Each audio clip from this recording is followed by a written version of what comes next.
It's a glorious day for a race. Hello, everyone. I'm Ken Squire, and it's not just any race, but the toughest, longest, hardest race of the year. And we've assembled a fine team to bring it to you, starting with Mike Joy.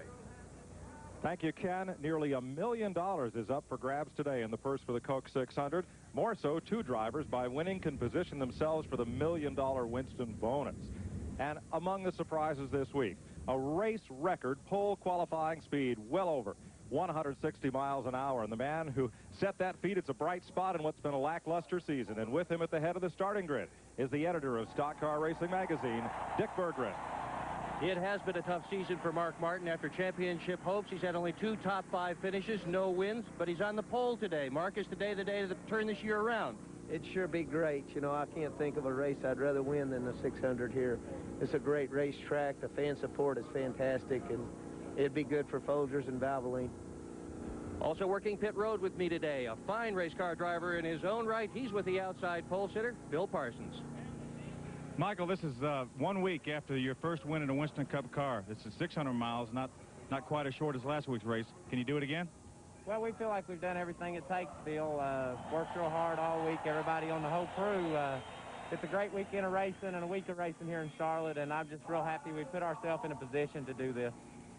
Have a good day, Mike. Thanks, Bill.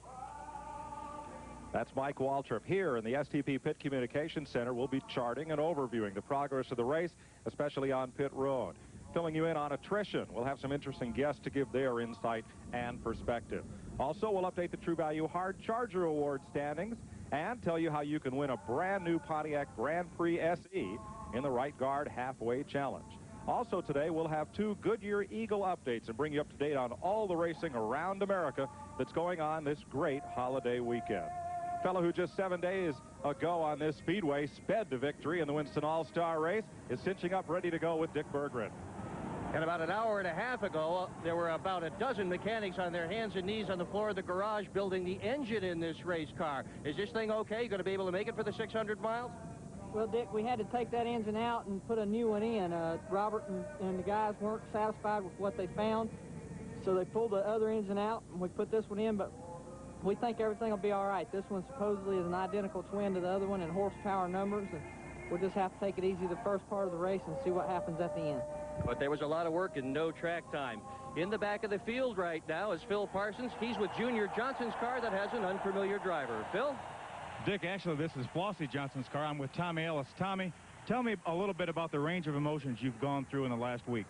Well, Phil, it's been from as high you could possibly be and almost deflatable. All the air let out of my balloon at one time. It's been a real roller coaster ride, up and down. And I tell you, it's hard to explain in words because it's hard to believe nothing can make you feel as good as I felt once I found out I had this deal. And then once I found out the problems that we had and the situation I was in, it was probably one of the lowest emotional feelings I've ever had. So I'm just happy to be here today and want to get on. I want to get on with the program, get this deal over with, and go to Dover. Tommy, good luck. Thank you, Phil. The third member of our roving coverage team is no stranger to victory. He was a great NFL quarterback, and he's on the TBS sports staff, but that did not earn him his place here. He is the owner of a very successful short track stock car racing team. Let's join the great quarterback, Kenny the Snake Stabler. NFL linebackers deliver a tremendous blow, but nothing like the one received by a driver when he slams a Winston Cup car into the wall at 180 miles an hour. The man responsible for the care of that driver is with me now, Dr. Jerry Petty. Dr. Petty, what preparation do you and your staff go through prior to the race? Kenny, my main job is to assemble the people that work here in the infield hospital and out on the track. We have 6 physicians here today. We'll have 3 anesthetists, and there'll be 22 ambulances with some 120 people working in those on the track. Dr. Jerry Petty, hoping to be just a spectator today. Thank you, Kenny. The man who will call the race topside with Ken Squire is no stranger to victory lane here at Charlotte. He has 2 pole positions and 2 Winston Cup World 600 victories to his credit. The great driving ace from Alabama. Let's join Neil Bonnet. Mike, I'm telling you what, this is the toughest race on the circuit for discipline for a driver. You've got to be concerned about having that car there at the end of the race. I came here a couple of times and should have won the race, but I messed up and used the car up early and didn't have anything left at the end. I changed my game plan. I won one, came back the same plan next race. I won another one, same game plan, it blew up. What do? The best plans don't always work. Quit laughing, Ken. Get in here and help me out of this thing. I blew up too many cars. Let's talk about who's going to win this thing today. For sure, Michael Waltrip in car number 30 up on the outside is a real strong contender to win his first Winston Cup race and the 600. Ken, all week long, we've been here for about 8 or 9 days. Mike Waltrip has shown a lot of maturity. Been real fast. Billy Ingles got that car going good, and he's the quickest guy in practice every time we clock him. If he stays out of trouble, he's got a shot at this thing. And let's not forget that Dale Earnhardt has been Mr. Mellow all week, and he's rolled along up to win in yesterday's Grand National competition. And speaking of Mellow, let's not forget Darrell Waltrip, who's won 5 of these things, and he's always lurking in the weeds with 100 miles to go. Ken, let's take a look at the racetrack and see if we can show the people what it looks like to the drivers and what they'll be going against all day long. Got a tri-oval on the front straightaway. You go down in the first turn there.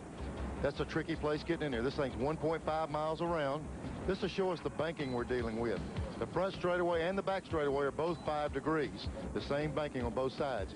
This is misleading right here. 24 degrees in 3 and 4, 24 degrees 1 and 2. But let me tell you, that's the only way they're similar in degrees of banking. They're opposite ends. They're totally different to get through. These guys are going to have their hands full on one end or the other. The critical part of this racetrack has been turn 4 for some time. It has caused numerous incidents. Turn 4 area as you come into the tri-oval. Earlier, Neil Bonnet went out and examined the problems from turn 3 into turn 4. For the past 9 days here at Charlotte Motor Speedway, this area right here is what's really been giving the drivers a fit. Entering turn 3 over here, you've got to come in an area that's having a little bit of problem on the racetrack. Keep in mind the relationship between this white line, the bottom of the racetrack, and the problem area. Right here, this pavement is beginning to sag. This is a landfill area. The pavement is actually drooping down. The only way to correct that is to come up here just like they've done right here. Dig it up, replace the asphalt, and try to get it as smooth as possible. If you don't get in this part of the racetrack just right, it throws you up the track, and you're in for a lot of trouble. Yeah, that hurt. As you can see, we're about another 150 foot up the racetrack from our first problem. Look at our reference point down here, the white line, a lot further up the racetrack. The first bump is throwing you in this area. Then when you get to this area, it's virtually the same kind of problem, only it's greater. Look at the size of the patchwork right here. The full width of a race car and 3 times that length. If you don't get in this particular area of the racetrack properly, when you get through here, you're going to be in worse trouble than you were the first time. And boy, that hurts too. Here we are now over turn 4, about 200 yards further around the racetrack than these first 2 problems. But look at our reference point down here, the white line. We're way above it. We're up here on the very top of the racetrack. There's no margin for error up here. But when you get up here, you got 2 problems. Here's the track sagging like it was before, but you got patchwork below it. You move right on up here, and there's more patchwork. Both sides of the car are running through this stuff right here. If you get into a problem right here, you're going to knock this wall down. Several have tried in the course of the past 9 days here in Charlotte. Now the critical day for the $1 million in the 600. Field is out, rolling down, getting set for a start, and we'll be back with our starting grid for the 32nd running of this classic Coca-Cola 600 right after this. And we're back on the first of 3 preliminary laps. Let's take a look at the Haviland starting grid for the Coca-Cola 600. On the pole today, new record, Mark Martin in his Ford. Starting alongside, ready for his first win. If he can get it today, Michael Waltrip will be just ecstatic. Row number 2, Ken Schrader, seeking his 2nd win of the year, and alongside Sterling Marlin, the Junior Johnson team. Remember, Sterling placed 2nd here in '89. In row 3, it's Brett Bodine, the Kenny Bernstein Buick, pole sitter here last October, and the Daytona 500 winner, Ernie Irvan. For row 4 today, won his 12th Winston Cup at Talladega 3 weeks ago, Harry Gant, ready to go. And Alan Kowicki is there. His Ford team has been struggling, only 4 top 10 finishes this year. In row number 5 is Rusty Wallace. He's the defending Coca-Cola 600 champion. And Davey Allison, who won the Winston here in $325,000 last Sunday. Going to row 6, Bill Elliott. And alongside the Wood Brothers Ford, it's Dale Jarrett in row 7 as they test pit road here, coming in, checking the RPMs on the tack to know exactly what speed they can enter. They follow the pace car through. Row 7 is Terry Labonte and the 1986 winner, Dale Earnhardt. Going to row 8, and there is Rick Mast in car number 1, and Lake Speed in the Cale Yarborough car carrying an inboard camera. Number 66. Row 9 is Ricky Rudd and the 5-time winner is Darrell Waltrip. Row 10 is Kenny Wallace replacing the injured Kyle Petty and Morgan Shepherd, second here in 87. Row 11 is Derek Koch and Larry Pearson. Going to row number 12 is Chad Little of Spokane, Washington, and the 2-time 600 winner, Richard Petty. Row 13 is Dave Marcus and Greg Sachs. In row 14, it's Mickey Gibbs and Bartow, Florida's Rick Wilson. Row 15 is Bobby Hamilton and Hut Strickland in the Bobby Allison car. Row 16 is Bobby Hillen and Stan Smith. Row 17, Jimmy Spencer, the 2-time NASCAR Modified champion, and Tommy Ellis. Row 18, Joe Ruttman, third at Daytona this year, and Jimmy Sauter. Row 19, Ted Musgrave and Dick Trickle. Row 20 is Jimmy Means and Eddie Bierswale. And rounding out the field, starting 41st, Wally Dallenbach Jr., the 2-time Trans Am champion, making a stab at Winston Cup racing. Field is under green. We're ready for 600 miles in the Coca-Cola 600, 400 laps. And on the break, Mark Martin sticks that Ford out in front for the moment. Down the back straightaway, Ken Schrader noses from 3rd up into 2nd place. Car number 25 on the inside. Michael Waltrip holding the outside line. Sterling Marlin in the 22. The blue and white car staying right with him. And then Ernie Irvin in the number 4 is maintaining 5th. Brett Bodine 6th in the green machine. Ken, you know, it's going to be interesting. These first few laps, talking to all the drivers, they're worried about taking care of their cars, staying at the end. But in the last few weeks, we've seen so many wrecks early in races, they're worried about track position. They might have to run the cars harder than they want to stay up in the front. Up to 180 miles per hour in the back straightaway. Martin pulls to a 3-car length advantage as the Jack Roush team tries to get their luck straightened around after no luck at all over the most early part of the season here. They need a good run today. They sat on the pole, and they've been struggling a little bit, and he's leading this thing. What I've been looking to see is Mike Waltrip has really showed some big numbers in practice every time out, and to see if he can close this gap up. What do you want to do in these very first laps? Just steady it, just forward, don't get too excited? Ken, it takes about 5 or 6 laps, maybe 8, for the car to get the real feel of what you got. You're riding on new tires right now, and in about 4 or 5 laps, the guys will know if they're in good shape or if they're loose or they're pushing. They virtually say anything, don't say anything at all to the crew chiefs for 5 or 6 laps. And you see what you got under you, and then you say, we need to do this, we need to do that. Right now, it's a feeling out process to see what you have. Front 3 tight together. Michael Waltrip putting some pressure on, rolling that Pontiac up on the bottom of the Ford and going for the lead in the back straightaway. This in lap number 4. With him comes Schrader in number 25 for 2nd place.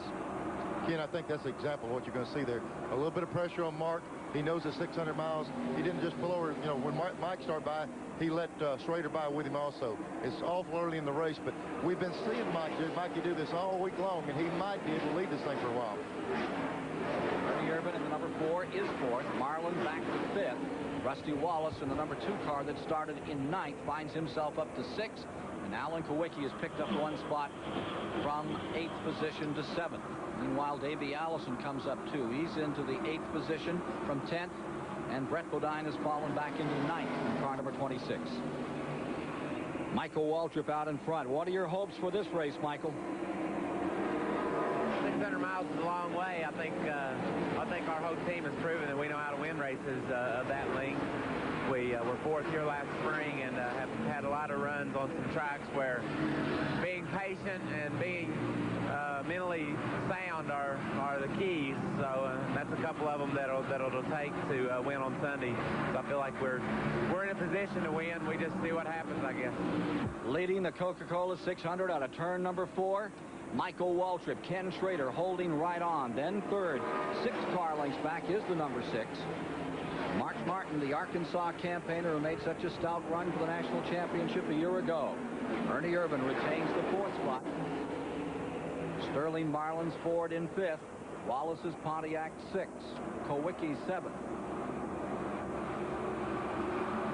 Ken Schrader made a great run yesterday in the Grand National race. The champion 300. He came from the consolation race, way out back, up to challenge. Then motor went away late in the event. And Ken, while we're talking about yesterday's race, Mikey Waltrip probably was shocked into something that he needs to do. He said yesterday he made a mistake trying to run a little too hard, got in the wall, and tore up his Busch car that almost had a good chance to win the race. I think it really made him sit down and think about, hey, I got to take care of the one I got today.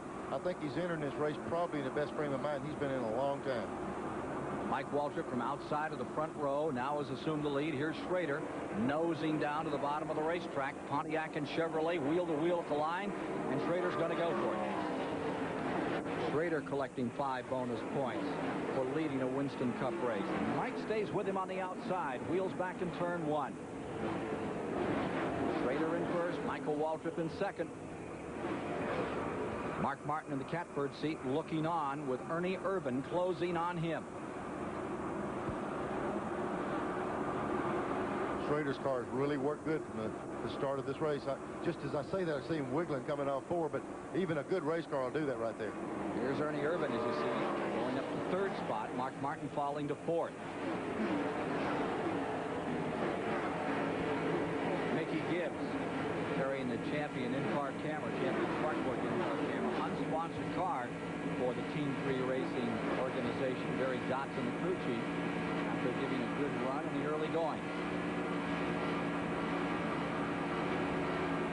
Shown now in the 24th position, 162 mile an hour. Last lap on the leaders. They're really hooked up out here, Neil. I'm telling you, they're turning some good laps around here. I know it's hotter than we've had all week since we've been here for a week. So if they can turn some numbers like that, they got the cars in pretty good shape. Take a look at this battle further back for 5th place. There's the number 22, Sterling Marlin, being challenged by the number 2 of Rusty Wallace on the inside. Alan Kowicki's number 7 is there, and Davey Allison up the outside takes another spot. He's into 7th. You're riding with Davey Allison in the Haviland automobile. Down out of turn number 4. Battle for 5th involves 4 cars, and it's tight running out there as they come through the tri-oval and complete lap number 11. Again, you know, they made the statement earlier that Davey changed his motor just before the race started.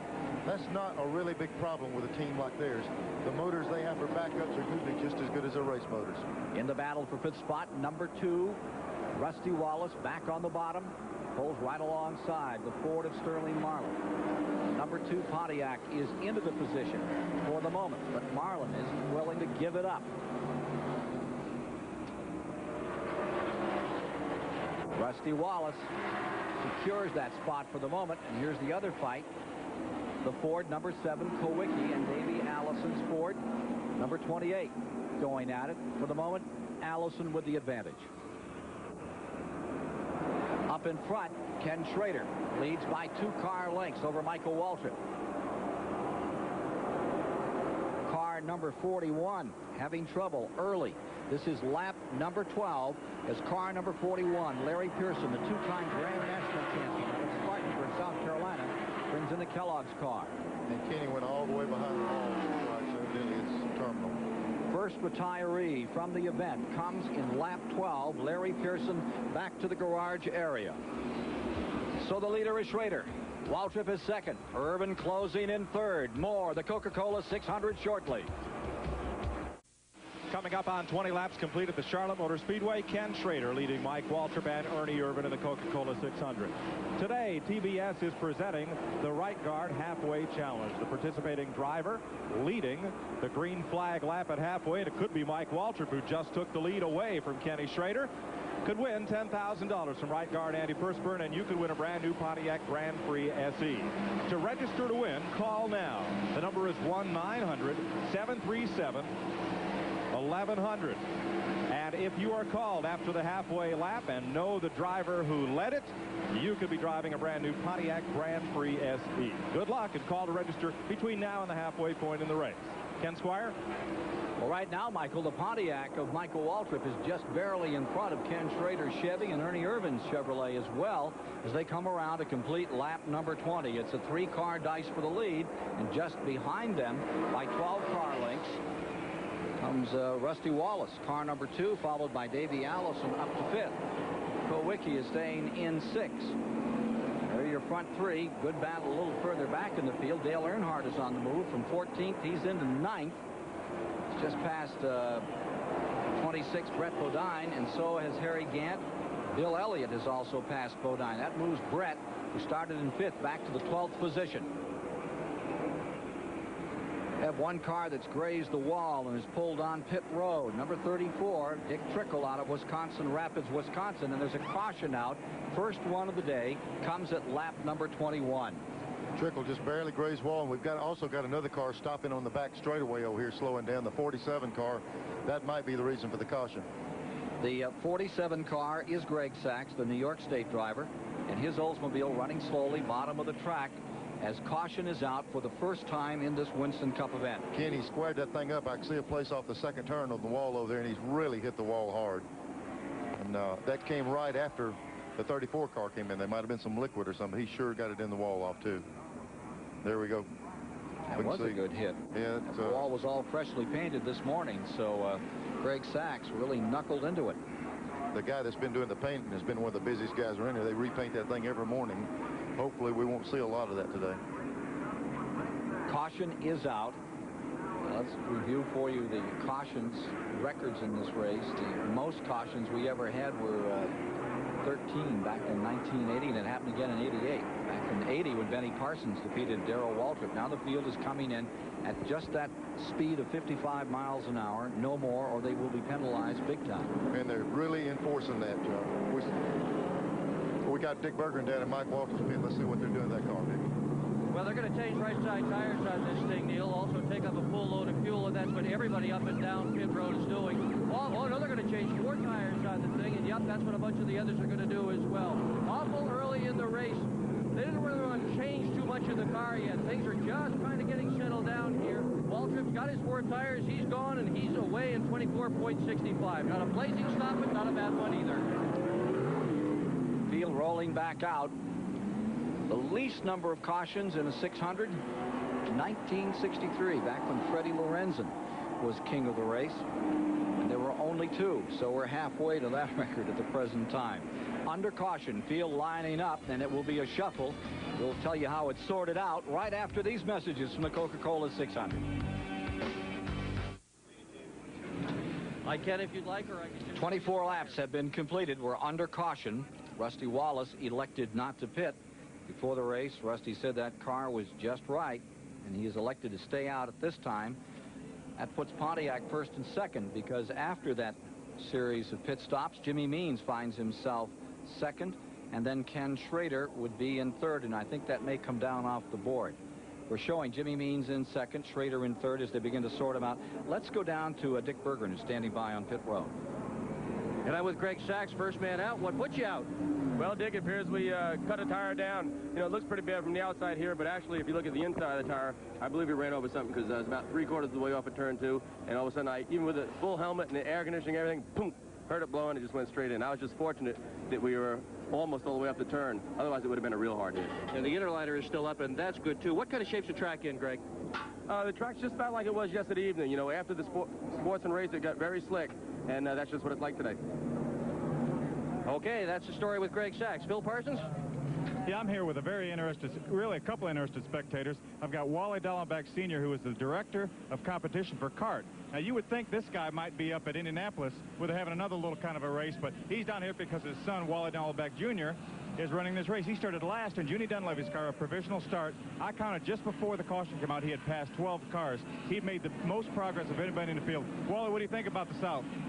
It's always fun to watch Wally run, especially when he's got a good car behind him. And right now, Junie has put this Ford right where he wants it, and I think he's going to be fun to come through the pack. And it's always a pleasure to come down here and watch. I'm really impressed with the crowds and the way the NASCAR boys work down here.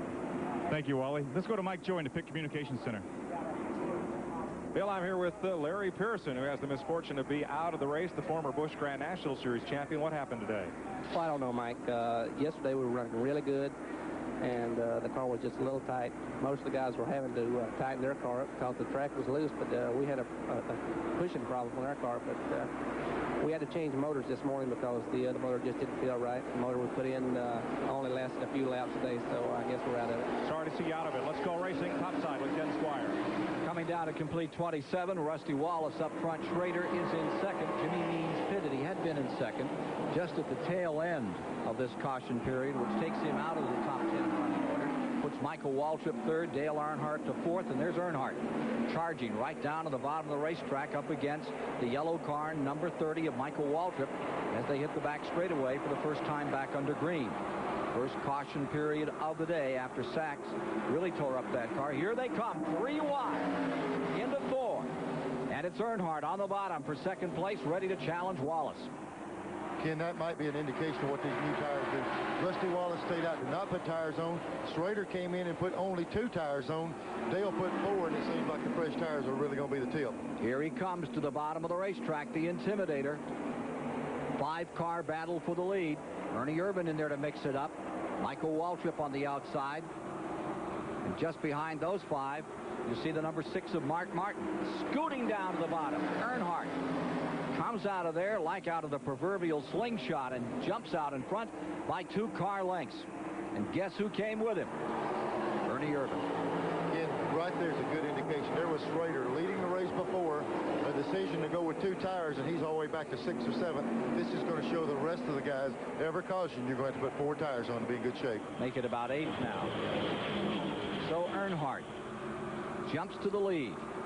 Yesterday, he dominated this race in car number 3. Grand National race, that is, that we run on this track. Put on a great show until the very final laps. And in one of our Goodyear Eagle Racing updates today, tell you about that finish yesterday. Pretty dramatic stuff. Looked like he was going to waltz for a while. Someone stood right in his way at the very end of the day. Here's the top 3. Earnhardt there, then the number 4, and Mike Waltrip, who sat on the outside of the front row. They can keep the cautions down today, even on a day as hot as this. It's in the 90s. They can find themselves a new speed record for this event. They're running almost as fast at these tracks like this, Ken, of a 1.5 to 2 mile racetrack. They run so fast here, they're almost as quick as the super speedway cars with the restrictor plates. Record is 145 miles an hour. That was Richard Petty way back in 1975. Pass for 4th spot. Here's Mark Martin edging that number 6 down. Davey Allison wheeling through, gets himself 4th, and Sterling Marlin in the number 22 is back knocking on the door. Sterling moves up. Mark Martin falls back to 6 in that collection. Davey Allison in the number 28, winning $325,000 here this past weekend in the running of the Winston.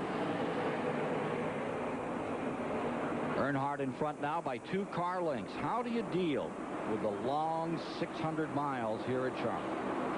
You just sort of gear up for the 600 miles or 400 laps is the way I looked at it. We run 400 laps and go for it. It's a long race, but still, you know, we can do it. We can race in about 3.5 hours here at Charlotte, and the guys will go out and run a pretty competitive pace all day long. You can mess around here and get laps, so you're going to have to go out and run a pretty strenuous pace there and do it for a long time. You just sort of psych yourself up and go at it with the attitude. You got 400 laps to run here. You got to go ahead and do it as hard as you can. My main goal this year is to run 400 laps. The former winner of the event, Dale Earnhardt, trying to give Chevrolet its 10th win in the 600. Ford is second medalist with 6 wins. Oldsmobile's collected a couple of victories. No victories. Pontiac has a couple of wins in the thing. Some of them go way back, like the David Pearson's time when he first came out here. Ken, here comes Davey trying the outside of the racetrack. And we've seen times this week when someone could get on the outside and get their car working out there. Davey's come up through there. In qualifying, he had a throttle hang open, and he was back there a little bit in the pack on the start, but seems like he's able to move up there now. Ernie Irvan sideways in 3. He got into that ripple strip that you were describing, and it cost him. Here's Michael Waltrip coming back up to 2nd, and the 28th, Davey Allison, slips right down to the inside and takes 3rd. Ernie Irvan having a handful in turn 3. Ken, you know, you go in there every time, it's kind of like threading a needle. If you put it in the right place, that's fine. But if you hit the wrong area, you just got to stop, regroup, get the car back under you, and start over again.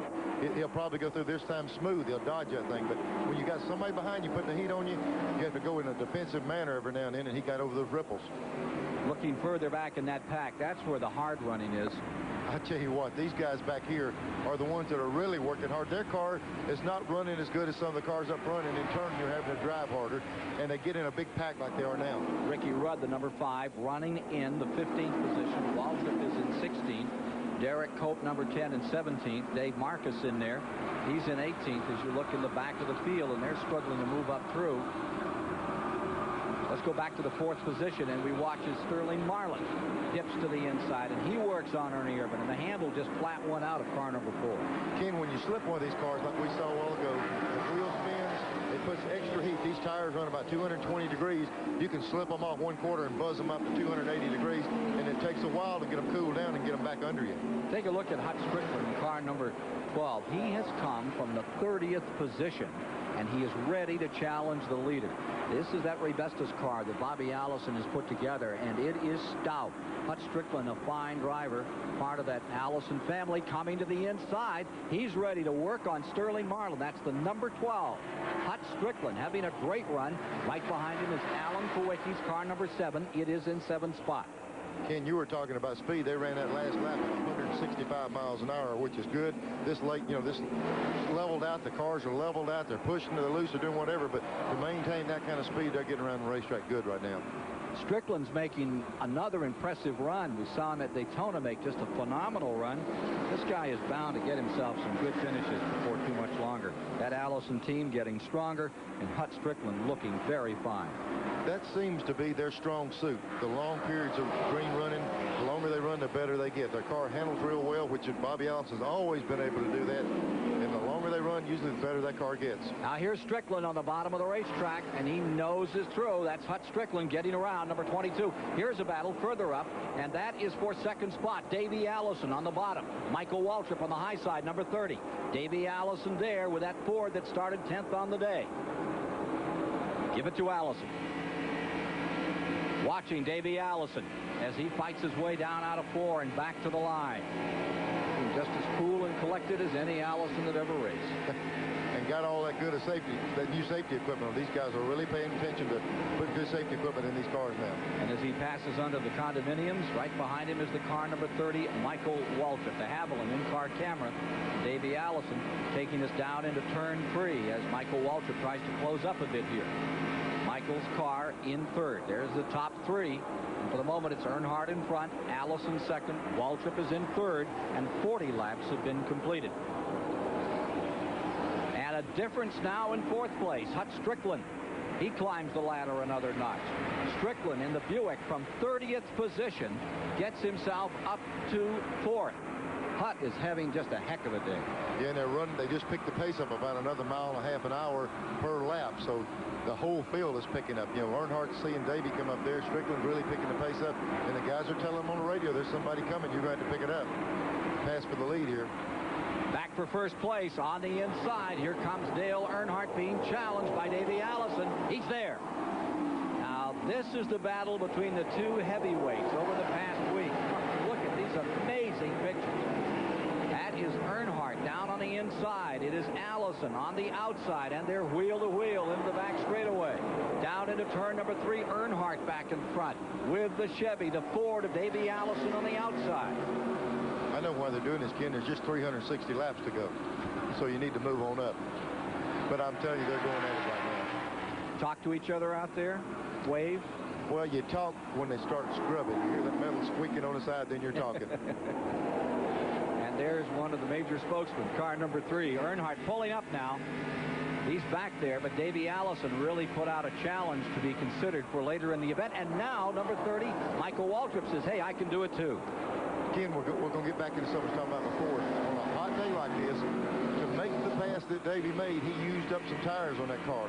And you can't overemphasize it enough to get the point across that heat slows them down. He got them hot. Now the guy goes by him. He'll have to cool them back down, and he'll make another run on him.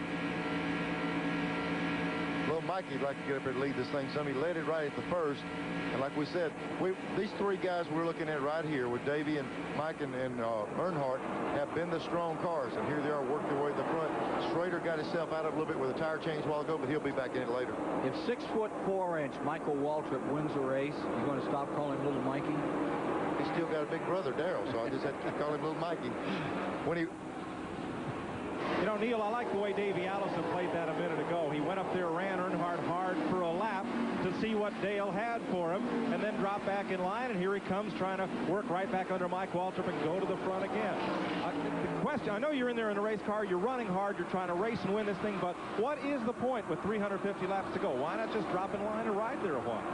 Mike, what you need to find out this early in the race is how good your car is. If Davey would have tried that pass and he couldn't get by him, give me a call on the radio, hey, we got to do this. Or maybe even when he passed him, when he got in front of Dale, he might have loosened him up, and he calls in and say, when I'm leading, I've got to be tightened back up a little bit. Right now, you want to find out what your car do, then that gives you 400 miles here to fine-tune that race car where to be better later on in the race.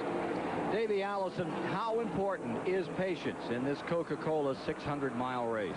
Well, all you have to do is look back at how many that Darrell Waltrip has won of the 600s. And every time, just about every time, I don't think he led a lap before the halfway point. So patience, I think, is the most important. You got to have a good race car, but if you got a good race car and you don't have any patience, you won't be around at the end. So you got to have the patience, too. His best finish, 5th in '88, and he hopes to improve on it here on this Memorial Day. The pride of Alabama, Davey Allison in number 28, currently shown 3rd. With Earnhardt in front, Michael Waltrip with him, and now a switch of positions.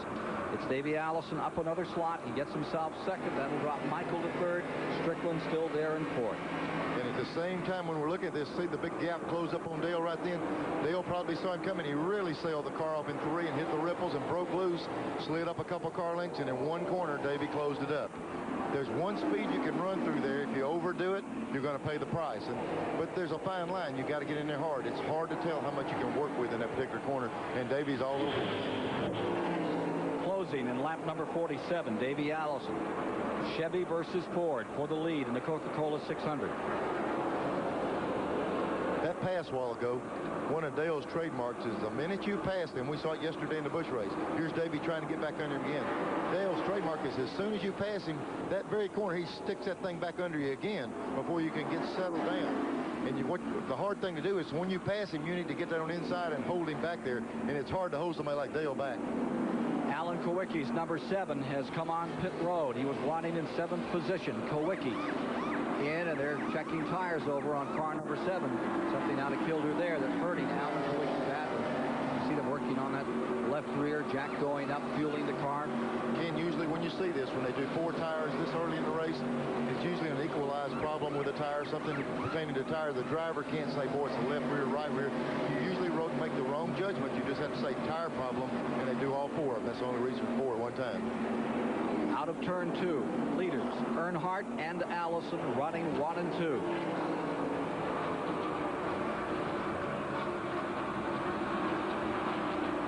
So as we get down to lap number 50, the 2 drivers that have had the best record here this week get at it again. And here's Allison on the inside coming to the line, becoming the 6th different leader of the event.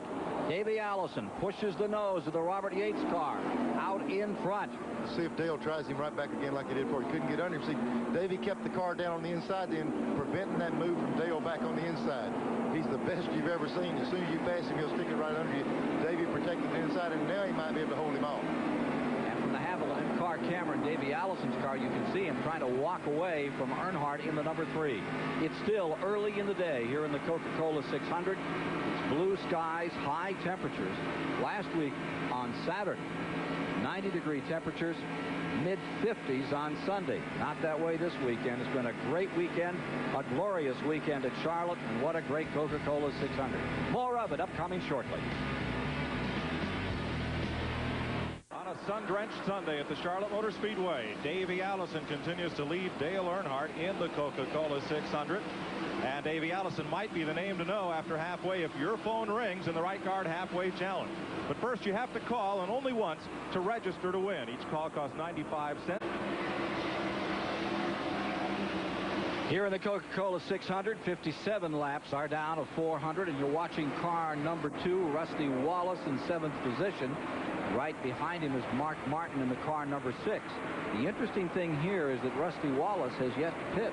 He didn't pit on that caution flag, and I look over here in the pits, his crew's standing on the wall with the gas cans and everything ready to go. So they're going to, if they don't get a caution real quick, he's going to make a green flag stop. Rusty Wallace, last year's champion, being challenged by Mark Martin in the number 6 that had set on the pole, clipping off a lap at nearly 175 miles an hour. The overall record for this mile-and-a-half track is over 175 miles per hour, set in the 500-mile race in October. That belongs to Alan Kowicki, but it's usually a little warmer. That brings the speed down, reduces it a bit here in May. Ken, when we see this deal with Rusty here, if you see that board hanging out there, this is a driver call. They've got everything ready. The minute he feels that thing miss a lick or something wrong, he's coming in, and here he comes. He's needing fuel in that car. He's turning down pit road right now. So the car that has been running in the 7th position, now on pit road. That'll move Mark Martin up into 7th. Dale Jarrett will go to 8th. Sterling Marlin comes up to 9th. And Lake Speed will find himself in 10th spot with Harry Gant 11th. And Dave Marcus having a great deal in 12th. Here is Bill Parsons. Okay, Rusty Wallace is in for right sides and fuel. As Neil alluded to with the scheduled pit stop, away he goes. He gambled. He stayed out on that caution flag, and he had to pay the price. He had to come in under green. So that'll put him a lap down, and now he can only hope that all the rest of the leaders will have to pit 20, 30 laps from now. And then can like to get back in sync. Back away, Rusty Wallace. Ken, a while ago we were asking about Alan Kowicki. There's a new deal in the works here with the interliners, and Dick Bergman has that story for us down in the pits. Well, Neil, the situation with the interliner is it's a tire within a tire. And the point is that if, as happened with Greg Sachs, a driver cuts the outside tire, this interliner still here holds the car up. In the past, there was a tube inside this interliner, and when the tires equalized, what that meant was the tube failed, and the tube would just clutch up in here, and the tire would shake, it would vibrate, and the driver could not hold on. He'd have to come in and change that tire. Goodyear has done something brand new for this race. The interliner has no tube at all. It's a tubeless interliner. The hope is that if something goes wrong here and you have the same air pressure inside as outside, you won't have nearly as much tire shake. Should make it a lot easier. It certainly has cut down on the amount of lead weight that they have to carry on the outside of the tire. The key is, this is the very first time they've ever tried it in a Winston Cup race. They have tried it in IROC, and they proved it successful there. But this afternoon, in the longest race of the year, this is it. Big experiment with interliners. Dick Bergman of Stock Car Racing Magazine with that look at what could be revolutionary. We'll wait and see if the tires hold up under this new deal as the day goes on here. I think there's been some questions about it. I know it's a patented deal by Goodyear, and they're the only ones that have it. So if it works, it's going to be dynamite. Ken, there's been just like anything new, they've had a few of them that hit flats, but when they do have that equalized problem with this new type, it's not out of balance as much as it was before. I've had to pull out of balance and shake the dashboard out of the car down one straightaway or tear a ball joint out. This right here, if they do equalize, it'll be very minimal vibration in the car, and I would think that's what happened to Alan Kowicki a while ago when he did the 4 towers. We're showing you the complete running order as of 50 laps. The total running order as of 50 laps. Morgan Shepherd's car coming in. Morgan had a great run yesterday in the Grand National competition. Was a contender most of the afternoon, and you see him there in 25th position.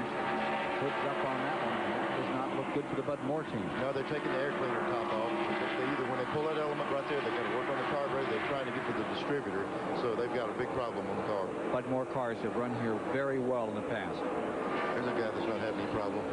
That's Davey Allison in car number 28. And look at him thunder away from the field.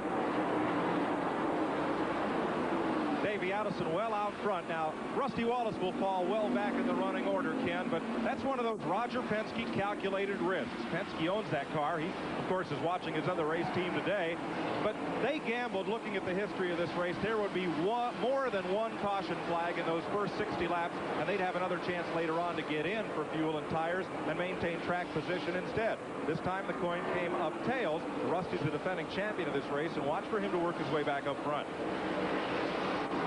Mike Joy, one thing that Rusty can hope for now, if this thing goes green all the way till the other guys have to stop and make a 100-mile run here without a caution, he hasn't lost anything. The only thing they can hope for now is it goes green till the other guys make their stop, and then they got another 100-mile run. Hopefully they won't go back down. So he needs some green flag running to get back in the lead with them. Pretty good contest right here as you watch the number 22. That's Sterling Marlin, and he's going up against 66, Lake Speed, which was, until a few weeks ago, the ride of Dick Trickle. Now Mississippi's Lake Speed is at the controls, and Bill Elliott's number 9 is there. And that's the contest that is enjoying the 10th position. From Lake Speed's Trop Arctic, number 66. Gives you a little feeling of how high you go on the merry-go-round, and that 24-degree banking of turns number 3 and 4. Everybody likes to ride a roller coaster. They need to try that one at 170. It's a lot of fun if you make the curve. There you see the number 22, Sterling Marlin, right there, and here's Bill Elliott's number 9. Boy, they're struggling with that number 9 team this year. They've been so dominant and fast in there. They've run into a snag, and it's just hard to get the car back like they want it to be. Looks good right now. Here's Elliott in the number 9, moving around Sterling Marlin. That's for 11th place. Harry Gant right there as well. Now you tell me that's not a match set. There's Harry Gant with Darrell Waltrip right behind him. These are two of the type guys that you just don't hear a whole lot from early in the race. And at the end, if they're still running, we'll hear those two people. Showing Lake Speed in the number 66. In 10th, Bill Elliott in the number 9 car. In 11th, Sterling Marlin, now 12th. Harry Gant, 13th. And actually, the 5-time winner, there's a lap car in there. I believe that's Alan Kowicki. Darrell Waltrip is 14th on the field. There's that number 22 really rolling up to the outside in the 4th turn. Got in there just a least bit high and took the slide up the track. Harry Gant picks up a position from Sterling Marlin, gets himself to 12th position. Car number 33. They're the leaders as we have completed now 69 laps of the 400 to be run in the Coca-Cola 600. Davey Allison and Dale Earnhardt continue to try and charge away from the field in the Coca-Cola 600 at the Charlotte Motor Speedway. Welcome back on this blazing hot afternoon. The two men in black are the fellows who are getting the job done.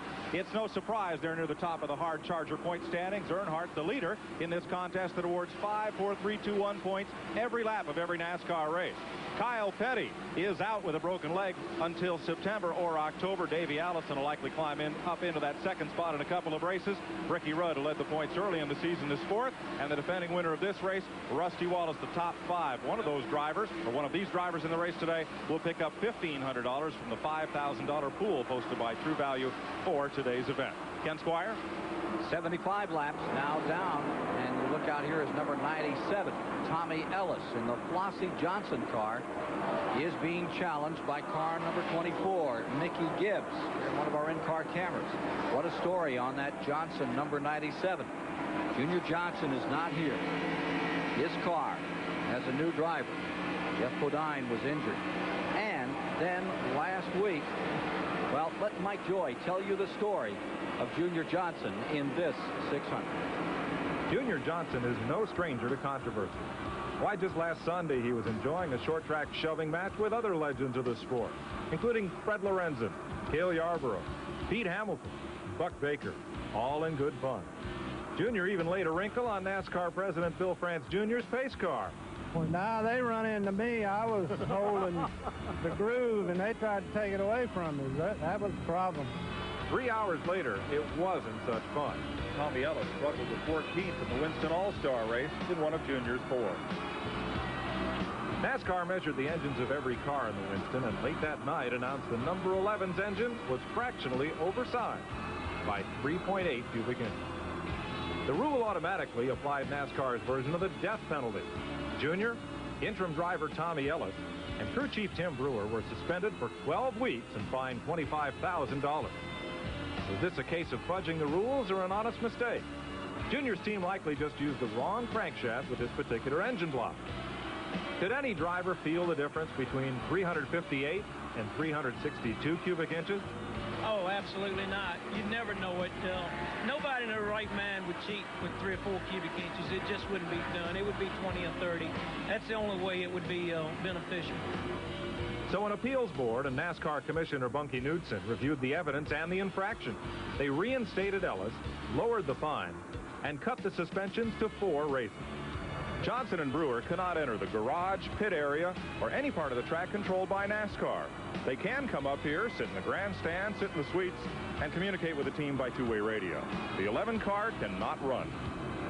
So Junior's wife, Flossie, a fixture of the sport for many years, steps into the limelight as the listed owner of this car, hastily renumbered 97 for the next 4 races. The week that started in fun and smiles for Junior and his team ends in controversy and leaves a championship chase in ruin. Missed that smile around here this week. First race the Junior has missed in 330 Winston Cup events, Neil. Ken, I really hate to see that. I think if you went through that garage area and asked every crew chief and every mechanic what they thought about that, it was just an error on putting the crankshaft and block assembly together. 3 inches, you just don't do it on purpose, you know, to do that. It'd be more whatever. And I sure hate to see the problem we have in there. Junior Johnson is not here today, but Flossie Johnson is. She's parked down there in the garage area with her car, number 97, out on the track. Number 12, Hut Strickland has just come in, and number 30, Michael Waltrip, has made his pit stop. The Lake Speed number 66 has come in. We're at lap 81. Remember, we ran about 20 laps before we had the first and only caution thus far today here in the Coca-Cola 600. Jim Sauter has just pitted. Here comes Hut Strickland back out. What a run Strickland made early in the going from 30th up into the top 5. Davey Allison continues to lead. Dale Earnhardt is second. Ernie Irvin is third. Ken Schrader fourth. And Mark Martin is fifth. Remember that the Robert Yates team, Davey Allison and company, had an engine change this morning. Race morning itself, after discovering exhaust valve stem seals had come apart on that car. Now here are the lap leaders. Here's really the story of the race from the very beginning. Mark Martin set out from the pole. Then it was Michael Waltrip taking over from the outside of the front row. Ken Schrader got a taste of it. Michael came back, got past him. Then Rusty Wallace went up on the leaderboard. He had his Pontiac out in front for a few laps. Then we began to see Earnhardt, and Earnhardt led for an extended time to the 50th lap. Now Davey Allison taking over at lap 51, and we've gone up to 82. As we try to give you a picture of what's happened out here thus far in the race, and again, we'll give you that kind of summary several times today to let you know how it's going. Here's Earnhardt on pit road, second place car, and here's Bill Parsons. Yeah, Dale Earnhardt's in for 4 tires. He's one of the first leaders to come in and get 4 tires. Most of them will be getting 2. So we'll be interested to see what happens when he gets on the racetrack. David Smith carries the jack around to the left side, gets it up in the air. Kirk Schomerdean's taking the left front tire off. This is one of the best pit crews in the business. They've won the championship 3 or 4 times in the last 5 years, and Earnhardt's away. Good-looking pit stop. Here's Davey Allison on pit road. Leader is in. Here's Dick Berggren. On the right front, Devin Barbie. He's one of the engine men. He had his hands all over this motor this morning. Right rear is Eric Horn. They saw what Earnhardt did, take 4. They're going to take 4. They're taking 4 scuff tires.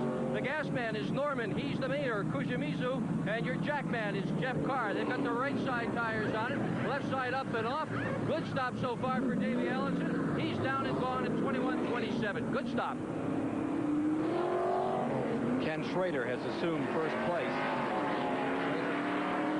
Mark Martin has taken second, and Dale Jarrett for the moment up to third, but it's a wholesale change of positions. Green flag conditions for the stop. Here's car number 9, Bill Elliott coming in, Sterling Marlin, Ricky Rudd.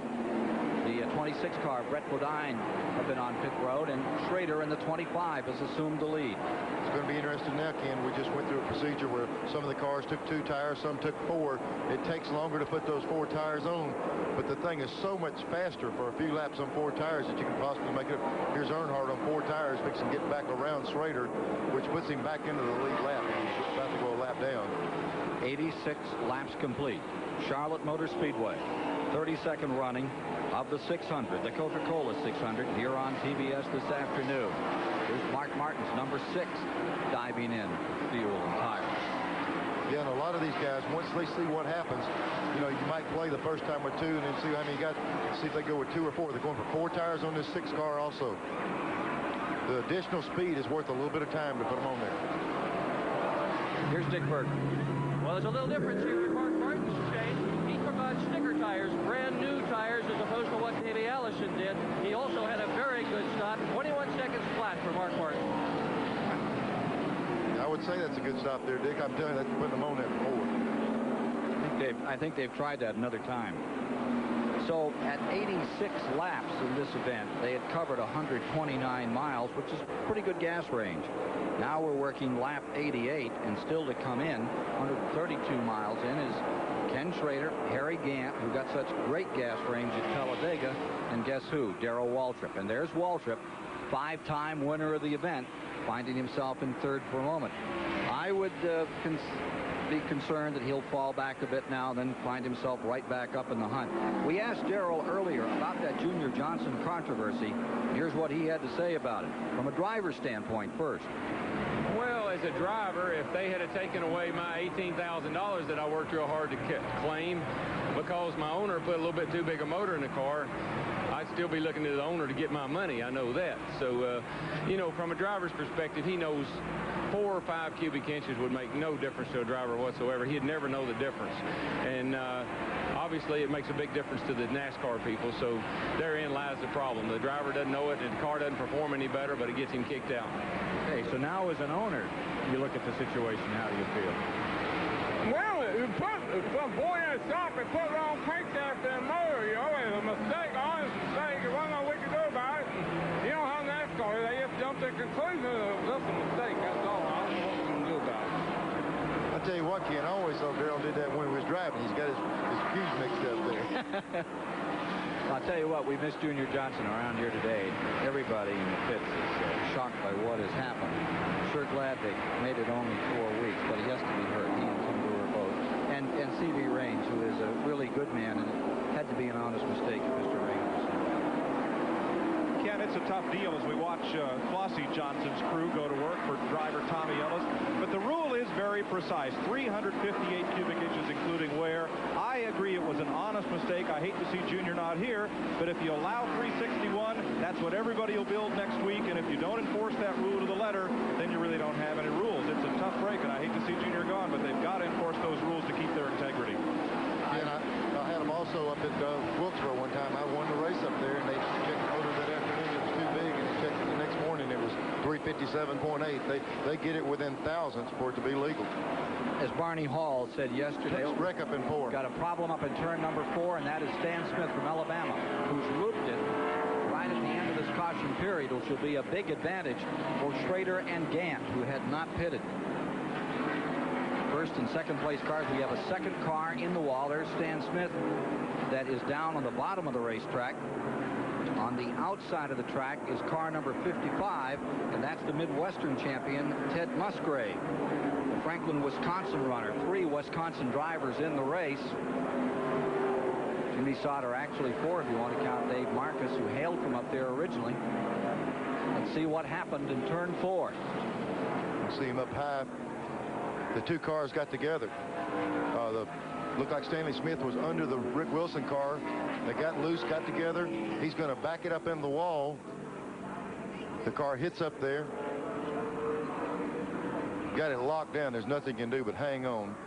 Right here, thank goodness it stayed up. It made one loop down, and this is when the other car was trying to avoid him. He's not in the shot yet. As he saw him come down, he tried to turn to miss him, and he loops the car back in the other direction. Here's Ted Musgrave's 55, headed for the outside wall. And that was Bill Elliott that Musgrave missed by about 6 inches as he looped the other direction. And again, that's the experience as opposed to the inexperience. And get you in trouble out here so quickly on this 1.5-mile track. Saw Bill Elliott just get through without a problem. Ted Musgrave, relative newcomer, having a handful. More on the Superstation shortly in the Coca-Cola 600. Look how many went around. Back with you at 95 laps, 142.5 miles, and the pace car has sent the leader and several other cars around Neil. Here's Harry Gant in car number 33 coming back by. The pace car released the 33, which we had as the leader. The Schrader car had just pitted. And here's Alan Kowicki, Ernie Irvin, Rick Mast coming by. Ken, what's got me confused on the deal, the pace car's on the back straightaway and everyone's passing him. Usually they have to hold up at least one car, and every car on the track is passing the pace car. I don't know what's going on right now. He's picked up car 25 as we come by. Yeah. Schrader was just fixing the pit. He was leading the race, and he was fixing the pit. And evidently they thought they picked up the wrong car. 25 gained a lap on yellow. Apparently that's the story from NASCAR, that Schrader had gained a lap on the yellow. And they're trying to get the field straightened out.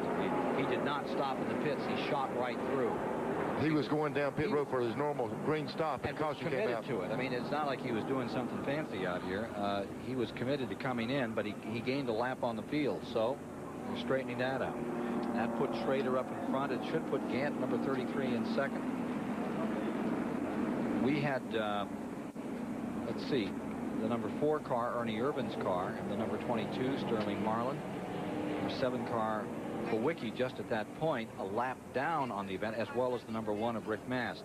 Let's see how they continue to work this out. The NASCAR officials talking on the radio with Elmo Langley, the driver of the pace car who won the Legends race a week ago. And Neil? Ken, while we got a little bit of time here, Kenny Stabler's down here in one of the big transporters. He's down there seeing what's going on while this thing shut down a little bit. Let's see what Kenny's doing. In order to keep a competitive Winston Cup race car team running up front, you have to have a tractor trailer and a rolling inventory of any number of spare parts. Let me show you. Here we are in Rusty Wallace's transporter. Come on in, let me show you around. Right here we have a complete kitchen setup. Comes equipped with microwave oven, coffee maker, support groceries and beverages. Over here, a complete workbench. You notice sitting up here a spring tester. If you'll follow me on back this way, right here in this cabinet, you'll see a complete welding setup for any type of welding needs that they may need during the course of the race. And right back here, whether you've noticed or not, I'm standing under an $80,000 Winston Cup backup car. Look at this thing. It is absolutely hospital clean. You could turn the thing upside down and eat off of it. Check this out. Right here, we have 150 shock absorbers of every possible size you can think of. That's not all. Look at this. Storage for 5 $30,000 Winston Cup motors. But that's not the best thing. Here's my favorite part of the transporter right here. Come on. Okay, here we are in the driver crew lounge, decorated, mind you, with imported lighting from France at $1,500 per light. Here's the latest in video, VCR, color TV. Here we have a race on right there. Over here in this corner, a complete computer terminal, a communication center that keeps the trailer, the crew, in contact with the garage. And you ought to see this thing going down the road. Completely mirror-finished stainless steel. Ken, if you'd like this little setup and all the comforts of home and 2 race cars, cut me a check for about $1 million and I'll get it to you. I'm sorry, but the only people that can afford those things are those big car owners and those catfish farmers from Alabama. Well, I tell you, I've turned those cars upside down, and I didn't feel like eating off the bottom of them when I've done it, so I keep mine pretty greasy. They have really come a long way from the old days you used to stiff hitch to the racetrack. You know, look at the trailers lined up here. Would you like to have the business selling those things to these guys?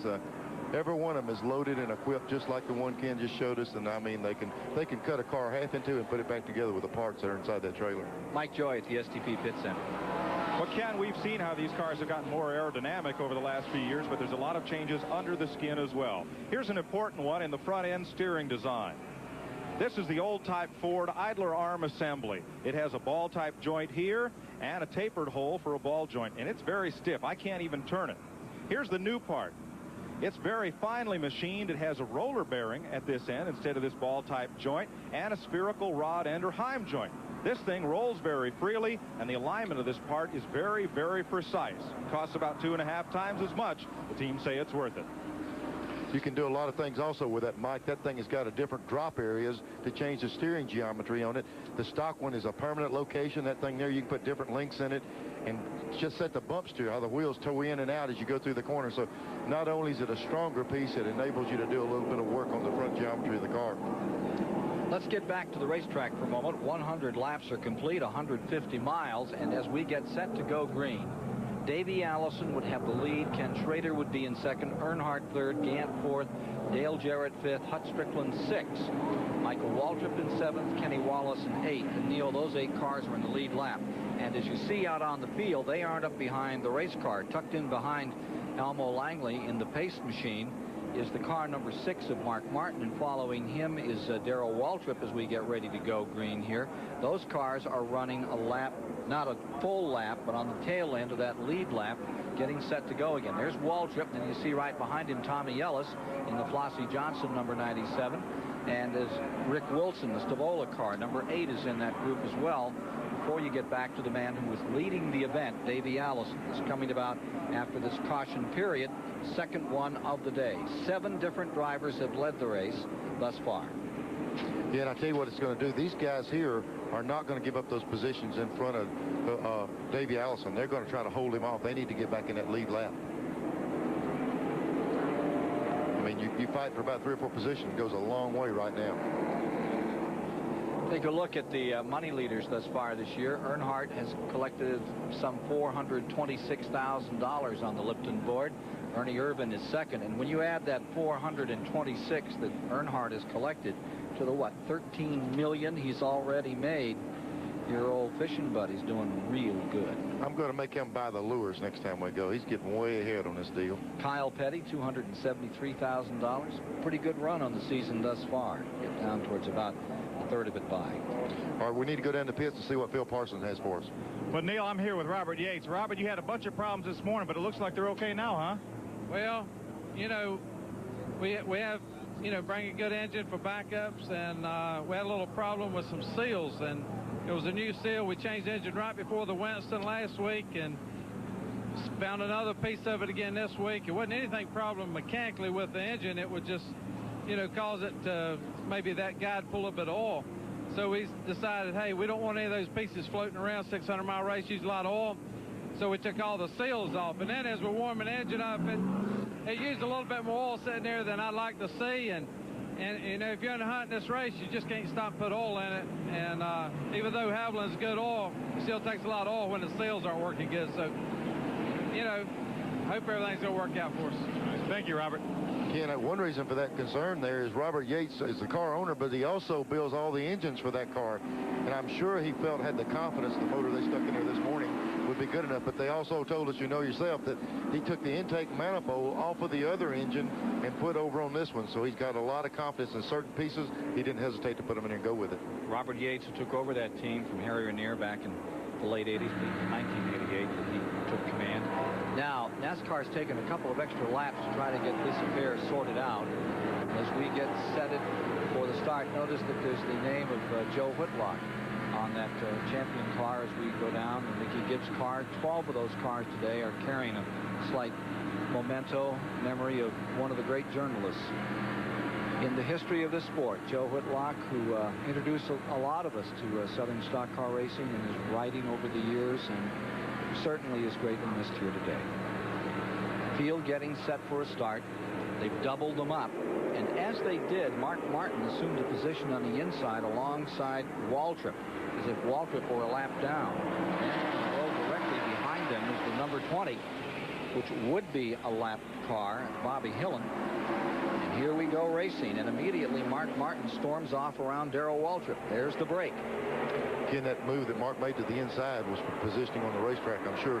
Right now, if he can fight for 100 foot of real estate and the caution should come out, he gets a mile and a half free back around, but coming back around on Davey. So Davey's the man they got to be concerned with. This lead group needs to stay in front of Allison to get their lap back. Now remember, the 28 is your lead car. 28, Davey Allison, being shown in Earnhardt and Harry Gant, all up there in that collection of cars just behind these lap machines. 28 Allison up on the outside, moving around, trying to get himself some running room on Rick Wilson, busting out of the inside. Brett Bodine trying to get out of that pack. Yeah, it looks like the Derby out of the 4th turn. Pretty tight running, and you don't want to get rubbed on the rail here. No, because the rail will wear your race car out at this place. 3 wide. Whoa, what a ride. And a little bump from that 3 wide right there. Lake Speed taking a hit, collects it right up, guns her down to 180 miles an hour, and Richard Petty scoots down to the bottom of the racetrack, takes a spot. Boy, these guys are scrambling around on this restart right in front of him up there. Ernie Irvin right down the line, and somebody up under completely under the line under him. So They're mixing it up right now. From the Trop Arctic car, watching Richard Petty in the STP car just in front. Richard is making his 30th start. That ties Buddy Baker for the most number of starts in this event. There's Bobby Hamilton up on the outside, the lime green number 68. And look from this side. Ken, when we talked about discipline at the start of this race, using your head, here's a situation of Davey Allison having the strongest car on the racetrack, but yet he's got to be careful now with these lap cars, working his way back. He can be a little bit more cautious than normal because he knows what kind of car he's got under him. He's just got to use his head, get around these lap cars. The car's got plenty of potential to go back out front. Around Joe Ruttman in the 75, around Tommy Ellis in the 97, moves Davey Allison, seeking victory in the 600. He's leading the race, but he's having to work a lot of traffic to do it. Here's Ken Schrader trying to move around that lap traffic, and they've got him in the box right now. Yeah, and that's not where you want to be here, because you'd like to be able to drive in, let the car slide up, be able to drive low. When you have to start running a different line, it's hard to make the race car work in those areas. But remember, we're at lap 107 of 400, just 160.5 miles deep into the Coca-Cola 600. For $960,000 they're charging on this 90-degree day under blue skies in North Carolina. And Davey Allison, for the moment, is in command of the event. He sorts himself out through lap traffic in the Robert Yates Ford. Davey Allison, who had a 5th place finish here in '88. This is his 5th start in the event. First time here was in '87. He had an engine failure very late in the event. And in 1989, he wasn't around at the finish. This afternoon, looks like he's ready to pick up right where he left off a weekend ago when he took that $325,000 home to Hueytown, Alabama. Here comes Schrader in the 25. Remember, he's shown in 2nd spot for the Rick Hendricks stable. Earnhardt is in 3rd, Gant 4th, Dale Jarrett 5th on that sort out after the caution. And Ken, it just happened to be at the worst time it could happen for that caution to come out, because we were right in the middle of pit, guys making normal pit stops, the leaders just getting through, one guy stretching long mileage, and it's got the field in a big mess right now. Look at this whole group of cars. Dale Earnhardt is running 3rd, and he's got 15 cars between him. So right now, everything is all mixed up. It's going to take a while to get it level back out. 110 laps are now complete. There's no mix-up on the leader, however. Allison, Schrader 2nd, nor Earnhardt in 3rd. There's the 5 car, which is being shown down. Scoring is showing that 5 car as down at this point, Neil. I wouldn't write it on a rock right now, Ken. And all this stuff is right, because, like I say, it happened at a very critical time, and we might still have some adjustments on that scoring. Well, they're showing that 5 car back in 17th position, Ricky Rudd. That's from NASCAR scoring on its latest update. We average 137 miles an hour after we have experienced 2 cautions thus far on the day. Total of 16 laps under yellow, and many of those laps to sort this field out. Coca-Cola 600, where Allison and Ford, Schrader and Earnhardt and Chevrolet hold down the top 3 spots. More shortly. 115 laps, 172.5 miles are complete in the 32nd running of the Coca-Cola 600. Looks like an Earnhardt fan here. Company as we get ready for more racing action. Let's go down to the Goodyear Eagle Racing Update with Mike Joy. Thank you, Ken. Here's our first update for the day, racing action around America. Yesterday, NASCAR's new sportsman division got a workout here at the Charlotte Motor Speedway. Bad crash as Ed Gartner spins in the red car of Tom Deeth. The hydroplane champion piles in 2 other cars wrecked, and Deeth there in the upper right corner of the screen went to the hospital, reported to have a broken neck. Robert Huffman, the race winner in a Chevrolet. Dennis Setzer's Ford finishes up in 2nd spot. Then Jimmy Sharp in a Chevy, Robbie Faggart, and Marty Ward. The greatest race in the history of spring is what they called the Spring Sizzler up at Stafford, Connecticut. Rained out in April. They ran it on Friday night. Here's a look at World of Outlaws action, though, from Mechanicsburg, Pennsylvania. Sammy Swindell taking the early lead. Steve Kinzer. You'll see Kinzer in the white number 11. Dive inside Swindell. Underneath and gone. Kinzer went on to win it in Pennsylvania on the World of Outlaws. That Spring Sizzler we mentioned, Jeff Fuller, the race winner. Wayne Anderson, 2nd. George Brunholzl, 3rd. Point leader Mike Stefanik finished up in the 6th spot. He holds the point lead over Rick Fuller and Doug Hebron. At Indianapolis, they're running the famed 500. Michael Andretti is in the lead. We'll have a full update for you later in today's telecast. Back to Ken Squire. What do you mean we missed the big story? Ken, I tell you, Mike Joy's doing a great job, but David Bonnet won on Friday night in Birmingham, and I can't believe he missed that. Nepotism is everywhere. Look at this struggle. Here's the number 3. That's Earnhardt moving under Sterling Marlin, under Kowicki, and Harry Gant coming with him. Now remember, as scoring has it, Allison is first, Schrader is second, Earnhardt is third, Gant is fourth. So the battle is the 3 car and the 33 car in this mix. Let's put an if there. If everything's just right on scoring, which right now is still questionable. We'll just have to see how that works out, but they've certainly got a group of cars mixed up here. Well, they took an extra 4 or 5 laps to sort it out. I'm wondering what the opinion of Waddell Wilson would be about it with Ricky Rudd in number 5.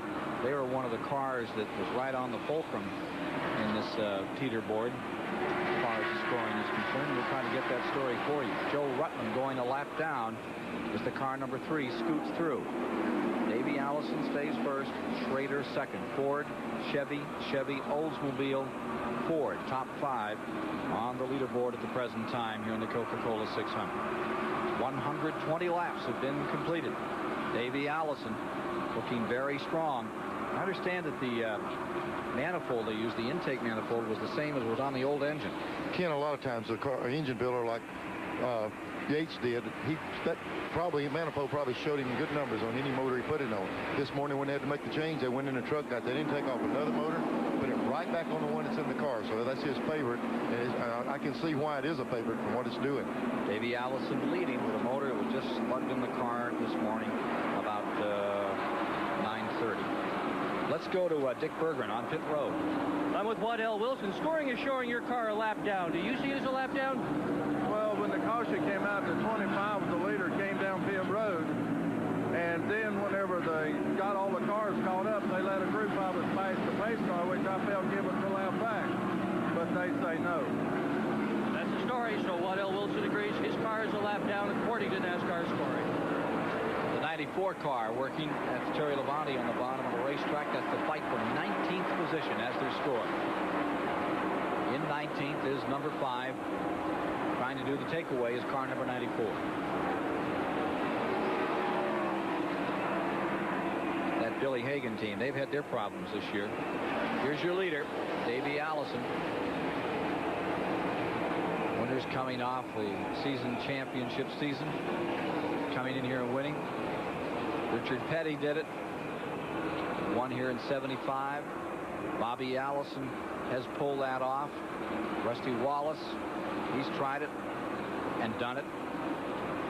So now we get down on this one. The issue is, will Earnhardt be around at the end of this affair?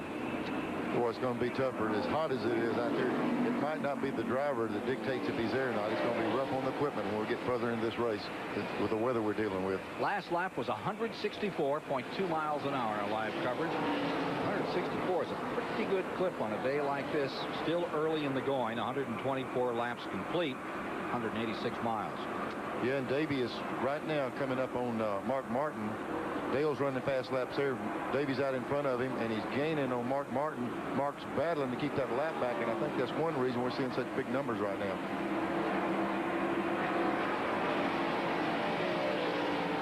We're riding with Davey Allison around the 1.5 mile Charlotte Motor Speedway. And that set of wheels you see in front is Mark Martin, and he's spinning them. He doesn't want Davey to catch him because right now he's where he wants to be, just in front of Davey in case they have a caution. And if Davey gets around him, he's going to be a lap down if he can get around him. I'm looking under the mirror there. I can't see under the mirror of it. You can't? Tough on those banks. It's tough right here in the straightaway. There's the interval. Mark Martin's number 6 now shown on the tail end of the lead lap, and we're showing 9 cars in the lead lap. 9th place car is Martin. Just to review for you those top 9: Davey Allison first, Schrader second, Earnhardt third, Gant fourth, Dale Jarrett fifth, Michael Waltrip sixth, Hut Strickland seventh, Kenny Wallace eighth, Mark Martin ninth. A lap down in 10th is Darrell Waltrip. Then Bobby Hillens in 11th, Ernie Urbans in 12th, Rusty Wallace in 13th, Brett Bodine in 14th, and Alan Kowicki 15th on the field. Again, 9 cars up in front after that lengthy pit stop, and things getting a bit confused when Schrader came on pit road just as they threw the caution. Ken, all through the course of a race like this, especially 600 miles, things will make you do things that you don't normally want to do. Here's Davey now. He's got a big lead on the second place guy, but he looks at his front window and says, hey, here's Mark Martin, the guy that sat on the pole. If I move the car just a little bit harder, can get him a lap down, it'll be worth it. Okay, say he gets up there and he passes him. Then he's got to run hard to stay. Here he is just 128 laps into this race and running the car very, very hard. But there's usually a reason for it. Right now, he's concerned with getting Mark Martin back down. Well, with that caution period, what was a dandy scramble up in front is now a very stabilized race. Allison in front, and it looks like better than 5 seconds back to the second place man, Dale Earnhardt on the track, and we'll check the interval for you. On to the pit road comes Eddie Bierschwale in number 23. 130 laps complete this time by. That interval is shown as about 4 seconds between Allison and Earnhardt.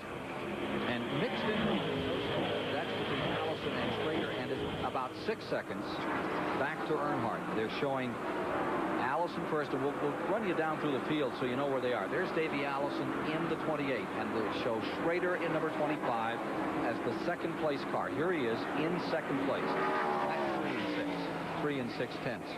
Then further back is Earnhardt in third. Distance back to him from car number 25. So those leaders are well separated. Yeah, and one thing that got that going like that, Ken, is we had so many lap cars and the confusion in between the first, second, third place guys for the top 5, and it's just taken them a while to work around. And when they did, Davey had clear track. Once he cleared the other guys, he's moved on out. Joe Ruttman has come from 35th up into the 17th position, as Ruttman's having a pretty good day, and he is being shown as just 1 lap down.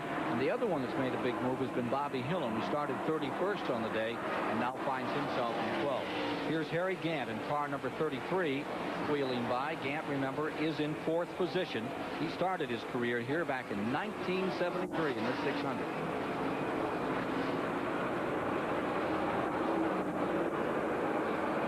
Coming down, Davey Allison's car number 20. Coming down to the lap, the number 6 of Mark Martin at the Indianapolis 500, Emerson Fittipaldi. For the moment, has the advantage over Michael Andretti. They were reporting Michael leading earlier. Now Emerson, former winner of the event, is back in front. Here's Davey Allison trying to go around on the outside, and does, getting a lap on Mark Martin, setting him 1 down. Martin stays 9th, but now a lap down. Look at Hut Strickland in the number 12. Remember, he's in 7th position. The 42 of Kenny Wallace is being shown for the moment in 8th. And here's Hut Strickland. He's now in front of number 30, Michael Waltrip. Hut Strickland and Michael Waltrip coming right back on him another time. That's a fight for 6th spot. Hut Strickland in the number 12 and number 30, Michael Waltrip.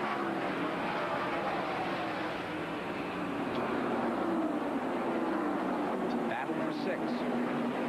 Michael has it for the moment and moves down to the inside to put a lap on Sterling Marlin, who they have scored in 19th position, Neil. Yeah, you know, Mikey told us he was going to really use his head today, and like I say, I've saw him mature more this week than in a long time, and I'm not so sure there's a lot of race car left in that 30. Maybe he's just going to pace himself good. You saw Mark Martin get back around Davey Allison or under him, and now Allison drives away as they move down the backstretch, putting a lap on Stanley Smith out of Alabama. The big story is Mark Martin's car staying 1 lap down to the leader, leaving 8 cars up in front with 134 of 400 laps complete. 201 miles now in the record book in this 32nd running of the Coca-Cola 600. Ken, this is one of the most temperamental tracks, and it's starting to get shady up here. Davey Allison in first, drives to the shade at the present time. Ken Schrader finds himself second, and Dale Earnhardt trying to charge back into the thing is third. Harry Gant having a very good day in fourth. Dale Jarrett doing an outstanding job in fifth. More from the Coca-Cola 600 shortly.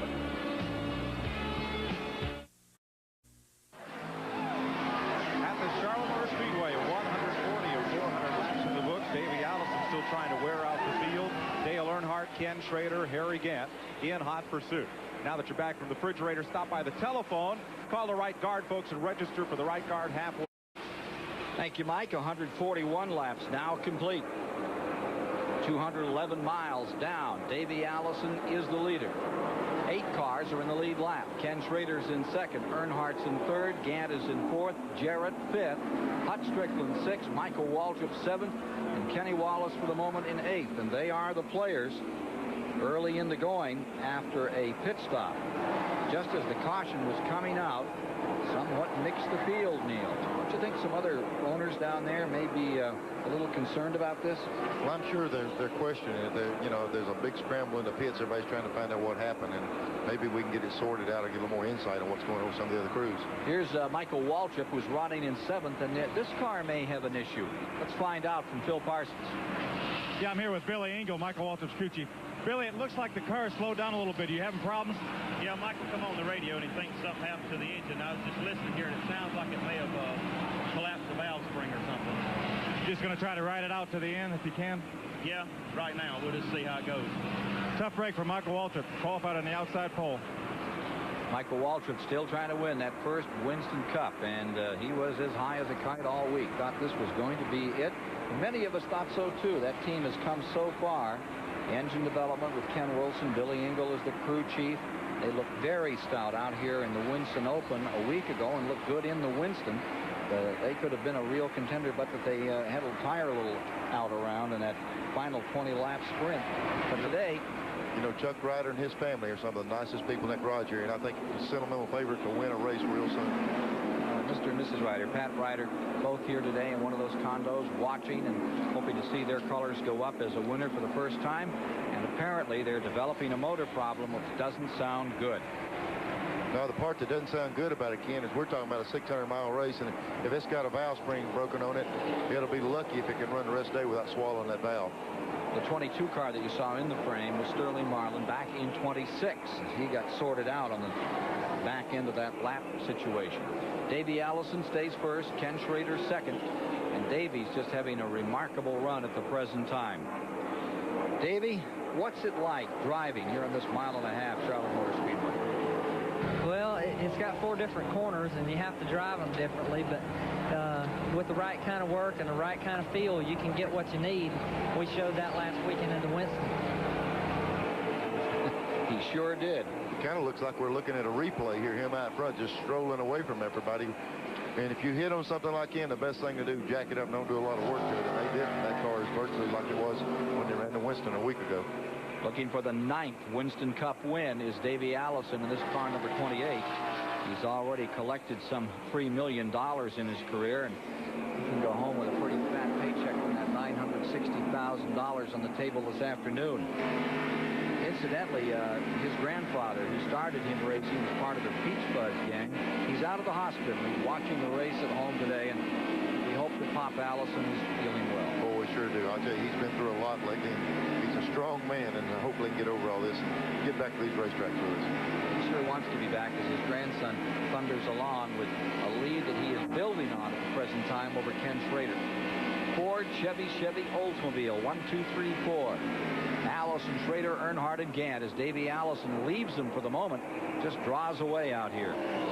Yeah, and that was a look inside the car with that space-age looking helmet on, and you couldn't see his face, but there's got to be a big smile at the way that thing's running.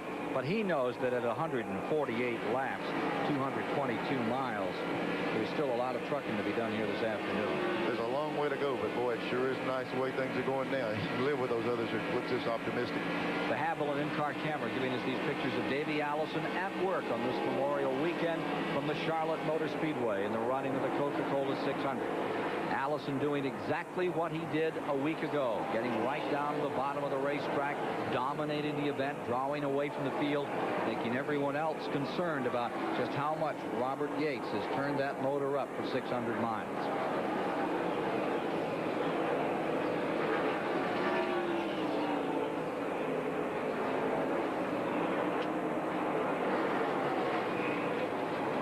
So 150 miles, 150 laps, 225 miles are now down on Allison in the car number 28.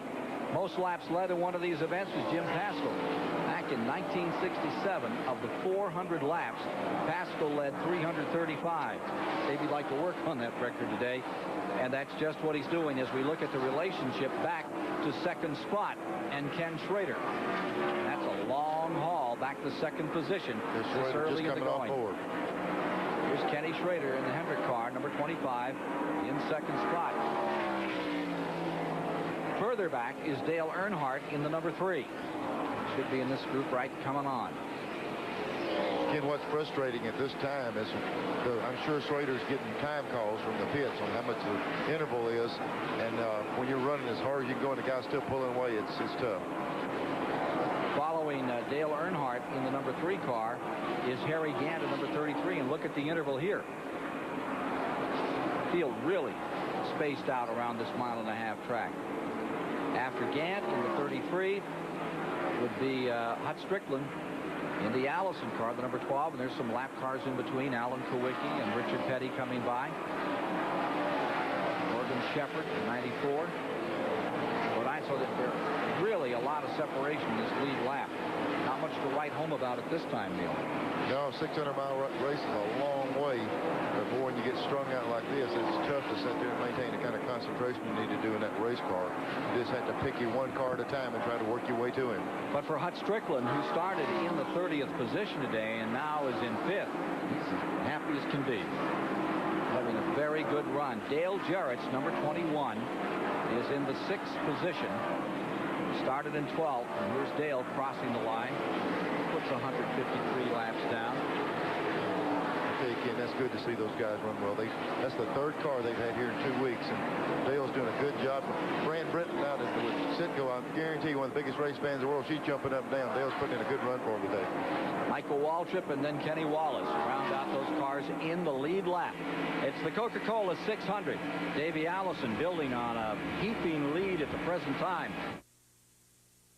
We're back with you again at the Coca-Cola 600. 158 laps are down. The race is going to be calmed at the present time. Davey Allison is in control. Schrader's in 2nd. Earnhardt's in 3rd. While 4th spot belongs to Harry Gant. Hut Strickland's 5th. Dale Jarrett is 6th. 8 cars lead in that front lap, and then after that, further back, Mark Martin is now 9th, Darrell Waltrip 10th, Rusty Wallace 11th, and Ernie Irvin is in 12th. And I believe the 4 car is a little upset about its placement on the track after that caution. We're finally going to get a word with Tony Glover, the crew chief, and see how he feels about that as we move along. For the moment, Ken Stabler is down there. He's found some real race fans out here today. Let's see what the story is. Well, Ken, anybody that thinks that stock car racing is just a man's sport, I've got some people here that'll disagree with that. Who you yelling for, dear? Dale Earnhardt. Richard Petty. Who you yelling for? Schrader. What do we all think about stock car racing?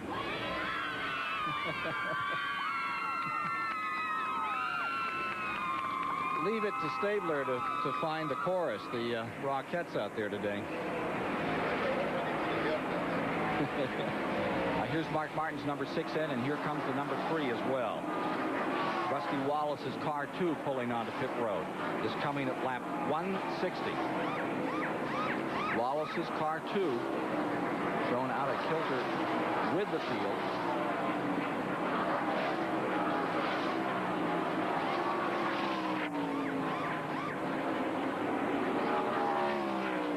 Number 30, Michael Waltrip coming in.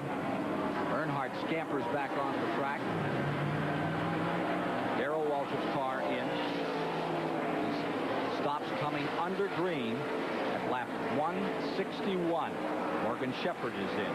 Brett Bodine elects to try the pit road at this time. There's Michael Waltrip's number 30. Started out with high hopes and anything but that right now, as the report is the engine is amiss in that car and the leader. Here's Davey Allison on pit road. Fuel and tires.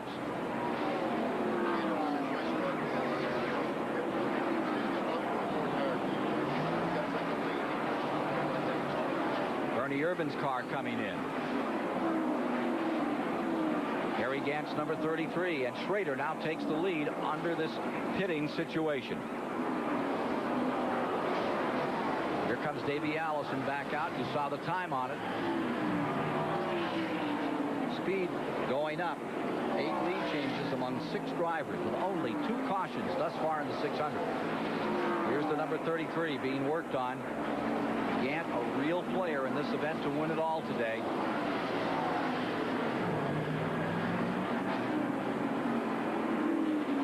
Ken, when we talk about parity in Winston Cup racing, it looks like everybody uses about the same amount of fuel. There's usually just 2 or 3 of these guys can really stretch it. Let's just watch what happened in the pit a moment ago as Gant comes in, hit a tire that was left out there and knocked down one of his men. You could see what he had on his mind, getting right on around there and changing that right rear tire. Never missed a beat. No, if you'll look, he was the same time with the guy on the right front. He just kept going. That was one of Davies' tires that Gant clipped, and it just knocked the guy's legs right out from under him. Those guys on pit road, they do so much to these days to assist them and try to make it safer. But when you're running race cars at the speeds that they run, and when you have those guys working out there on a hot day like this, things can happen. Luckily, that was not a more serious incident than what we just saw. Ken, in that tire assembly right there with the inner and outer tire weighs about 80 pounds, and it knocked him over. You could tell it had some weight in it. Luckily, he didn't get hurt. That was probably the crew chief himself, Andy Petrie, out there. Right rear tire changer on the car. Ken Schrader, number 25, for the moment, has the lead. That's the pit.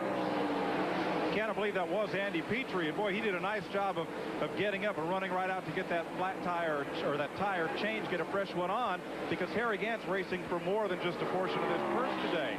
He and Ernie Irvin are the only 2 drivers that can cash that $1 million bonus for winning 3 of the big 4, and one or the other of them has to win today to be in position for that bonus pool, and Andy Petrie was not going to slip and fall down and let $1 million run away from him.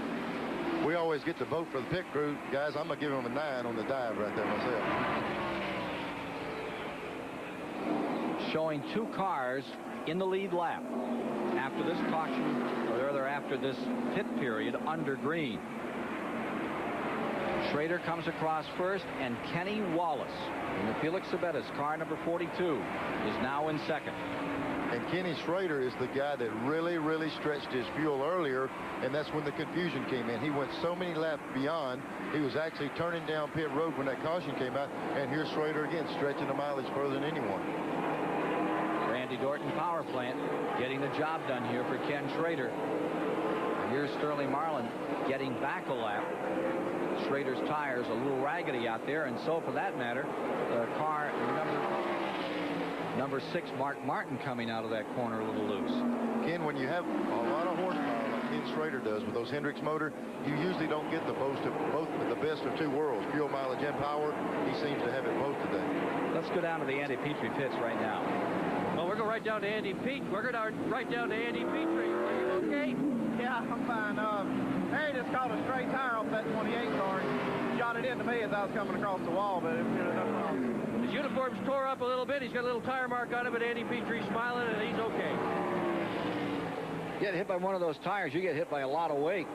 Ken, the only time I ever pitted a race car, I pitted one for Johnny Rutherford when he drove a Dyguard car one time, and I was a jack man, and somebody knocked the wrench out of my back pocket. I was going to put wedge in it, and that was my one and only time over the wall. I quit after one stop. I wouldn't get over there. They paid $100 grand a race. Andy Petrie ready for the next pit stop after he got nailed by a tire out there just moments ago. But he keeps car number 33 among the top 10.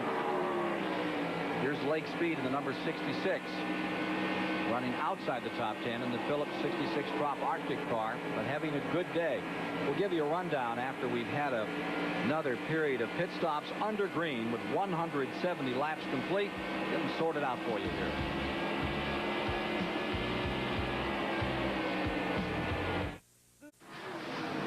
At the Charlotte Motor Speedway, the Coca-Cola 600, we saw Kenny Wallace give up the lead. He's driving the Felix Sabati's car for injured Kyle Petty. That'll put Davey Allison back out in front ahead of Dale Earnhardt. Ricky Rudd now posted as the 3rd place car, and Harry Gant. Just about 25 laps to the right guard halfway challenge. Some driver may pick up $10,000, and you, if you answer the phone with his name, may win a Pontiac Grand Prix SE.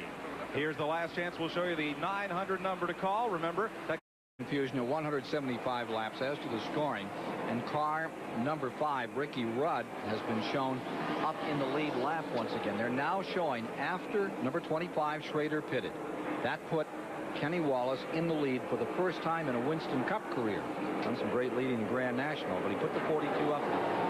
After he came in, that put us 9 cars in the lead lap, and it had Allison, Earnhardt, Schrader, the first 3, Gant, Strickland, Jarrett, and they were also showing at that time the Ricky Rudd car in that lead lap. Now they pulled him out again, dropped him back a lap. I think that's where there might be some confusion, because every now and then on the official scoring we see him pop up there and we see him pop out, and it might take if the next caution flag they have, if they have one, they might have to do some more sorting out. We've just got to see what happens to this. Well, it's showing Kenny Wallace as a lap down, now in 7th position after he was leading just moments ago. Kenny, has Rusty given you any good advice for winning the Winston Cup? Davey Allison, the leader, is slowing, and there's a caution on the track.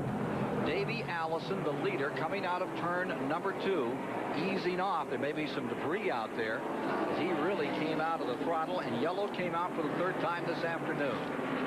Ken, it looked like there was something wrong with Davey's car. It happened so quick, but I guess he just slowed down for the caution.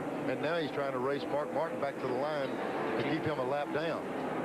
He may have him as they come to the stripe. Oh no, that's pretty close. Let's see how they score it. Mark Martin gave it a little shot just at the line there. It's going to be close. They might have to get that last lap camera out and take a look at that. It is that critical right now, getting a lap back. But it was far from the last lap. It was lap 178, 267 miles. Look at it again here. We can see how close it was. Here, Davey's on the outside. The cut across the shortness of the inside of the track might be the difference. But coming across the line right there, Mark, looks like Mark beat him back just because he had the inside part of the dog leg through there. So that would give us 7 cars in the lead lap. Davey Allison really stepping off the throttle, as there was something amiss on the 1.5-mile course here at Charlotte. It's nice when you get 2 foot back and you end up getting 1.5 miles for it. Yellow is out. And Ken, they do run that, it's not a photo finish camera, it's actually a high-speed video camera. They run it on caution flags and on the last lap of the race. 2 NASCAR officials are down there just behind the pit road running it across from the start-finish line, so they will be able to sort that out with certainty. But it appears that Davey spotter up on the roof radioed to him the caution was out, and he backed it out. So as the leaders pit under caution in the Coca-Cola 600, we approach the halfway point. We'll be back to Charlotte right after this.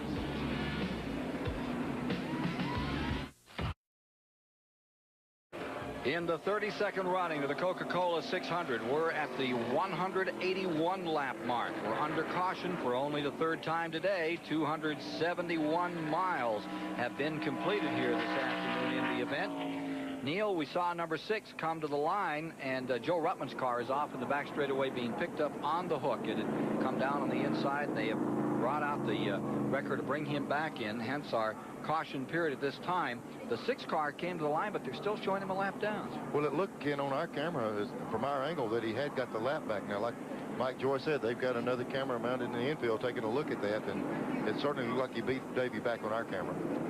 Looks like 75 Joe Ruttman did have himself a problem out there, and that's why we saw Davey lift so dramatically coming out of turn 2. And that's the 2nd time we've seen one of those cars. In practice last week, Butch Bach and the guys lost a car like that with Alan Grice when a steering wheel came loose and came off. He didn't put the pin in, it just fell off, and they destroyed a car on the back straightaway, and looks like the 2nd one they've got this week. Take a look at the top 6 here. Schrader first, Earnhardt is 2nd, Allison is 3rd. Going 4th is Harry Gant, 5th is Dale Jarrett, and 6th is Hutch Strickland, all in that lead lap. There's Kenny Wallace trying to push his way in and get ready for a go. Yeah, and they're going back 1 to go, and if you think there's not a little bit of confusion, you can see these guys battling themselves to try to get themselves in position up there. They want to know where they're going to start this race. There's a little bit of confusion right there now, and these guys are going to root around and try to get where they want to be personally to start this race. Schrader's going to be out front with Dale Earnhardt right behind him. The lap cars are to the inside right here. Has Rusty Wallace given Kenny Wallace any good advice for winning the Winston Cup races this year? I think the best advice Rusty's given me since I've got this ride is not to try to over-engineer myself. I'm kind of used to working, you know, with Steve Bird, my Grand National crew chief, trying to, you know, say things to him, you know, what I think we need to do. And, you know, Gary Nelson and the boys are pretty smart, so whatever they're going to do, it's pretty well going to be the right move. And I think Rusty just wants me to sit there and tell him what the car is doing, you know, and take all this with a grain of salt and don't get too excited over it. Kenny Wallace doing a grand job today, currently running in 8th position. One lap down. Up in front, it's Schrader and Earnhardt. And with his caution, they're back together. Remember that Martin is being shown a lap down. Didn't look like it from where we sat, but from where that right on the line, right over the line, they had it as 28, containing number 6 and keeping that lap back. In case the people are wondering how Davey came in first and came out in 3rd place behind these two guys, they jacked Davey's car up the chain right side, and the car fell off the jack before they ever got the tires off. So he came out a little bit behind these guys. Yeah, Neil and Ken, the reason Mark Martin is still a lap down, I talked to Steve Meal. I said, didn't you guys beat him back to the line? He said, we actually had got the caution a lap before, so that really didn't count. He just had to stay behind him, so he's still a lap down. So that big run to the line was for naught. And he's still back there out of that first lap. Car number 6, Mark Martin, trying to get his way back into the thing. Schrader stays first. Here's Earnhardt in 2nd, and Davey Allison closing in 3rd. A little further back, Harry Gantz 4th, and Jarrett is in 5th. Up at Indianapolis, Michael Andretti back around Fittipaldi for the lead, and Rick Mears is 3rd. For the moment, Schrader draws away. Yeah, he's getting him a little breathing room, and he's going to need it because Davey Allison is really working on the back bumper of Dale, and if he gets around him, he'll be working on Schrader in just a few laps. I think that Davies is really, really stout today. But so is Schrader. He has looked good all day. Hasn't shown much here, but he's getting ready to pass muster right now. Leading by 10 car lengths with 186 laps complete. Here's Dick Berggren. I'm with Richard Childress. Richard, is your driver going to try for the halfway money? Well, we were, but, you know, he hadn't said much since he fell off the Schrader. We're just going to see how he does. What are you going to do in the second half of the race? What's your plan? Well, we've been holding back sticker tires. You know, we've been using scuffs early, and the racetrack gets slicker. We're planning on trying some sticker tires, see how they do the last part. Did you do anything with Davey? He's pretty strong, I'll tell you. Didn't say who's going to win it, however. He is strong. There you see him, the 28, closing up on Richard Childress's car number 3. Allison to the outside in turn 4. Schrader's been here on 7 previous occasions in the 600.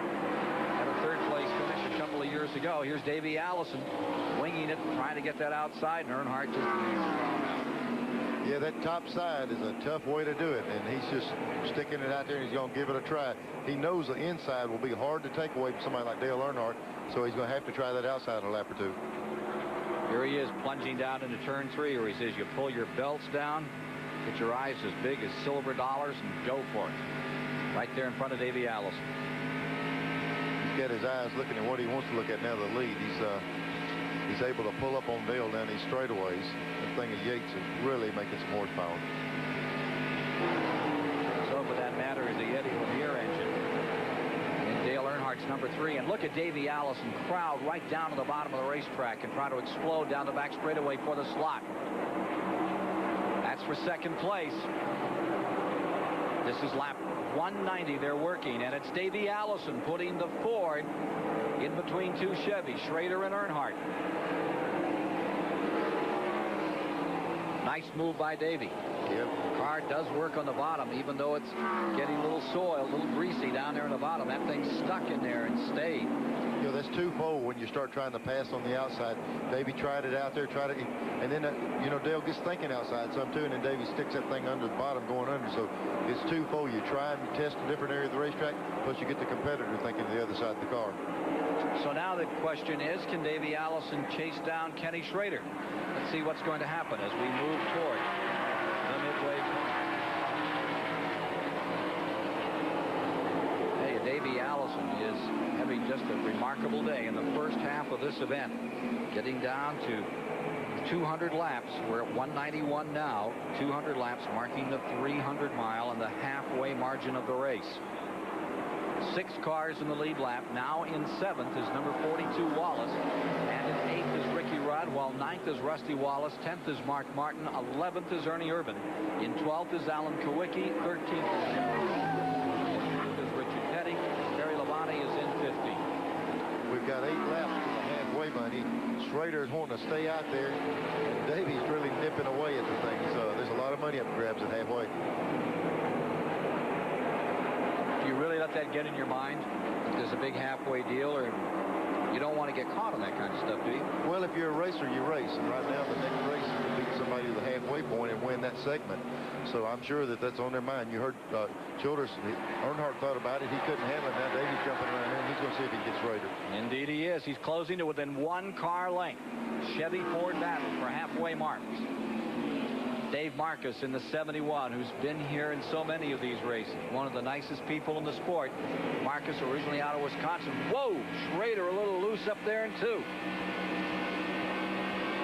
He grabbed himself a big mittful to get that one back under control. Here he is coming through 3, and Davey Allison closing as they battle for honors at the midway mark in the Coca-Cola's 600 32nd Annual American Classic.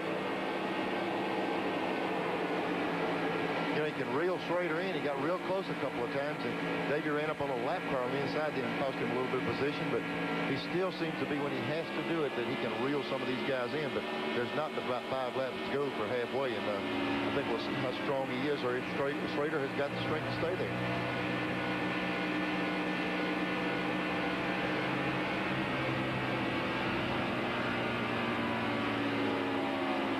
Closer just a few laps ago. As you can see right now, when he was leading the race a while ago, he was just sitting like he was on a Sunday drive. He's hustling right now. He's really working the wheel. Schrader's set a pretty good pace for him right now. David's really working his car to try to run him down. And look at Dave Marcus is sticking right in there. He's driving his own line. He's always aware where the other people are and doesn't get in the way. But Dave Marcus is giving it a good shot in car number 71. Marcus being shown in 27th position at this point. I'm sure Davey really needs to get up there. He won $325,000 last week. And halfway money, so I might as well try for some of that too. But for the moment, it was like someone stung Ken Schrader. He just dove off. Schrader figures he can as much as he likes to race. He'll just put that money on a short track car somewhere. I think we should remind him that in the 31 previous races, only 9 drivers have led halfway and won the race, Neil. I don't think that enters into it when they see money in front of them. Here's Davey Allison closing in again. 197 laps now complete. Mickey Gibbs in the car number 24 has just pitted for the Barry Dotson team and come back out. Here's Allison closing in. Mickey Gibbs is running 26 at this point.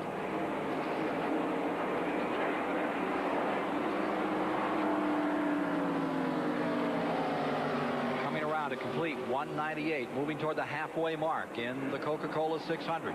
Schrader in front and Davey Allison back there. That's 3 or 4 laps, and now he's hot on the assault, trying to take that number 25 down a peg, and he's trying the outside line. Again, this is the very same move we saw him put on Dale Earnhardt. Tried him outside that lap. Let's see if Davey goes back to the inside the next lap. He set Dale up outside 1 lap. The next lap he tries inside. Let's see if he can work the same deal with Schrader. But you've got some ponds, some checkers on the inside blocking there. It isn't quite the same.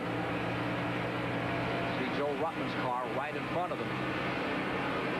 This would be the time right here going in this corner. I would think Davey would try it inside. That's where it worked a while ago. He's got 1 more lap to do it to the halfway mark. Schrader's strong, though. He's got just enough lead on it to be tough.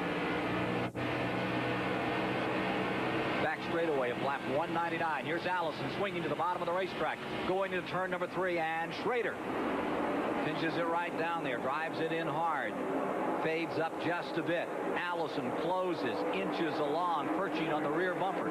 Here they come to the midway mark, and it'll be Chevrolet first, Ford second. Halfway in the Coca-Cola 600. So Schrader pockets some extra dollars. Earnhardt stays 3rd. Harry Gant 4th. Hutch Strickland's back there in 5th, and Dale Jarrett in 6th. And now Davey Allison gets that bottom run. Schrader says, okay, if you want it now, that's all right. Does that answer the question? Was he concerned about halfway? He said, okay, we're halfway. Let's ride for a while now. When you start riding, this little black thing starts nipping on your bumper. Yeah, be careful. That's right.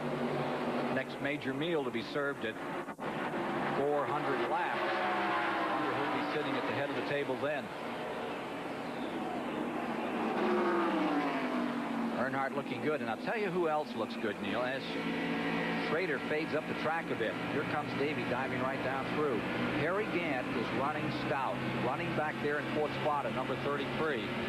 Not doing anything exciting, not doing anything dramatic. He's 51 years old, just takes it easy, gets the job done. And I tell you what, he's sitting there where he can see the leaders. You know, he hasn't been in jeopardy of getting lapped all day long. The car sits there and sits there, and Harry's the kind of guy that when he gets ready, he'll let you know. He'll move on up there, but he seems to be content just to keep the leaders in sight right now. Allison in first, Earnhardt in second, and Schrader drops to third.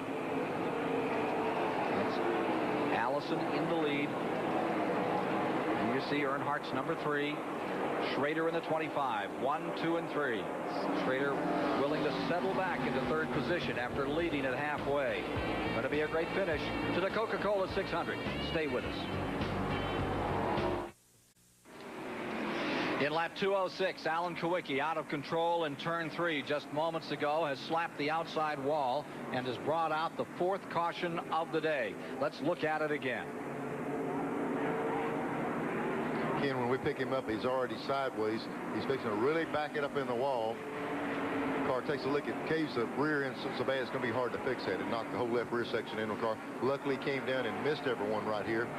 It's good driving by the guys on the inside, right, coming through the grass and everywhere. But this track will sweep the car down off the top when you hit up here to get you down out of the way. Have another view. Here, maybe we can pick him a little further back around. Yeah, he's right on the bottom. He's already had a problem getting in the corner. With that much smoke, I wouldn't doubt he didn't have some kind of motor problem because the car's broken loose on the bottom of the track and then it just takes off up the hill.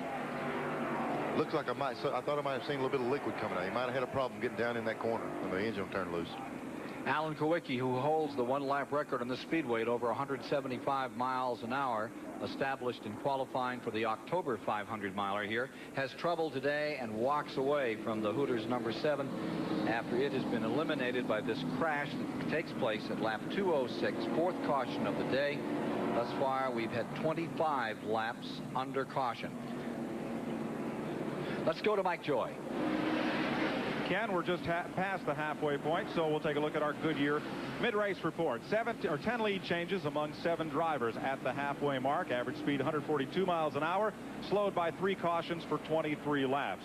6 cars were out of the race, make that 7 with Kulwicki. They include Dick Trickle, Greg Sachs, and Larry Pearson, Jimmy Means, Jim Sauter, Stanley Smith, and now add Alan Kulwicki perhaps to that list if his car goes to the garage area. Mark Martin jumped from the pole to lead the first 3 laps. Mike Waltrip went in front. He's since had some engine trouble. Schrader, Wallace, Earnhardt, and Davey Allison have been the pace setters here. Add Kenny Wallace, who led a lap under green before making a pit stop, and Ken Schrader, who led at lap 200, is the name to know. If the right guard people call you, he picked up the $10,000 bonus for leading the halfway lap, and knowing that name could win you a Pontiac Grand Prix if they call. Back to Ken Squire. Thank you, Mike. Coming in on the hook is car number 7. Alan Kawicki out of it, and the field getting sorted out, getting set on a restart. Davey Allison's car number 28 getting an opportunity to show its colors for a bit up in front here as we get back ready for green. And the number 3 car of Earnhardt, Schrader, all serious numbers to consider to win this race, as is number 33, Harry Gant. There's the number 7 car really bent up in the back. Again, we got all the cars coming in pit road. Looks like everybody's coming in. Alan's car looks like it's not going to be able to repair it. While these guys are taking a pit, getting a pit stop, getting these cars serviced, let's take a break.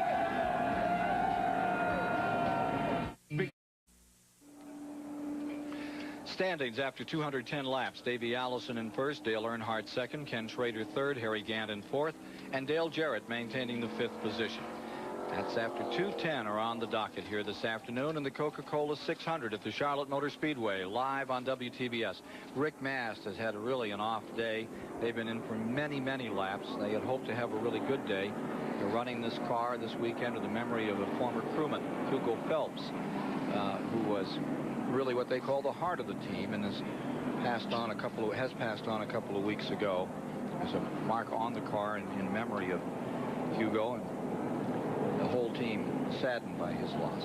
We're looking for a start, I believe, probably 2 laps.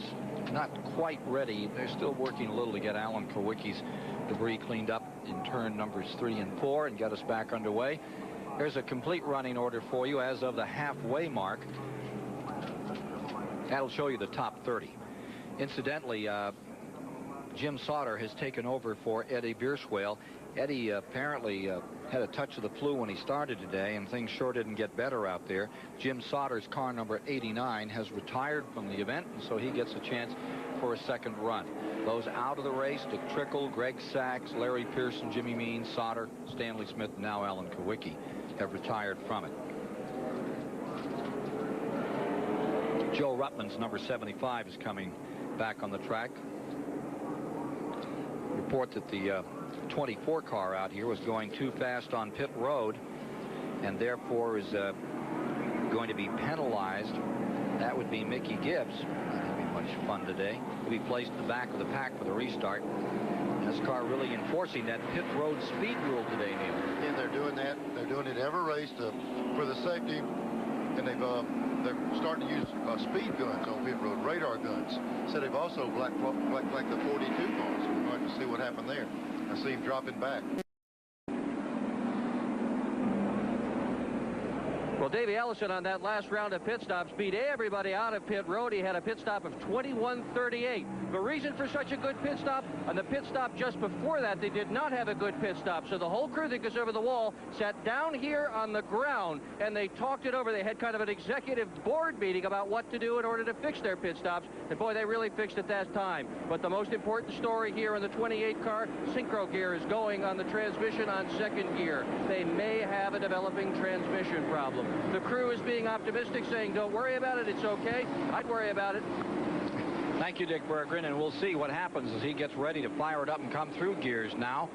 Coming down to the start, temperature 98 degrees, 135 degrees on the track. The humidity here at the Charlotte Motor Speedway, about 50%. There's the break at lap 213. They're back under green. Rusty Wallace down on the inside trying to get that lap back, and does just that. The defending champion in the 600 moves away from Davey Allison, the leader. He's having a problem with the synchronizers in second gear. He's got to nurse that thing a little bit. I think it worked pretty good for it. We'll have to see how it does here. Back to the line. Give Rusty Wallace a shot at the lead lap. That puts 7 cars back in the lead lap, with Davey Allison in front. Earnhardt, as you see, number 3 in second. And here comes Davey, bustling right down on the inside and busting through to put Wallace down a lap again. Brings Earnhardt with him. Looks kind of like fourth gear's working pretty good. And there's Dale blowing the horn a little bit. Says, I need to stay after Davey as much as possible. Rusty says, thank you, I'll run this line for a minute. And here comes Schrader just to mix it up. And there's Gant in the 33. Remember Rusty Wallace trying to win it back-to-back. The last time it was done, 88 and 89 by Waltrip. Not many duplicate here, Neil. No, I got in 2 lucky laps myself. Yep. 82 and 83, Neil Bonnet. So you found the magic, and then the third year when you tried to do it, the motor went away. Look at this, 3 wide as they hustle out of turn 4. Davey Allison away, and Schrader in the mix. Lambering right up through into second spot. Pretty good piece of driving by Ken Schrader in car number 25. Yeah, he caught Dale and Rusty had really been banging on each other pretty good there, and Kenny got on around him, and he's really making a good move at Davey now. And Mark Martin in that lap back has moved around Wallace. In fact, Rusty Wallace is really falling back. Mark Martin, Ernie Irvin, both pulling around him. That drops Wallace into 9th position, a lap down.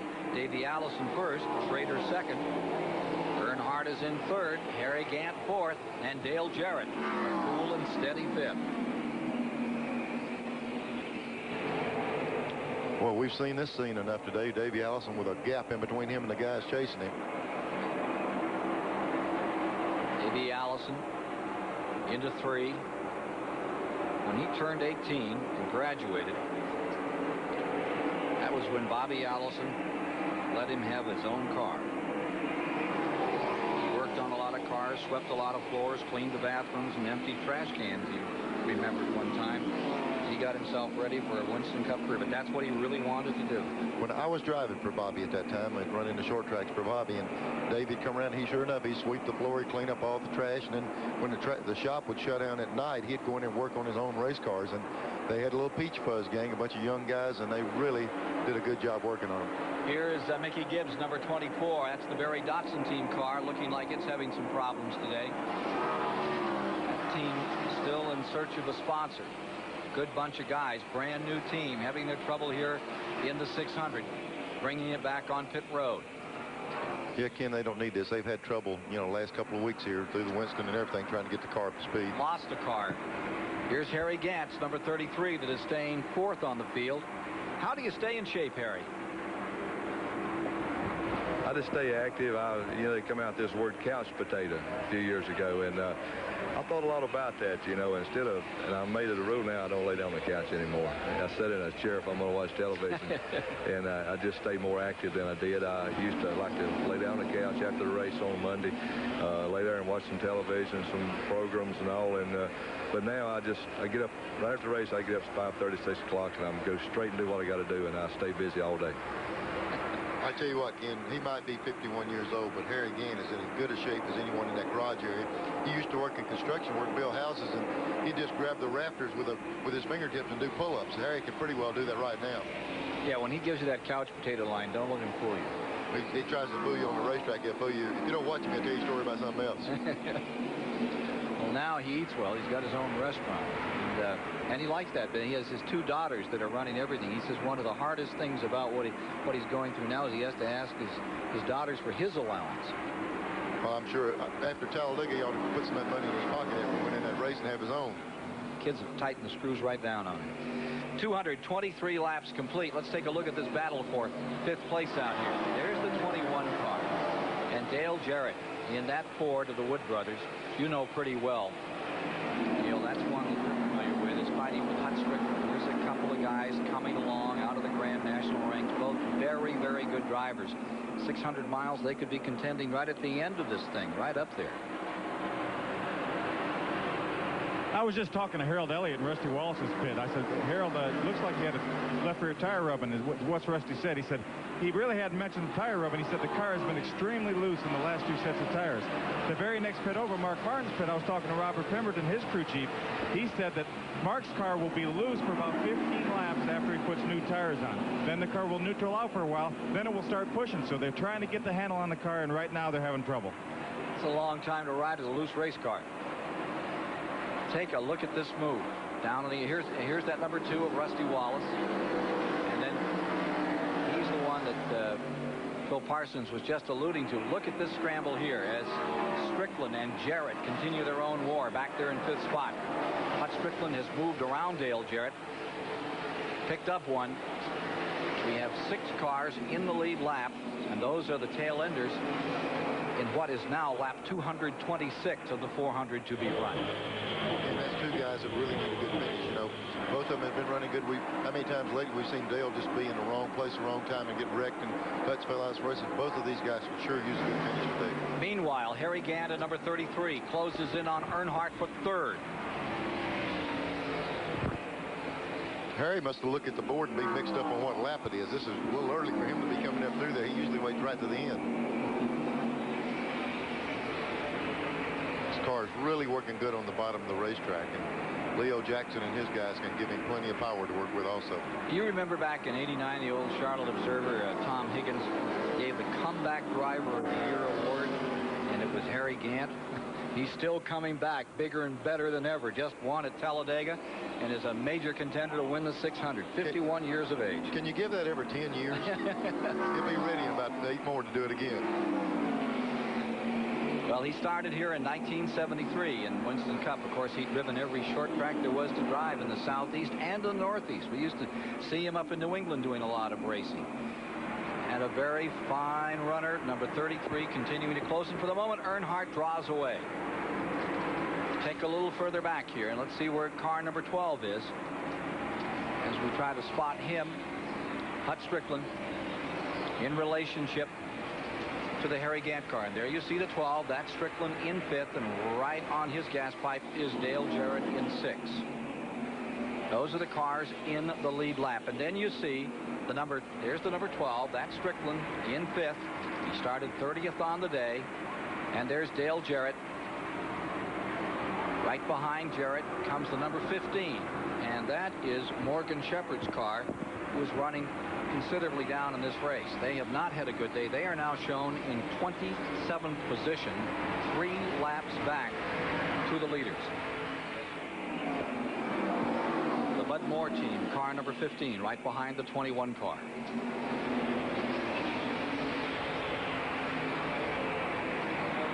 Take a little further back here. Here is the Rusty Wallace, car number 2. He's running 9th overall on the field.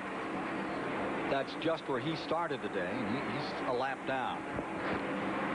Brand new team for Roger Penske. Ken, you can see that looseness in his car as he comes off forward, really cranking on the wheel in the back end, trying to get out from under him. Now that 20 car is running 2 laps down. That's Bobby Hillen in the 18th position in the Dick Moroso car. Bobby ran good at the first of the race. You know, he was one of the guys trying to keep him going a lap down, and he was at the first race. He had the car running real good. And you keep hearing that things are turning around for Bobby Hillen. There have been 2 or 3 offers for his abilities in a race car in the past couple of weeks. We'll see what that develops on that as the next few days go by and they get ready to go to Dover, Delaware. Ricky Rudd, there's your 10th place car. Ricky Rudd, car number 5, started 17th on the day. We're at 2:31 as you watch Rudd, who has never won this 600, and with Waddell Wilson as crew chief, always is considered a contender to win. One of the big factors with them is the power that Waddell Wilson can put in those engines, and they've got good chassis on the cars. Hendricks builds their own cars now, and with Waddell's motor in that thing is really running. Looking further back on the field, there's the man, 17 times a winner of this event, Darrell Waltrip, who is still just 1 lap down and running in 12th position. He didn't need to go a lap down in his quest to win this thing for the 6th time. That's what's hurting him now. Yeah, you know, when you see a guy lay back, son, you say, well, he's doing that. But when Darrell has got himself in this position, the car can't be running like he wants it to be. He doesn't need to be a lap down at this particular time. And Richard Petty. Richard Petty. More needs to be said. The king. Pay good money to see him run anytime he wants to strap on a seatbelt and go for it. Had a nice little dent in the quarter panel there. He's been real close to somebody one time or other in the race. His cousin Dale Inman is not in the pits today. He's up on the roof working as the chief spotter for car number 43. Dale changed his role. He's got a guy that runs the pits for him. He gets up top and does the spotting and tries to work with the pit crew from the roof. He's got a lot better overall picture of what's going on. So, as Richard Petty continues further back in the field, Davey Allison stays up on top. 600 continues at the Charlotte Motor Speedway. Here you see part of the record crowd at the Charlotte Motor Speedway today for the Coca-Cola 600 at Indianapolis. Rick Mears has just won it for the 4th time. Roger Penske for the 10th.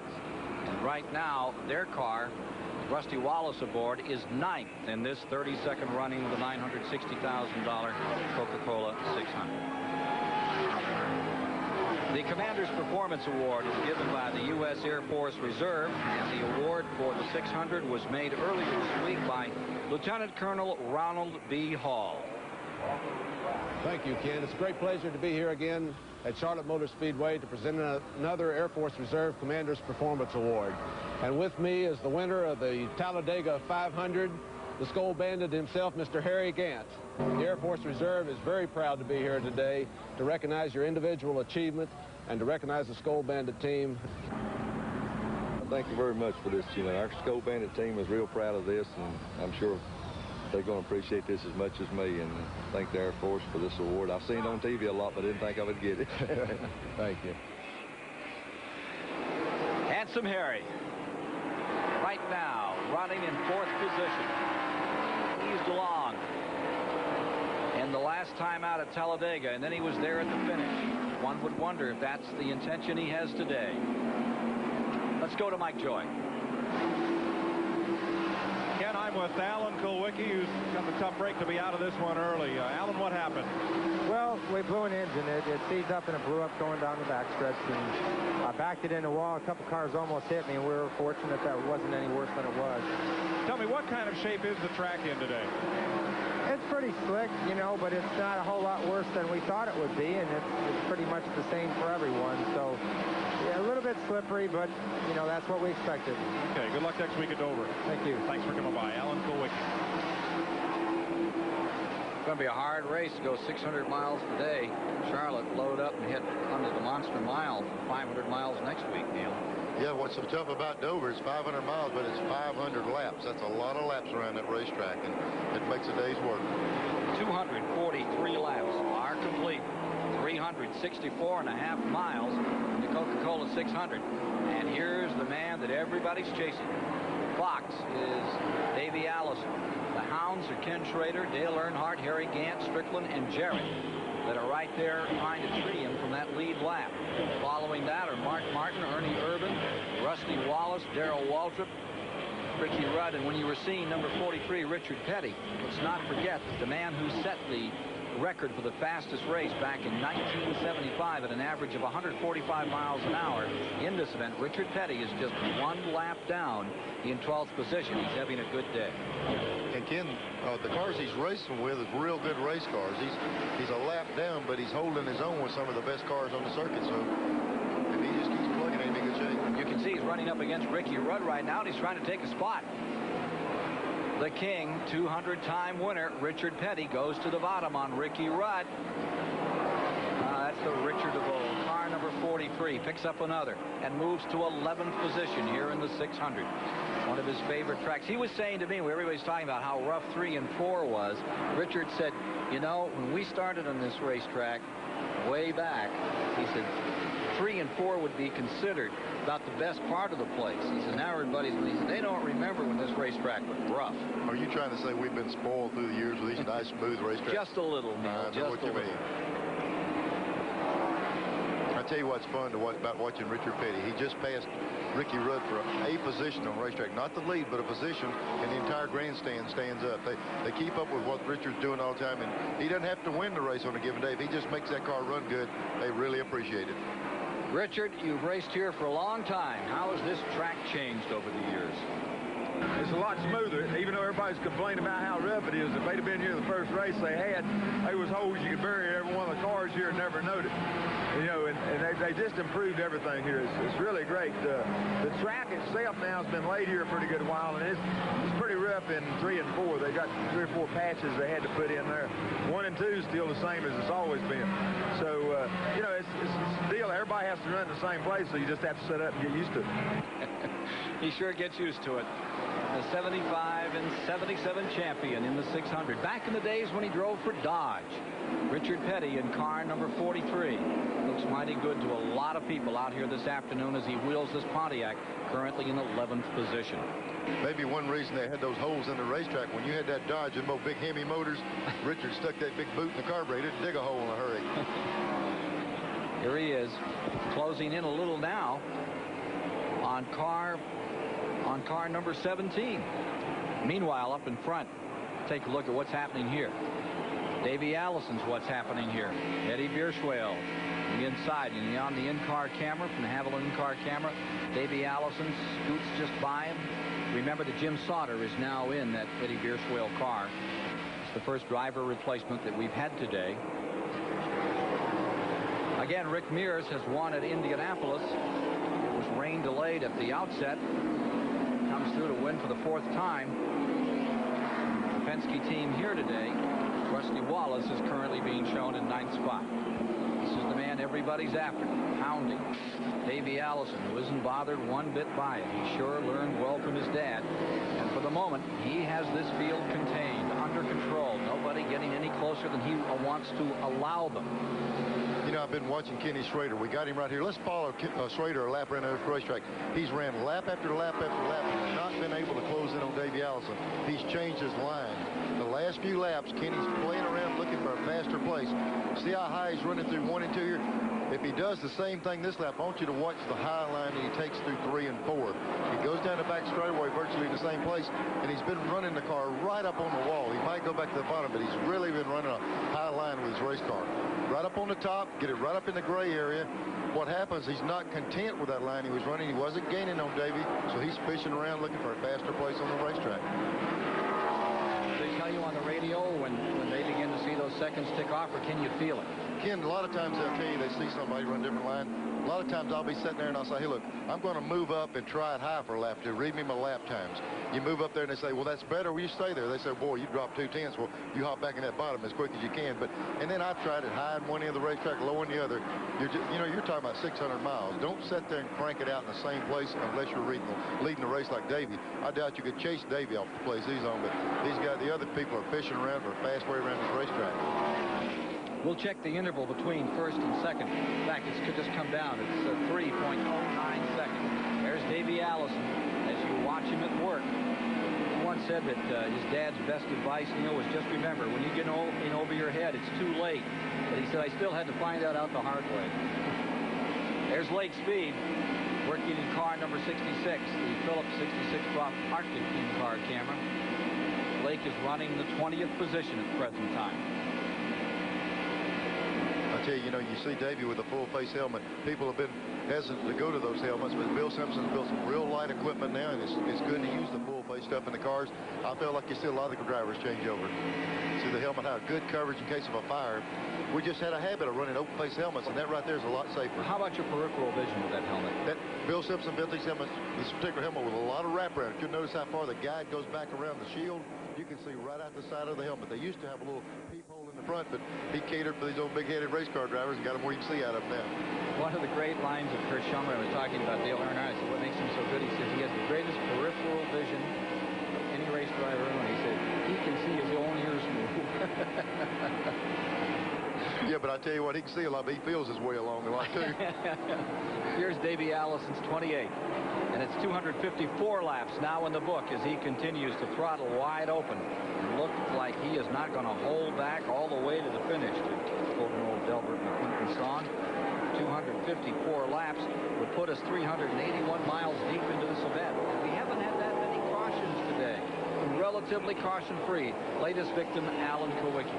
So Davey Allison is first, Rader is in second, Earnhardt is in third, and for the moment, Allison's got him covered. Can he stay there? Question mark. 390 miles, 260 laps are in the book, now clicking off 261. It's Davey Allison first, Rader second, Earnhardt third, Gant fourth, Hut Strickland fifth, and Dale Jarrett in sixth. As you watch car number 66 running in 20th position, Lake Speed. There's Davey Allison's number 28. Still overhauling anything there is on the racetrack. The quickest machine here is that Ford of Davey Allison, prepared by Robert Yates. We're talking about helmets a moment or two ago. And down at the STP Pit Center, Mike Joy has more. Thanks, Ken. Let's take that discussion a little further and show you latest technology. First, from inside Lake Speed's car, the car we saw a moment ago when we came back from commercial. Now, you see Lake has got that open face helmet, and it's made in that style with a little bit of wraparound to the side, and also in a style that comes all the way around front, but still allows the driver to use those open face bubble goggles. Now, from inside Davey Allison's car, you'll see the latest design. It's kind of space capsule-ish, a type helmet that Bell with the full face helmet initiated. Dan Gurney, I believe, first had one at Indy in 1968.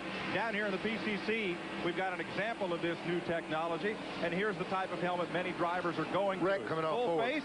It has a full shield, and we'll be back to it in a moment. Ken?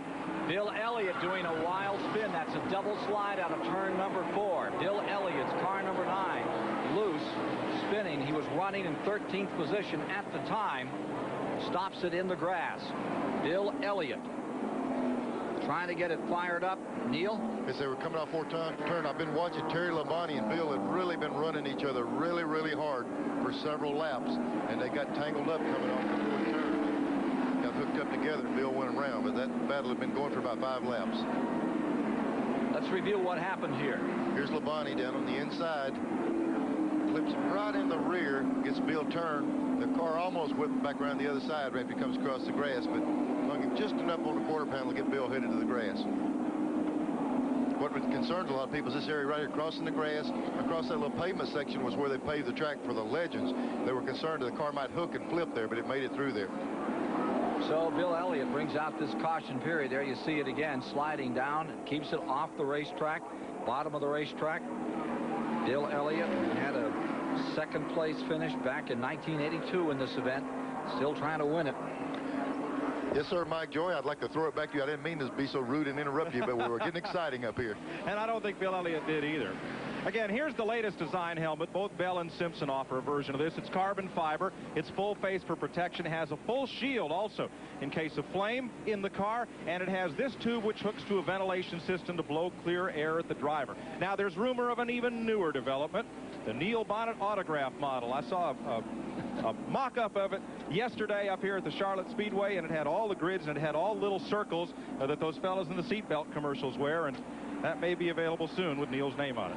Well, I certainly appreciate that, Mike. Joy Simpson told me he's going to build my own uniform and helmet with the crash design on it. I've done enough of it for him. All right, under this caution period, all the leaders have been on pit road. They're coming back out now. We'll get the field sorted for you and join you for more of the Coca-Cola 600 in a moment. One more lap and we'll have 400 miles down, 400.5 miles to be exact, at 267 laps. We have 6 cars in the lead lap after the sort out from the latest stop on pit road under caution, with Davey Allison, Earnhardt, Gant first, second, and third, Strickland, Jarrett, Schrader 4, 5, and 6. The city of Charlotte has become the hub of American stock car racing. At every level, the sport is a part of this community. To report on that, we sent the intrepid, inquisitive Ken Stabler into the field. Ken, my Charlotte tour turns up some very involved people who get very little public exposure. First stop, Travis Carter's Suburban Race Shop, where Jimmy Spencer's car is prepared. These shops are full of people who don't get much exposure. One of them is Carl Adams. Carl at one time made a living on the West Coast as a driver, but 19 years ago moved to the Charlotte area where he's found his niche. Racing obviously has been good to a lot of people involved in it in various ways. Racing, I'm sure, has done an awful lot for you, or you wouldn't be affiliated with race cars. Racing has been really my whole life. I've been involved in this sport for over 30 years. And I still am excited about racing, even though I'm not driving, but I still plan to be in this type of business for a long, long time. There are a lot more interesting people around Charlotte caught up in stock car racing. I'll have more for you later in the show. All right, thank you, Snake. 268 down, getting set to go. Incidentally, Mickey Gibbs has rejoined the field in the Barry Dotson car. Let's go to Phil Parsons. Down here with Ernie Elliott. Ernie, the thing hung in third. Is it hung in third or fourth gear? It just tore up all of it. It just tore up everything underneath. So is it hung in high gear? Can you finish a race just in high gear? No. That's Ernie Elliott down here. We also noticed that Mark Martin, when he came in for a pit stop, that came in and went under the hood, his car definitely sounded like it was missing. Thank you, Phil. There's the story on car number 9. Bill Elliott still trying to win this 600. He's had himself 33 wins, but this is one that's eluded him. I don't know what the deal is with the pit right now. Dale and Earnhardt and the other guys have pitted earlier. Looks like they're going to put a splash of gas in these cars. Right at the last minute, they turned in off the fourth turn, so they must be going to try to get set up where they make it with just 2 more stops. Remember again, 6 cars. Allison, Earnhardt, Gant, Strickland, Jarrett, Schrader. This will change that around. This is going to move Earnhardt on the tail end of that lead group. 1 lap down. In 7th would be Waltrip. In 8th is Rusty Wallace. 9th is Ricky Rudd. We'll see if Waltrip can make up a lap here as we get ready to go. He, Wallace, Rudd, Ernie Irvin in 10th, Terry Labonte in 11th would like to get back in this thing. And Kenny Wallace, having a very good day in what has been the Kyle Petty ride, is now 12th. I'll tell you, Kenny, that's a golden opportunity to him. You hate to see anybody get hurt like that. Kyle really got hurt at Talladega, and Kenny stepped in there. And that car has shown a lot of power and a lot of handling ability with Gary Nelson working on it. Just totally dominates Rockingham every time they go there. And the car's running good here, and Ken's doing a good job with it. Let's go down to Mike Joy. Wally Dollenbach is another Ford that suddenly had problems here, and the Junie Donlevy car's in the garage. What happened, Wally? Well, at first we lost the clutch, and when we lost the clutch, when we made a pit stop, we had to get out pretty hard, and then we bent the drive shaft. And we've got a problem with the rear end now. I think with the bent drive shaft, it just hurt the whole drivetrain. Former Trans Am champ, a lot of folks thought you might be headed toward IndyCar racing, yet you're here at Charlotte. What do you think of this type of the sport? Oh, I love this racing. It's great, and it's racing, that's for sure. But we're out here trying to get as much experience as we can, and we're down a bunch of laps. But if we can just get as much seat time as we can, we'll try to get back out What's there. the biggest thing you learned today? That it's hot. It is that. Ken? Thank you very much, Mike. There's a great addition to NASCAR racing, Wally Dallenbach. His dad was one of the nicest people we knew in stock car racing way back, and has been a great addition to Indianapolis car racing. And this guy, two-time champion, Wally Dallenbach, he gets his teeth set into this. Look out. You see 28, that car has pitted and come back out, so Davey Allison has given up the lead. He goes back to 6th position on the board, and that means that on the shakeout with 270 laps complete, Harry Gant will be in front when we come down for green. Yeah, the exact reason that Neil Bonnet had was correct. The business about timing of pit stops. This yellow flag came too early for everybody. Everybody was planning on doing 2 more pit stops, but this one came just a few laps early. And that's why Earnhardt and the 28 Allison came in, so they can make it on only 1 more. You're right, Neil.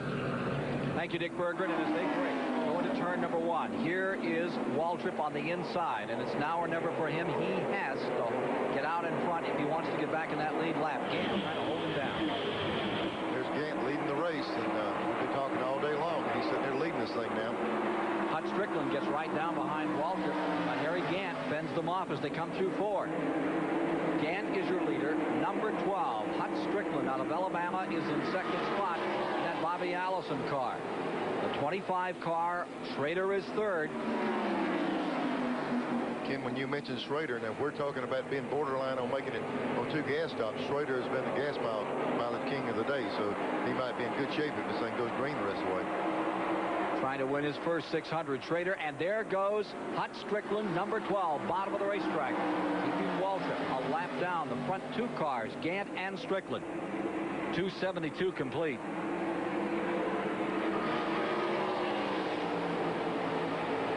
Gant, for the moment, drawing away.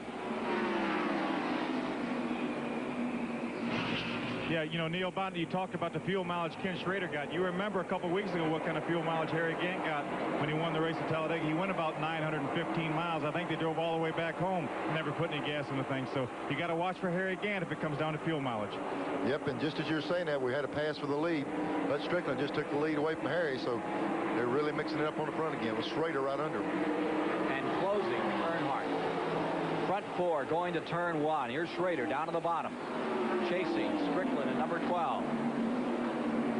Hut Strickland with the lead. 2nd spot, that's Ken Schrader.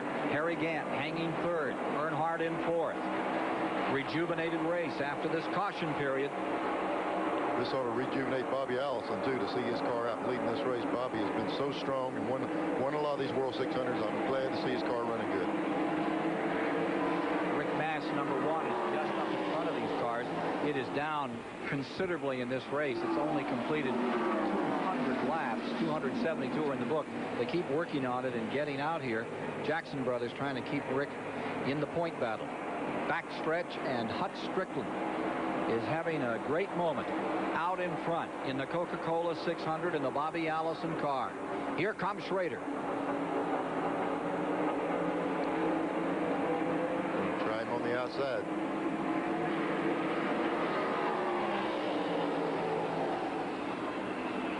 "13 lead changes among 9 drivers. The 9th driver to take over has been that number 12. Here comes Schrader on the outside. They round turn 2. It's got to be a thrilling moment for Bobby Allison to have a car back up in front and know he has a driver as good as this kid Strickland. That's right. They got a lot of ground laid for a big-time plan for Hut. You know, he's a young guy. They get this team organized. They can be a factor in racing for a long time here. I think a lot of folks would be interested in how involved Bobby Allison is in that team now. Bobby has a lot of input in it. You know, Bobby was probably one of the best guys at setting a chassis up, knowing the ground up on the chassis. As a matter of fact, he was one of the first guys to go with the front steer cars, which everybody has now. I'm sure Bobby puts as much into that team as he can. Well, as a kid, Hud Strickland had a toy race car, and he painted the number 12 on it because he wanted to have a number like Bobby Allison. And right now, Hud Strickland is fighting for the lead in the Coca-Cola 600. He's looking up from under by one position at this juncture with Ken Schrader's Chevrolet out in front. The Buick of Hud Strickland in second. The Oldsmobile of Harry Gant is third. It's the Chevy of Dale Earnhardt in fourth. The Fords of Davey Allison and Dale Jarrett completing the top 6 in the lead lap here at Charlotte.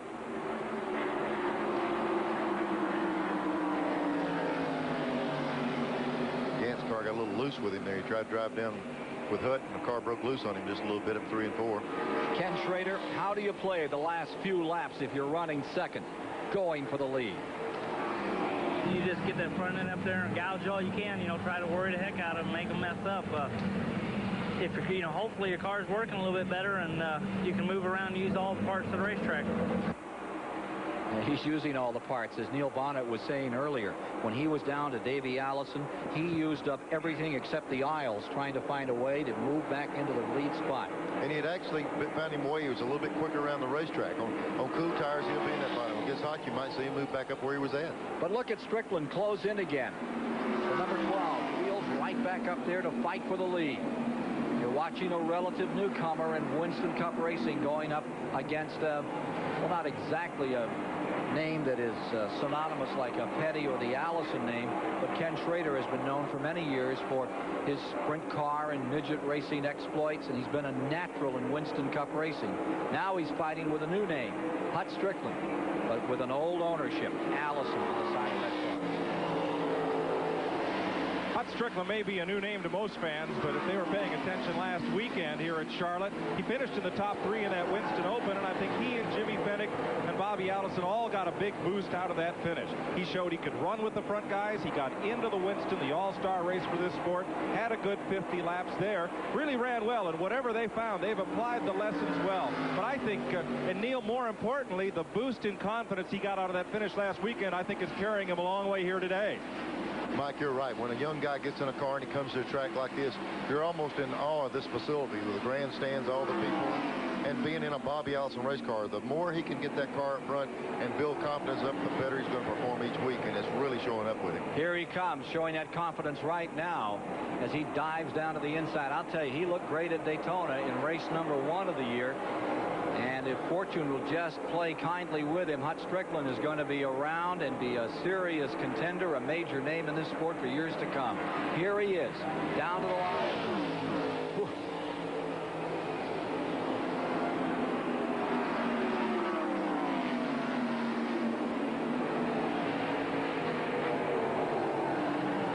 Drivers whose first super speedway victory was in this Coca-Cola 600. Naturally, the first year when Joe Lee Johnson pulled it off. That second year when David Pearson scored the first of 105 career wins was here. Jim Paschal, the great Jim Paschal, in 1964 came home in first place. That was the one with the least lead changes, 11, tied with Joe Lee Johnson back in 1960. And Kyle Petty in 87. Of course, Kyle had won at Richmond earlier that year, but on a super speedway, this was it. And that's not exactly. Remember that the first race he ever won, remember that in 1969, went to an ARCA race? At Daytona. Kyle had never... Oh, everybody said, gee, when's the next one going to be? I'd always heard about Richard's son, he's going to be a good quarterback when he got out of high school, went to college. Next thing we know, he's ended up winning the ARCA race. I think he forgot about the football program. There you see car number 33 closing on the 2 leaders. 12 and 25 are in front. And moving in, and here comes Davey Allison in the car number 28, closing on Dale Earnhardt in number 3. That's the fight for 4th. Getting a little more intense now at Charlotte with 285 of 400 laps complete in the 32nd running of the Coca-Cola 600.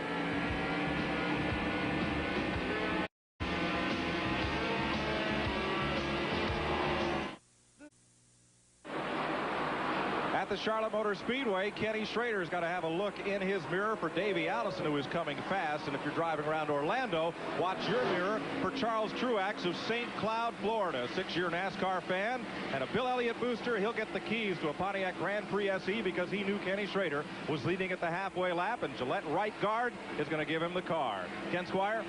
He's having better luck than Bill Elliott. Yeah, he might need to borrow the transmission out of that thing since he tore his all to pieces.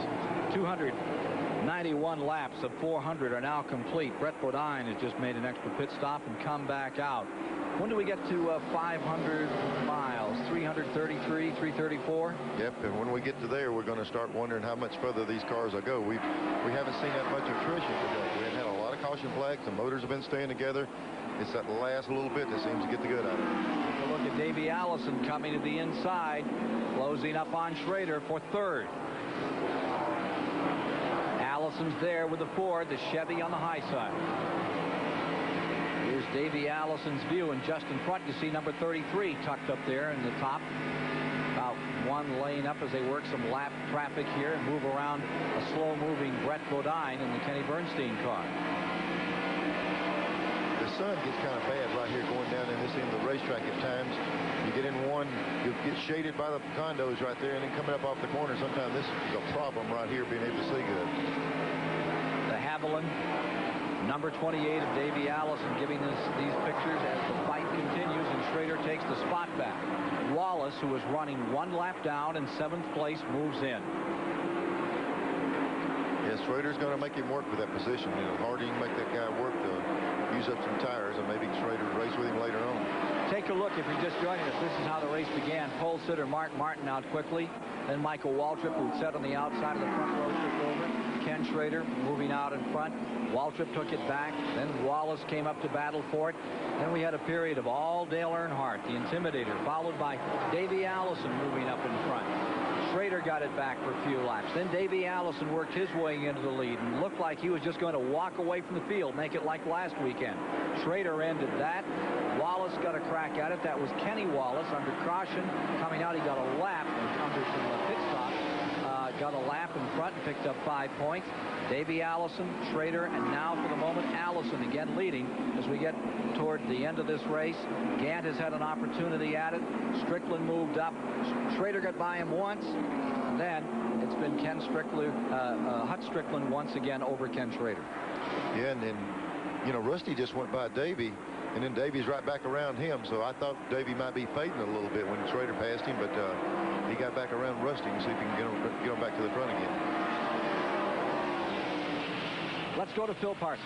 Yeah, Bill Elliott's in the pit. Obviously, he got together with the car. They're trying to beat the left rear quarter panel on. Actually, the tire was pretty well ripped to shreds. Not sure if he got into somebody or the tire did the damage to the quarter panel. But right now, they're trying to beat the quarter panel out, get another new left rear tire on it, and get him back out in the race. I think his car is hung in high gear. Ernie said earlier that it was hung in 3rd gear. I think he got it jammed back in 4th gear. That's probably all Bill has. Caution flag is out. Yellow is on at lap 296, 444 miles complete. Caution is down on the track, and this will jam them back together up in front as we look at the running order through 30 positions after some 280 laps. Caution is down. That would be the 6th caution of the day. Bill Elliott's car just going back on the track in car number 9 after that big loop, getting nailed up here in an altercation with Terry Labonte in turn 4. He kept it out of the wall, spun it through the grass twice. Here he is rejoining the field. Ken, what can happen in a case like that? When they got together, caved the fender in enough that he put the tires on, went back out, and he's probably been rubbing because, just like Phil Parsons said, the tire exploded on the racetrack and virtually tore the quarter off. It could have been something from that previous incident. Debris on the track is the condition that has brought out this 6th caution of the day. I got a pretty good idea where that debris come from. Look at that left rear quarter of Bill Elliott. We have a safety truck moving out down the main straightaway across the start-finish line. Looks like it's headed right up there toward the 4th turn. Actually, it's stopping right here by the start-finish line. Head on towards the field. Leaders coming in. Strickland, Gant, Schrader, Allison, Earnhardt, all on pit road. Here's Dick Bergman. Hut Strickland is on pit road. He is at the very far end of pit road, up by turn 4. That's the least advantageous place to be.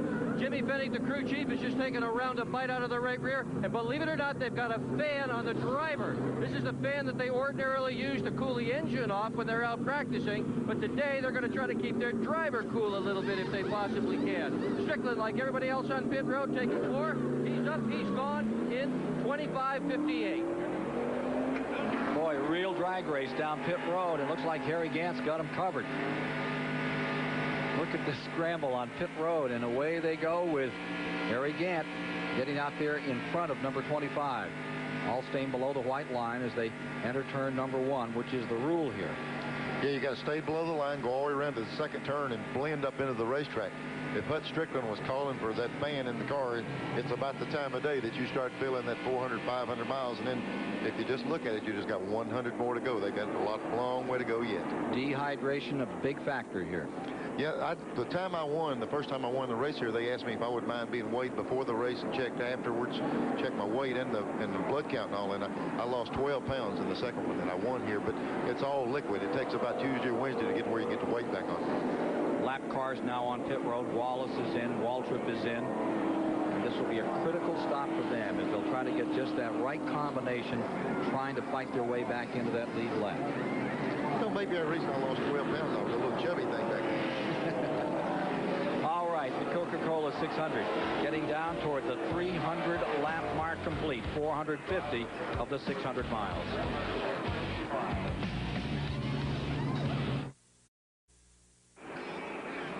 .300 laps complete as they come by this time, 450 miles down in this 600-mile contest, and taking a shot at trying to get his lap back down in the bottom of the racetrack. Looks like Hamilton working his way through. Harry Gant up on the outside.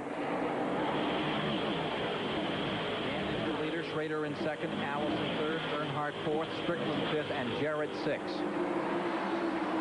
Pile driver in front. There goes Earnhardt slipping right down below the lap cars. Thank you. I'll go by Morgan, and I'll take Bobby Hamilton. And then gets a little stiffer as you get up there on Earnhardt. You got it just a little bit low getting in the corner there. Managed to get under. How can you drive on the apron and up on the 24-degree banking at the same time? It helps to have one of your eyes closed at least. That's kind of a nice little ride when you get in it. All that oil dry and dust off the tracks fell in the bottom, and it gets just a little slippery down there. Here's Davey Allison screaming down the bottom of the racetrack. Look at that Ford tear down to the bottom. Chevrolet comes right back. Here comes Schrader. Here comes Hut Strickland right with him. That number 12 Buick. What a show it's put on today. Now who's Hut going to go with here? There's Schrader and there's Davey, and Davey's going on his own. I don't know. Schrader's holding him right there. Needs to make up his mind and go with one. Let's take a look at the attrition. We'll hold that attrition for just a moment. We watch this incredible little move here by Hut Strickland as he elects now to fade out and run with Davey, and Earnhardt's going up on the high side. Scary stuff. This race had gone into the doldrums in the central part of it. Now as we get down toward the conclusion, here's Harry Gant trying to go for two in a row out in front. Davey Allison trying to run him down, and Hut Strickland in car number 12 trying for his first career victory, mixing it right up with Schrader and Earnhardt. It's a dandy. He's right in behind Davey. It seems like he's got the same pace Davey has. It'll be so interesting to see if they can close in on Harry now. Hut's car seems like it's got better as the day went along. Coming down, they'll complete 305 laps, and at the line, Gant first, Davey Allison second. And what's his relative there in number 12? Well, in Alabama, it's cousin-in-law. Married Donnie Allison's daughter, so that makes him a cousin-in-law in Alabama. Take your word for it.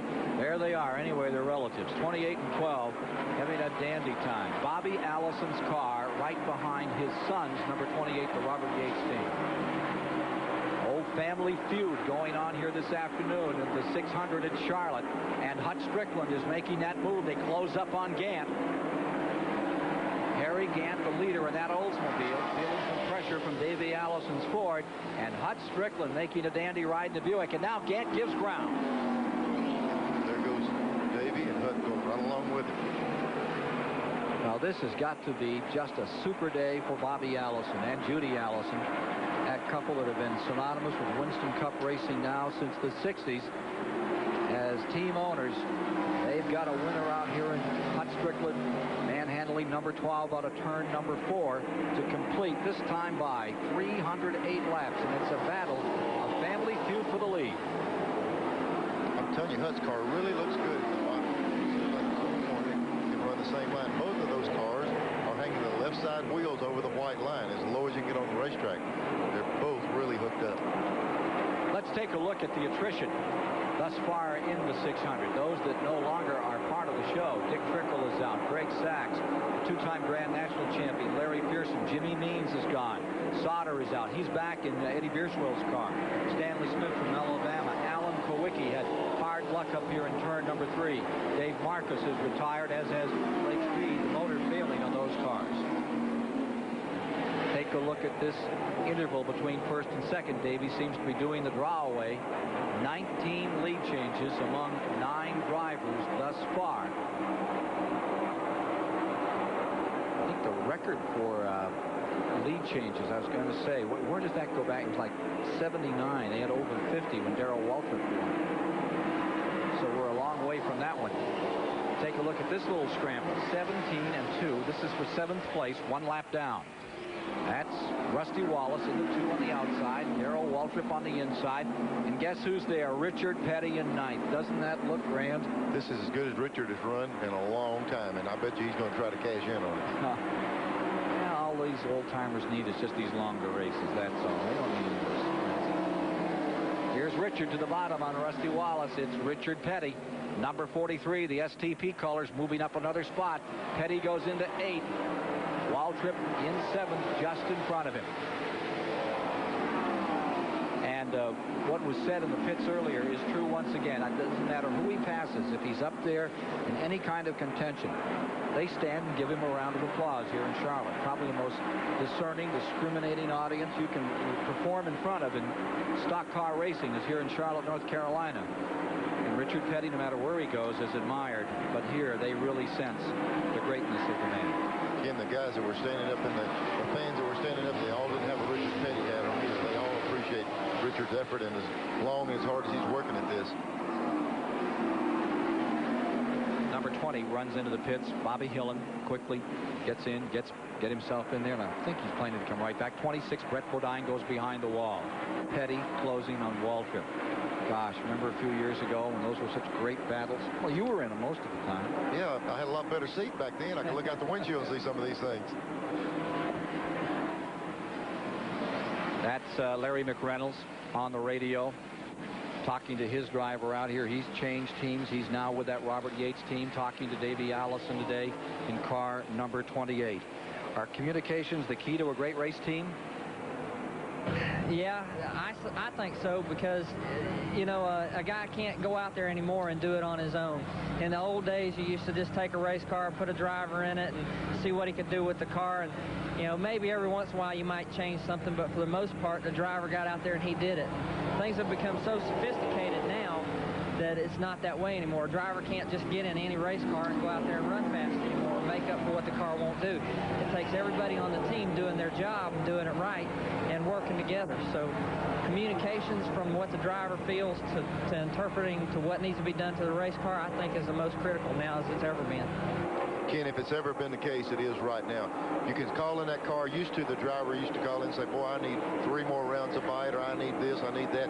They've got so much equipment in the pits and so much better overall view. You call and say the car is doing this, and they can make the correction on what seems to be the best end of the car to work on. And when you got people like Larry McReynolds in there and Robert Yates, you certainly need to use them as much as possible. And that radio equipment really comes in handy. Bobby Hamilton, the Country Time car, has just gone behind the wall. He had been running in 16th position 2 laps down, and with Hamilton's retirement, Derek Cope moves up.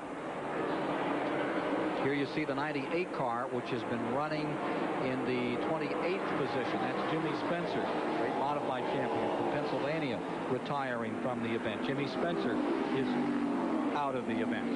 And we also saw him pull in and park right beside Lake Speed, who had one of the in-car cameras on the caution while ago. Lake went in the garage for good. The Trop Arctic car down number 66 that carried one of the onboard cameras. Davey Allison carrying another one, and at the moment he's got blue sky and pavement out in front of him. Strickland stays second, Gant third, Schrader fourth, Earnhardt fifth, Dale Jarrett having just a super day in 6th spot. A lap down, Waltrip is in 7th, Richard Petty right there, Rusty Wallace is in 9th, Ernie Irvin in 11th is Terry Labonte, Ricky Rudd, 13th is Kenny Wallace, 14th is Mark Martin, and 2 laps down is Sterling Marlin, number 22, in 15th position. Derek Cope, as we mentioned, is 16th. Michael Waltrip now finds himself in 17th. And his aspirations for this day clouded by an engine that's gone sour. 3 laps down is Chad Little, then Bobby Hillen is 19th. Morgan Shepherd is 4 laps down and 20th. And Tommy Ellis, in the Flossie Johnson car, is running 21st. Ken, we're looking at the back of Davey Allison's car, and we're seeing something flapping over our camera that either could be some tape where they've got the area taped up, or in all that traffic a while ago, he was in a big traffic jam. Somebody might have popped him in the rear. The rear bumpers on these things are fiberglass mixture Kevlar. That could be fiberglass or either tape flapping on there, but it's not caused him any trouble. Just waving to the field as he draws away. 318 laps are down. At 3:34, there's 100 miles to go. The extra 100 miles that make all the difference in the Coca-Cola 600.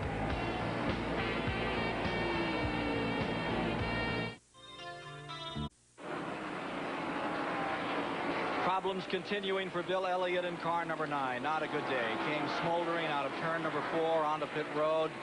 Hoods up, trunk lids up, and his hopes go down. Bad day for Elliott. Let's hope this team gets it turned around soon.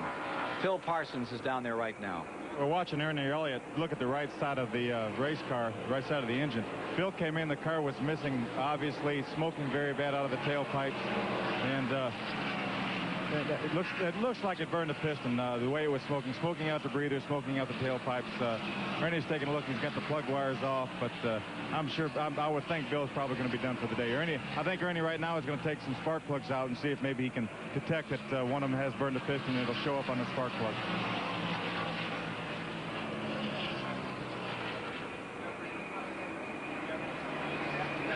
That was moments ago as the car was coming in. That did not look good. No, and Phil probably hit the nail on the head. You know, a piston or to be puffing out one of the 2 pipes there. It's damage on one side of the engine. It could be, just like Phil said. Still wants to give it a go. Elliott sitting at the controls, although now it looks like the helmet might be coming on. Davey Allison on the leaderboard. The cousin-in-law, Hut Strickland, second. Harry Gant stays right there in third, close by, with Ken Schrader in fourth, and the intimidator, Dale Earnhardt, a stout fifth. One other man in the lead lap. That's Dale Jarrett with the Wood Brothers, number 21. Their luck has been a mixed bag this year, and they're having a good run at the present time. There is second, third, and fourth. Hut Strickland in the 12 car. Harry Gant in number 33. Ken Schrader in the 25. One more fuel stop should do it for these guys today. Yeah, you know, we were questionable before if they could go 2. We had that caution, so the guys got them tanked up, and now all they'll need to do probably be one more stop. Brett Bodine has retired from the event. He's standing by at the STP Pit Center with Mike George. Well, it's been a marathon run for Brett, and it comes up a little short. What happened to you? Well, Mike, it looks like the engine let go in the car, possibly cracked the cylinder head or a head gasket.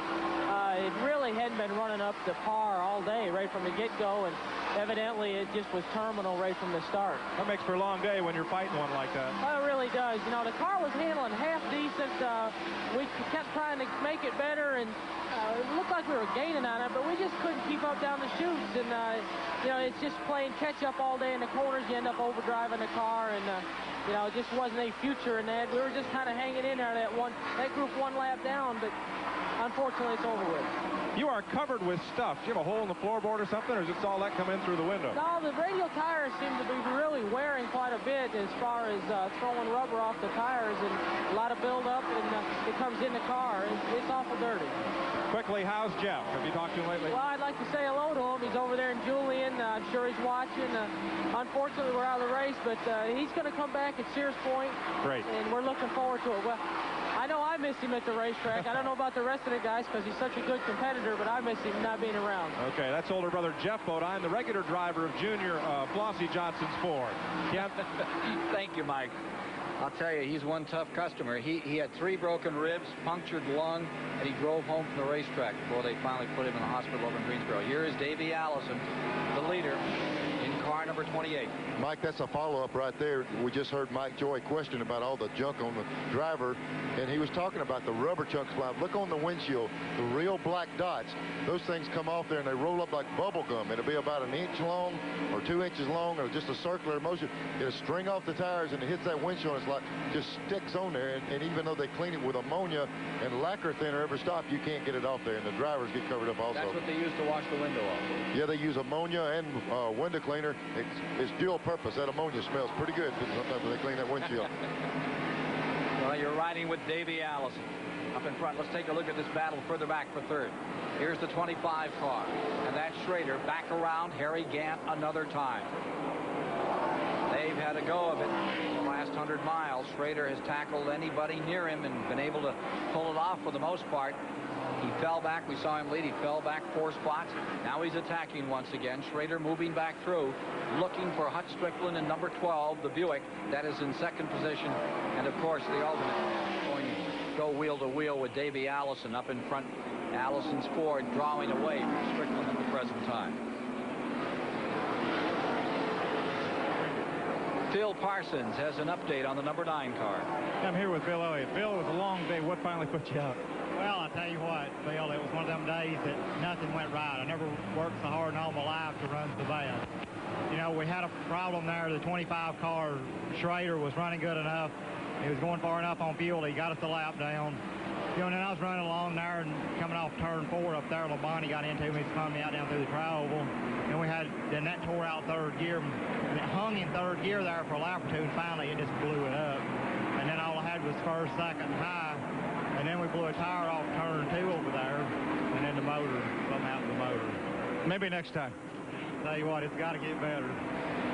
Caution is out again. Number 19, Chad Little's car, the Bullseye car, in trouble and easing down onto the inside of the racetrack as we go to the 7th caution period of the day.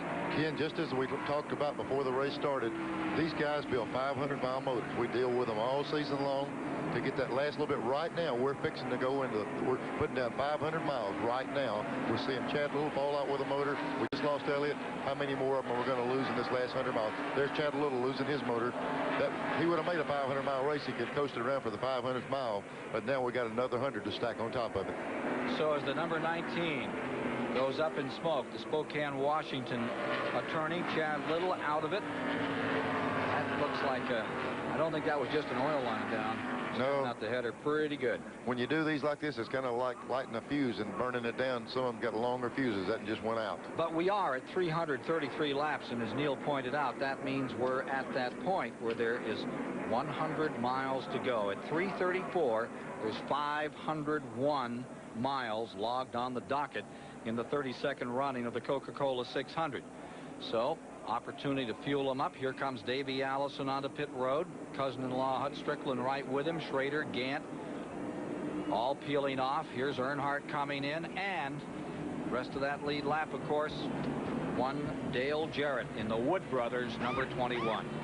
We'll be back with more as we get down to decide this $960,000 contest after these messages.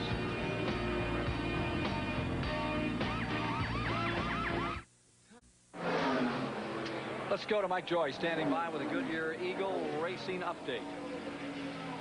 Ken, a lot of great action around the country today and yesterday. Right here at the Charlotte Motor Speedway, the Busch Grand National Series at the Champion Spark Plug 300 yesterday afternoon. On the start, Todd Bodine on the outside. The youngest of the brothers leads from pole sitter Jack Sprague. But as the race wound down, Dick Trickle, with a couple of laps to go in number 92, went to the high side, allowing Dale Earnhardt to sneak underneath. And Earnhardt went on to score his second Busch Grand National win of the season. His first came at Daytona in the Goodies 300. If you're going to win, you might as well win the big ones. Earnhardt, Trickle, Harry Gant, and Jimmy Hensley. The point standings for the Busch Grand National Circuit. Bobby Labonte still up on top. Kenny Wallace and Jimmy Hensley with a solid third-place run. The Busch North Series was in action as well yesterday up at Oxford, Maine. Kelly Moore's Buick took the win. Dick McCabe, Jamie Obey, and Billy Clark. Point leader Ricky Craven finished 9th, and Moore assumes the point lead. At Lime Rock Park, the last big race of the weekend is tomorrow, and it's the Lime Rock Grand Prix.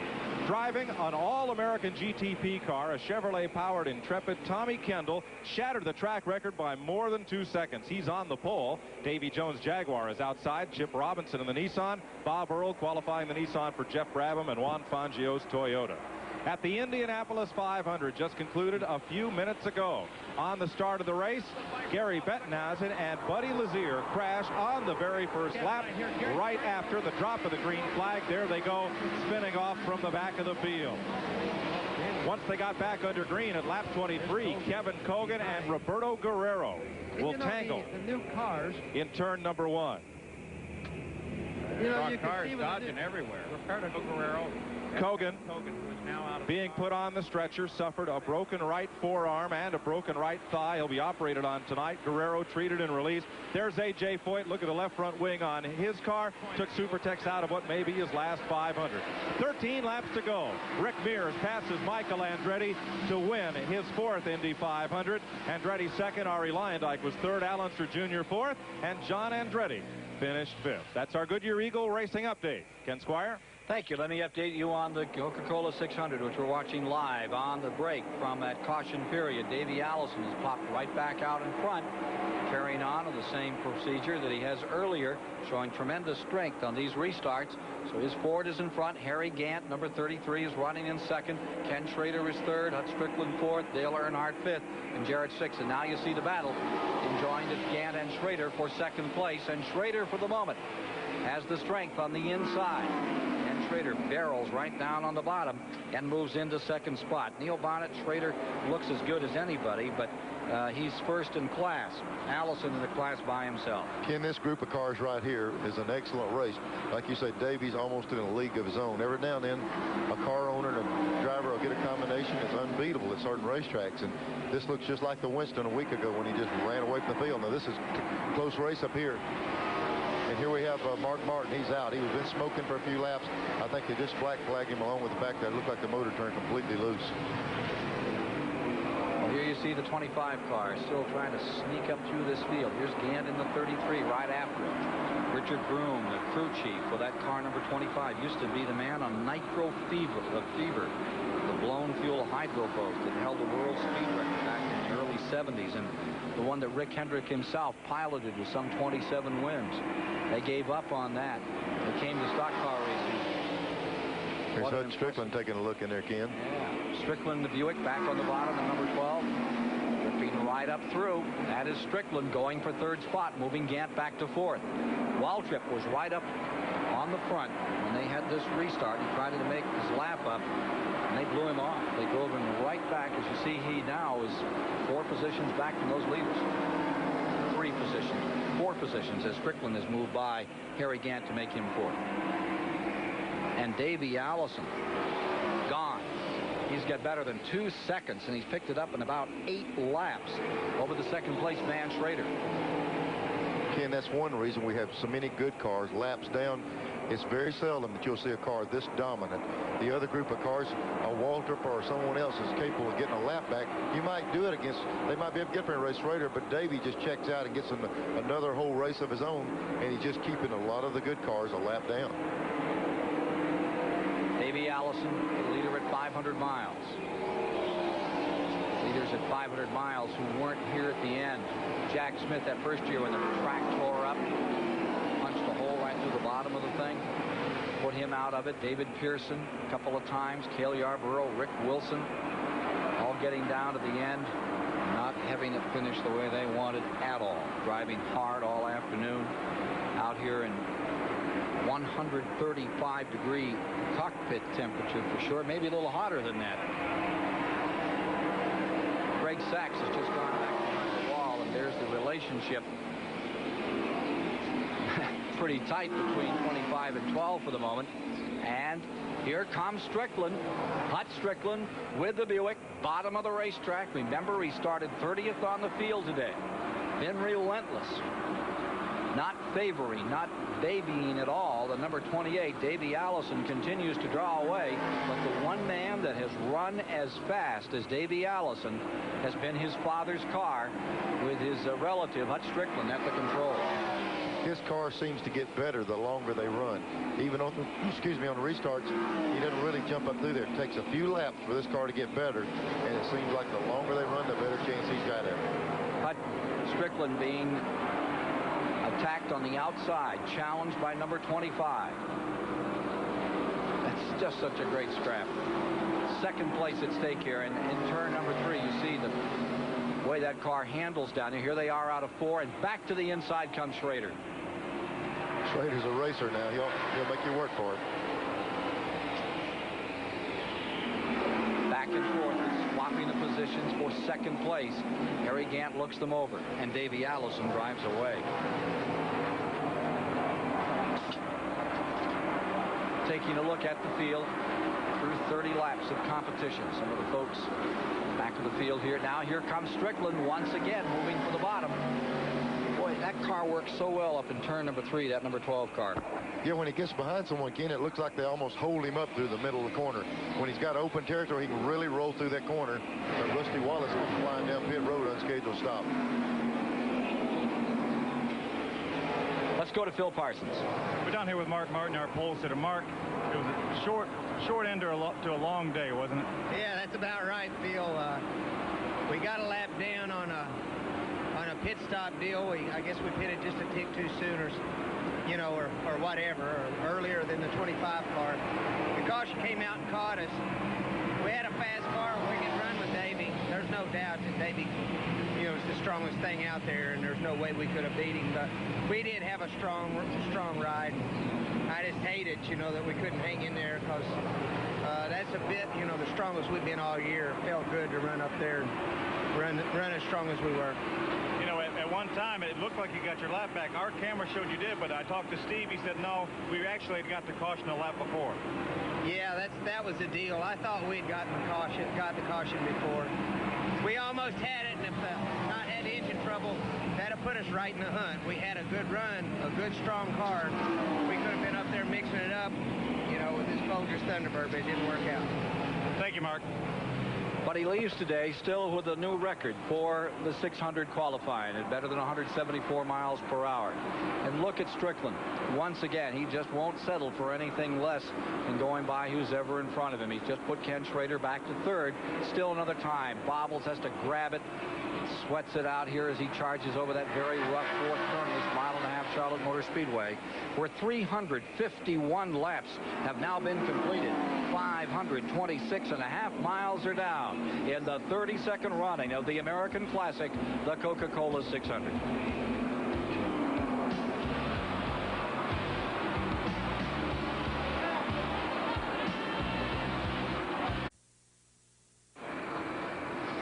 .532.5 miles are now complete in the Coca-Cola 600. Davey Allison leading twice in the last 4 600s. Davey has led late in the going, but has not won. Will it change today? We'll see. Let's get an update from Dick Berggren standing by on pit road. Well, I'm with Robert Gates. Robert, it's going to be close on fuel. Can you make it? Well, I'm not going to stand there and say we make it. We've run that long. On paper, we can make it. The car's working a little bit better now, but we're running about a half a second faster we were when we ran 66 laps, or equivalent to 66 laps. And I think, if we take every ounce around the corners of the tank, it'll probably just squeak by, but we got a fingers crossed. Yeah, you don't sound too sure of this. It's going to be tight.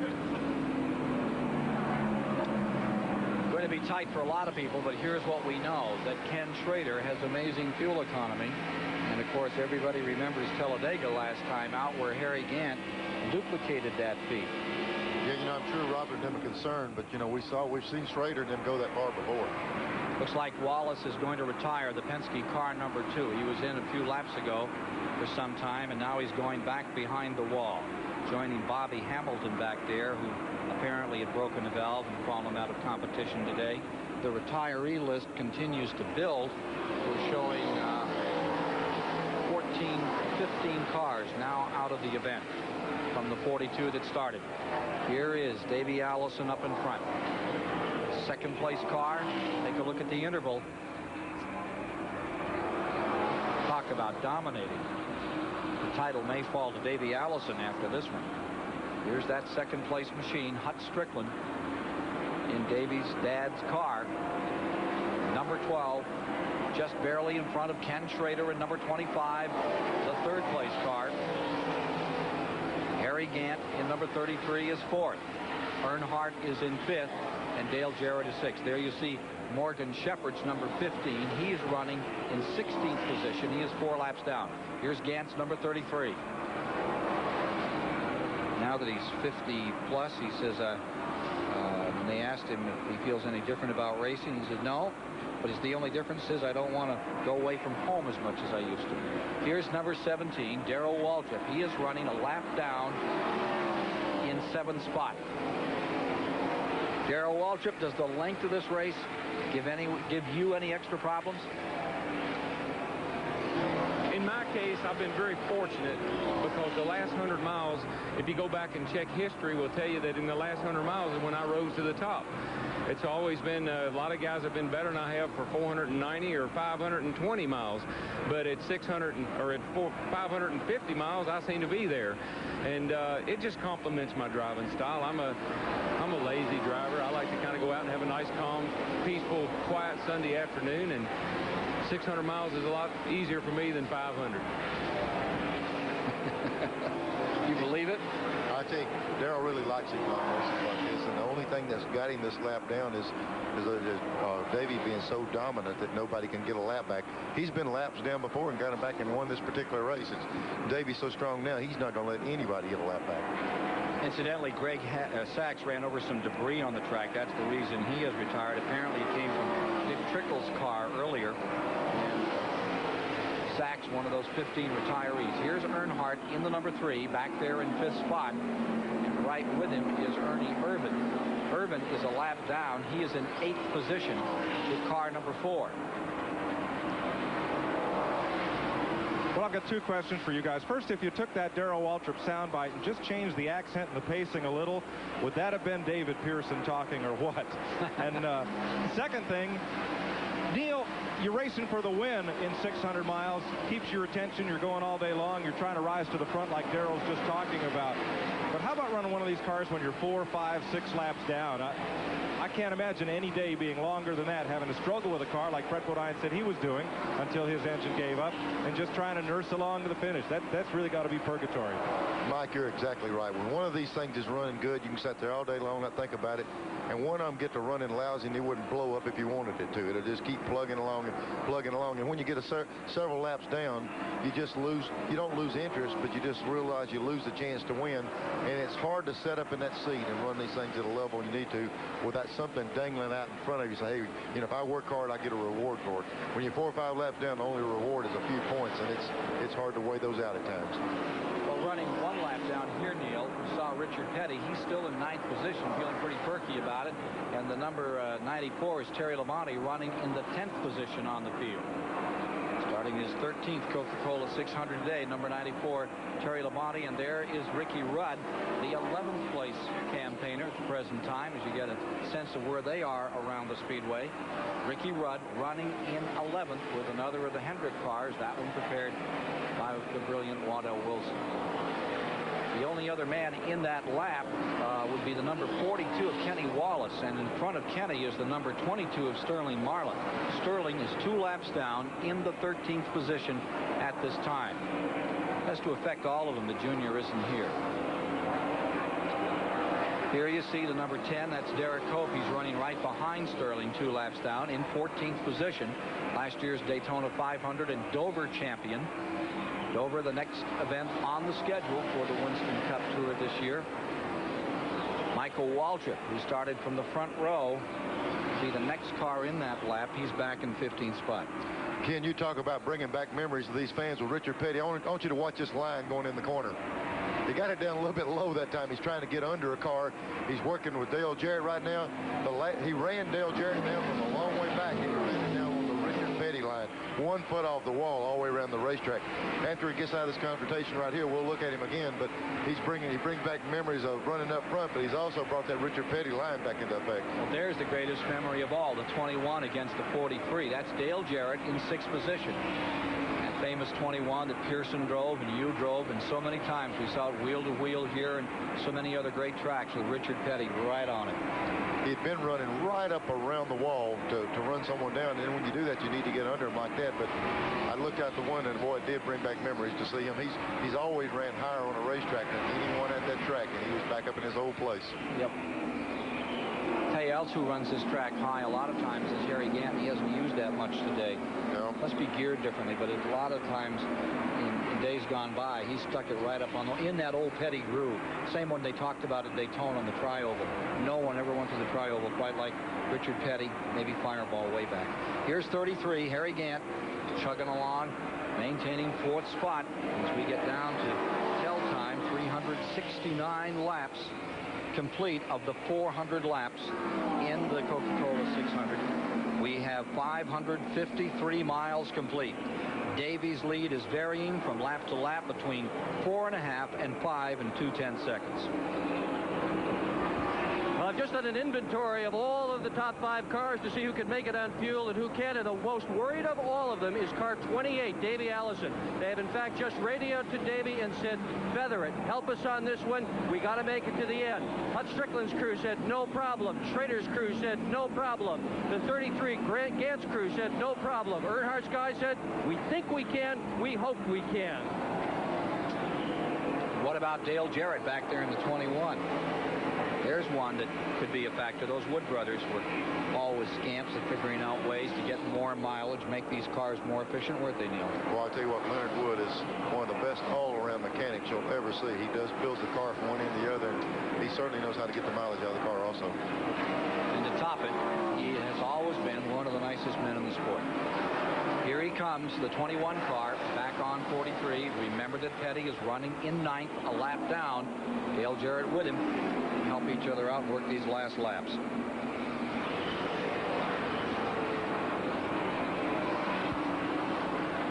Let's go to Mike Joy at the STP Pit Center. Ken, Rusty Wallace is the defending champion of this race. Your car owner went 1 for 2 today. Rick Mears wins at Indy. You had some tough luck here. What happened?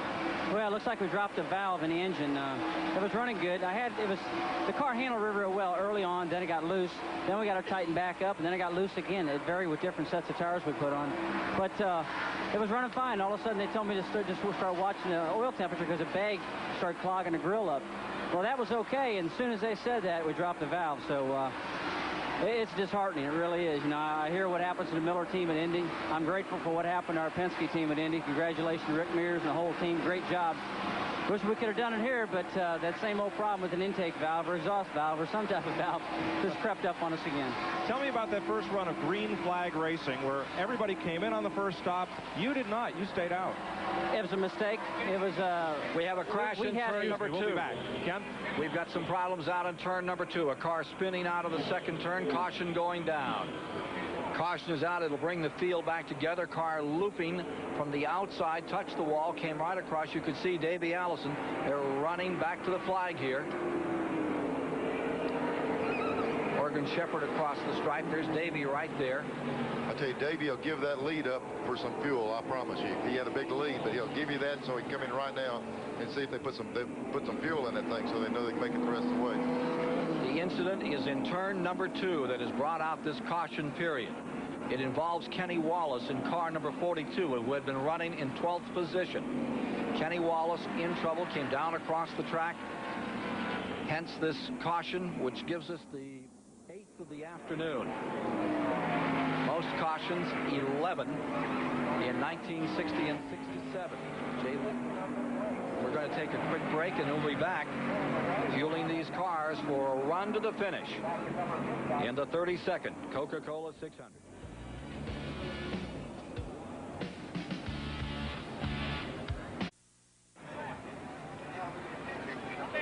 376 laps, 564 miles complete in the Coca-Cola 600. All the leaders have pitted in their first lap. Now the lap cars have had the opportunity as they came back on the track. Dale Jarrett, who only changed 2 tires, has the lead. Dale Earnhardt, the rest of the crowd, all changed 4. He's in second. Earnhardt.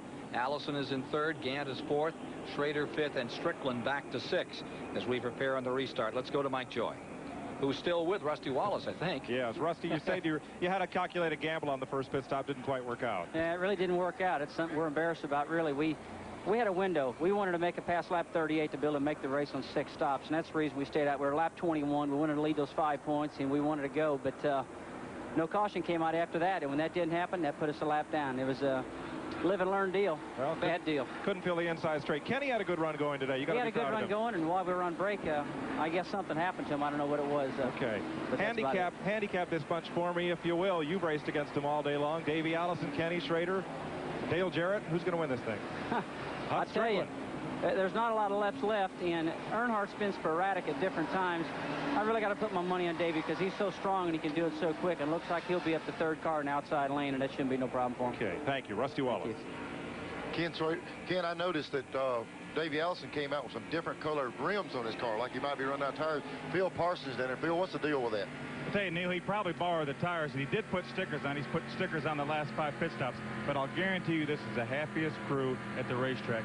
They weren't sure of the top 5. They weren't sure if they could make it or not. Now, obviously, with only 23 laps to go, they can make it, so I think they're pretty happy right now. Got to fight their way from 3rd. That's where they'll be on the restart with Dale Jarrett 1st, Earnhardt 2nd. Might talk about stickers for a moment as we get set for this thing to go green.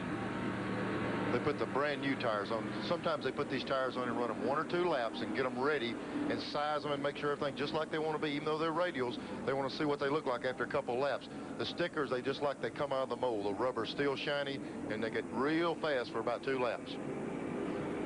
Davey Allison has led 244 laps as we come down to green. As they come by, there'll be 378 laps complete. 22 laps remain. Here's the break. Davey Allison squeaks down to the bottom of the racetrack. Thunders down into the corner, tries to pull himself through. Big wreck behind him. And there is a major mess down behind them as they come out of turn number 2. And they avoided it. Hut Strickland was completely sideways, right back up in the groove, and never lost position over it. But 2 cars have run really slowly down to the bottom of the track. I think one might be Mickey Gibbs, who has re-entered the race, and the other is the 94 of Labonte. Back to the line. After this shakeout, car number 3, Earnhardt, is there. Let's take a look again at what happened on that start. Going down in the first turn, everybody's all wadded up. Here's 94 on the inside, and there's Hut Strickland. They touch on there. Strickland is sideways. The 94 is going to get out on the flat, and you need to watch the rest of this. This is not driving school. This is luck right here. They go flying back up in the racetrack. They were supposed to wreck. They just didn't finish it. They were all over the place. Strickland's number 12 falling back just a bit after that start that had him almost in major catastrophic problems in turns 1 and 2. Earnhardt for the lead. Allison for 2nd. Back straightaway. Allison closing in. He's come so close in this race over the last 4 years. Never won it. Davey Allison streaks down into turn number 3. Maneuvers to the outside. Ready to challenge Dale Earnhardt for the lead. Just kind of doing it the hard way, right around the outside. He's got a lot of race car today. Here comes Earnhardt back on the bottom. A lot of grit out there as he tries to hold on, but the handling car, the working machine, is Allison's on the outside as he flies better than 180 into turn number 1, down to about 155 in the corner, brings it back to full speed again. Davey Allison is in front, trying to win the Coca-Cola 600. When he was in junior high school, this kid was a cornerback and a tailback on a junior high school football team. When he went to the high school, the coach would not give him a uniform. He said at 110 pounds, Davey Allison was too small. He would get hurt. And Davey said, thanks, I want to go racing anyway. Driving a race car was safer than playing football as far as I was concerned. I got a feeling he's filled this uniform up. He's getting the job done today. The NFL's loss, Winston Cup's game. Look at him out in front by 4 car lengths. Davey Allison sets it up and brings that Haviland car back down across the start-finish line in front of this immense crowd. Certainly appears to be a record, largest infield we've ever seen.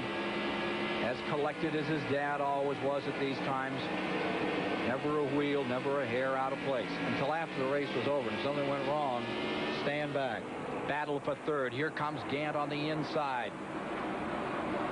Ken Schrader in the 25. posted high. The number 4 car, Ernie Irvin, is running 7th, 1 lap down. Irvin looking for the hole. Not there. Boy, Richard, something broke on Richard's car right in the wall. Richard Petty is slammed hard into turn number 4. It looks like a tire went away, and he absolutely... Something broke on that thing. I mean, he was coming off corner, turned directly right, straight in the wall. Either lost a tire or something on the front steering broke, because he went directly into the wall. Car number 43, which had been running 8th position, 1 lap down. A solid wrap.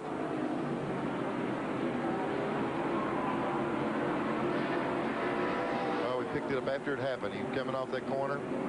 And I mean, when I saw him, he was down at the bottom of the racetrack, and you couldn't turn the car any more to the right. He just drove. You can see how the car squared off from about the middle of the hood to the door. It went directly in. It hit about a 45-degree angle. It really did some damage to that car. Hopefully, Richard's not hurt. Here we go. Maybe we can get it right here before it happens.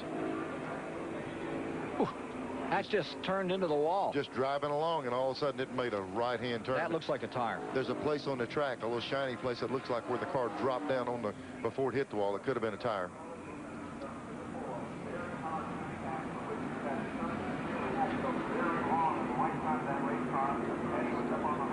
Richard Petty still in car number 43. We're waiting for further word on the King, who has crashed here. Single car incident, turn number 4. It was lap 384 when Petty's car just turned right at turn 4. We'll be back with more from Charlotte and update you on the Richard Petty story in just a moment. At lap 387, under caution, 54-year-old Richard Petty making his 30th start in the Coca-Cola 600 in a serious crash at turn number 4 moments ago. His car coming to rest in the grass down here in the tri-oval area of the Charlotte Motor Speedway. Harry Gant is in for additional tires. The good news is that the King walked away. Richard Petty, with 200 wins, who loves this sport almost as much as his family, says, "Thank you, I don't need any help." They told him he had to get on the gurney and be taken over to the infield medical center to be checked out by his old buddy, not a relative, Dr. Petty. And this crowd standing not so much in curiosity, but in admiration of the greatest driver that NASCAR has produced. 200 wins. And Richard's out of it, but he's all right. That's the good news. Car, that's something else again. And write that one off. It's more than the front clip on that car. Boy, the car is totally destroyed. Thank goodness Richard's not hurt. Hopefully he's not. We had 2 things happen right then on the caution. We had Harry Gant come in and put 4 tires on, and Hut Strickland come in and put 4 tires on. There's not but just 6 cars in the lead lap, so that's a gamble that the new tires will really be beneficial for them. The front guys couldn't gamble on that, and they've got enough time left that those tires might be a factor in what happens here. They'll be able to pull up right on the outside to the leader, so they should be in good shape. Neil, I like that gamble, especially with only 6 cars on the lead lap. We saw very early in this race when a driver would take on only 2 tires, everybody with 4 tires quickly ran him down.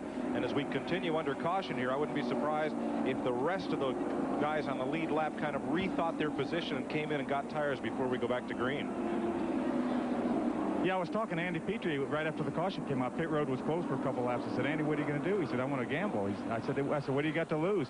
I said, "What's it? You're running 4th." I said, "There's only 6 cars in the lead lap." He said, "Absolutely." He said, he may steal us a couple positions." So that's why they came in, and I think Hut Strickland had the same idea. Think they're thinking right? Ken, I certainly do. We've seen, all we've heard lately is sticker tires, sticker tires. You heard Richard Childa say early in the race they're saving their sticker tires. They're a lot faster. Now, even though Davey and these other guys don't have about 6 or 8 laps on those other tires, there is a difference there.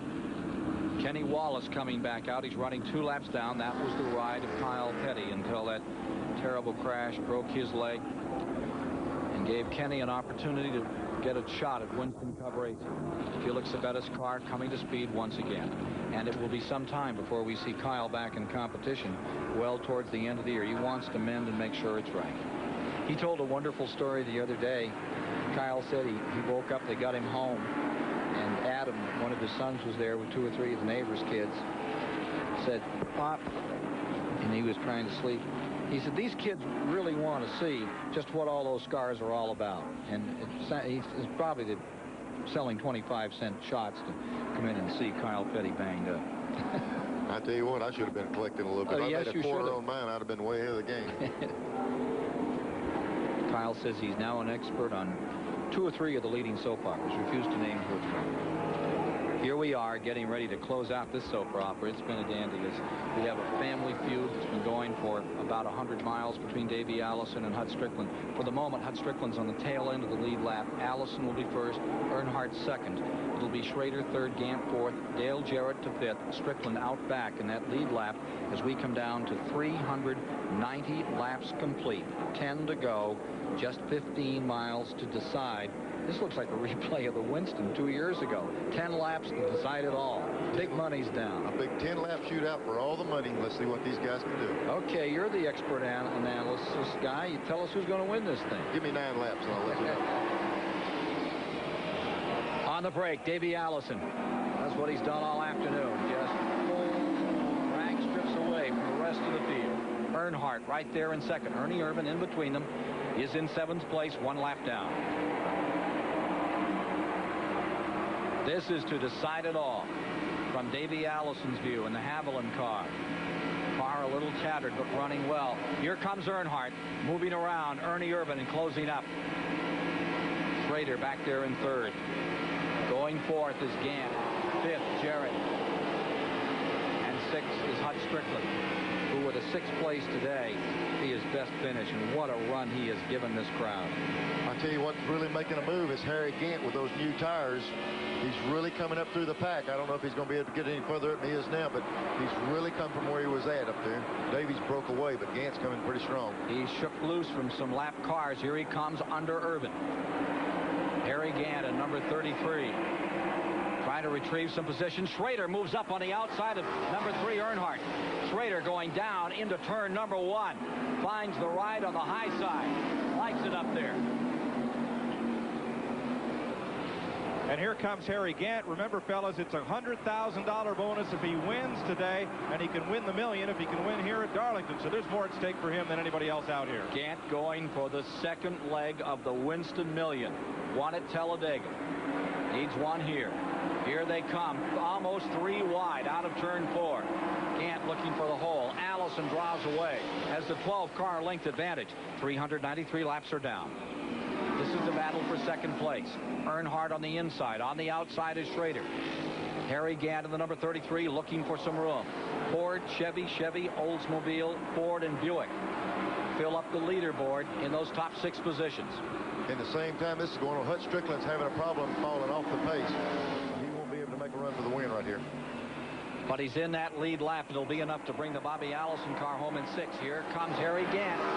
Trying to nose under car number 3. As they go under 5 laps to go. The concern now, Ken, is the new tires will almost equal out now. He's got 5 laps on those tires. He's not going to have a big advantage with his tires. He's about used up the good off of them now. Davey Allison continuing to draw away now by 15-car lengths, and the domination that he demonstrated in the Winston is being shown once again. There's the interval, 1st to 2nd place. I tell you what, Ken, you know, these guys are bad to name race cars. If this car pulls this thing off like it did the Winston, I'd jack it up in Jack's hands. I'd call it Charlotte. That'd be the only place I'd run it. I'd save that thing for right here. Davey Allison, who has said over and over again, the man who has masterminded my entire career, my development as a racer, is my father. And his father's car is running in the lead lap. Davey's up in front, and his dad's car is on the tail end of this lead lap. As it trickles down now, 397 up on the board. Around the man who sat on the outside of the front row at the outset, shortly after 1 o'clock, Michael Waltrip, Davey Allison. It's going to be a tremendous week for Davey Allison here, having collected some $325,000 last weekend in the run-in to Winston, and being relentless in gaining more ground on the point standing battle and that overall cash earned in the year. Here's Davey Allison coming around. It'll be a white flag next time by.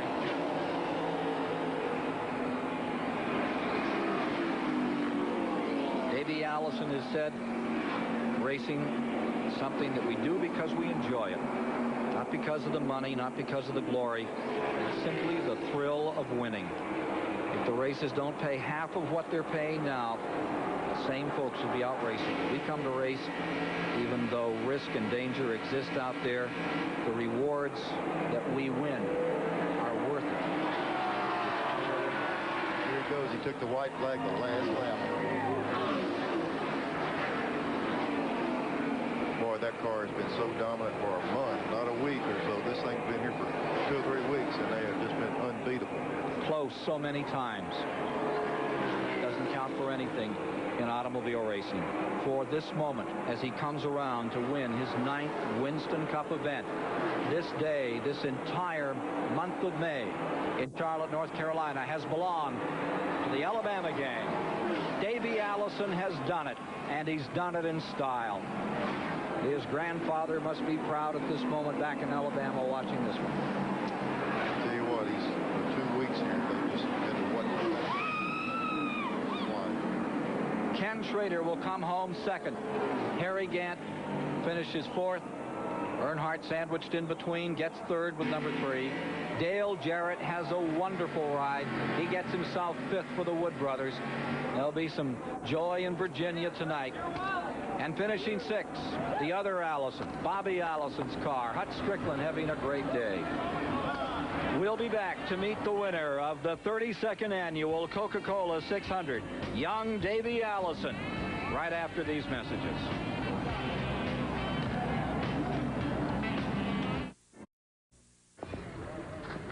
And there's the scene in Victory Lane at the Charlotte Motor Speedway, the Coca-Cola 600, and this whole racing 10 days belongs to Davey Allison. About to clamber out of the Robert Yates car after a very successful week. Started last Sunday winning the Winston, fell back a bit in qualifying. They were somewhat stunned when things changed as they did, and we had Mark Martin up in front, but that's all gone by now. Dick Berggren is standing by with a winner, his first win in the 600. And he is standing by his race car, standing on his race car. You can hear the noise in the background.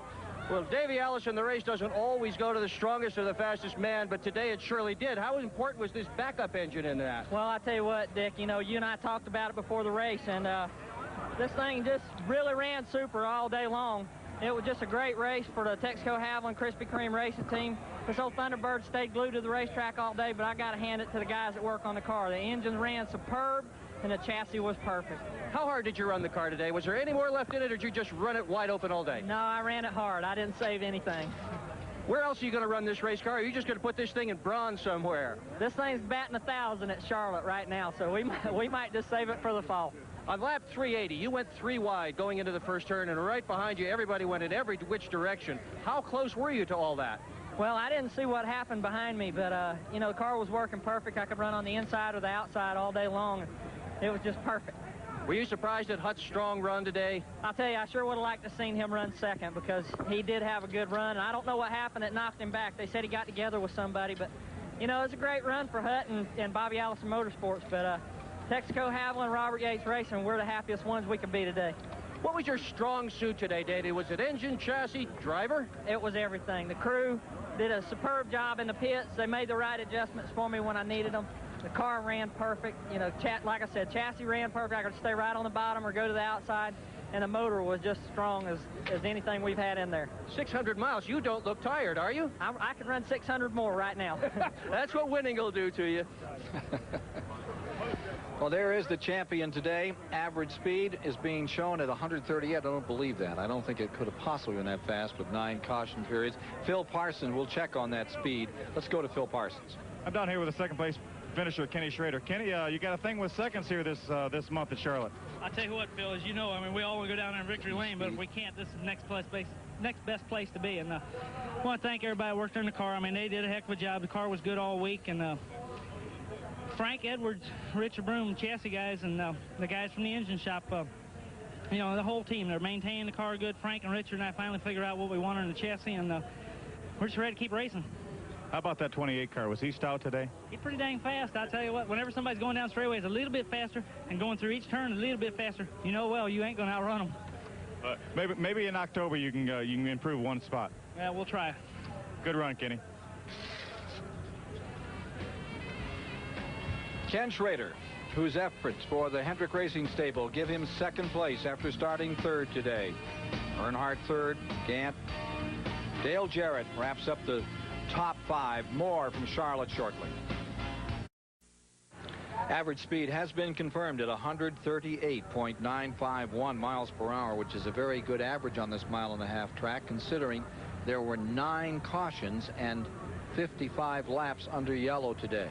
There were 22 lead changes among 10 drivers as you look at these final results. Looking at the top 5 as they came across the line in this gigantic throng here at the Charlotte Motor Speedway, beginning to find their way home on this Memorial weekend. There's Davey Allison, and there's the rest of the gang. His wife Liz and daughter Krista Marie, who has learned all about racing. She knows how to give that victory sign just as good as anybody that's ever graced victory lane. Krista Marie looks very excited, doesn't she, Neil? She's hard to get excited. We did a thing at the house with her, and the only time she talks is when you want to talk on TV. She'll holler at you every now and then. Let's find out more on the Richard Petty story now at the STP Pit Center. Mike Joy is standing by. Well, Ken, aside from Davey Allison's big victory, perhaps the best news of the day comes from the Care Center, and that Richard is okay. What a wallop he took into the 4th turn wall, the car just turning right and shooting straight in there. The only possibility of injury to Richard, who has just walked out of the Care Center, is that he banged his leg a bit, either on his shifter or on the left side of the driver compartment. Here's another look at it. You'll see Richard Petty's car coming along way at the top right of the screen and just takes a sharp right turn into the wall. Talk about right on red. And it ripped up the whole front end of the STP Pontiac and slides across the infield grass to rest. It was a while as Richard gained his composure. It took probably 2 or 3 minutes. He climbed out of the car, waved to the crowd, who was just cheering him probably louder than they cheered Davey Allison's victory. And then the care crew dropped him onto a stretcher, said, we're going for a ride to the infield care center, and we may be able to get a word from him. He said, I'd kind of like to get into traffic and get on up to level cross and get the car fixed up for Dover next weekend. He'll be there. He almost was able to record his best finish of the year. We'll try to update you further if we get a chance to talk to Richard. Right now, let's go to Dick Berggren. We have a little family affair here, Mike Joy. I'm with Dale Jarrett, his wife Kelly, his father Ned was just in here. Everybody's sort of sitting on the floor in the scales. You got a lot of reason to be happy as you sit around this afternoon. Well, I think so. The Citgo Ford performed great all afternoon. We ran good. The guys did an excellent job in the pits all day long, and didn't have to make many adjustments, and we just couldn't quite go on new tires. That's where we would get hurt a little bit. The car was a little bit loose. Oddly enough, it would tighten up after that, but it seemed to work good in long runs, and we had a lot of that today. And I'd just like to thank the guys and Larry Britton with Citgo for giving me a good race car today.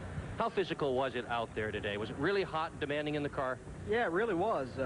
I had quite a bit of air blowing on me, but that was hot air coming in there, and it was awfully tough. And I got a cold or the flu a couple of days ago here and hadn't quite been able to shake that, so I'm a little more drained, but I don't think that I could have done any more with the car than what I did. You wouldn't want to run a couple hundred more miles?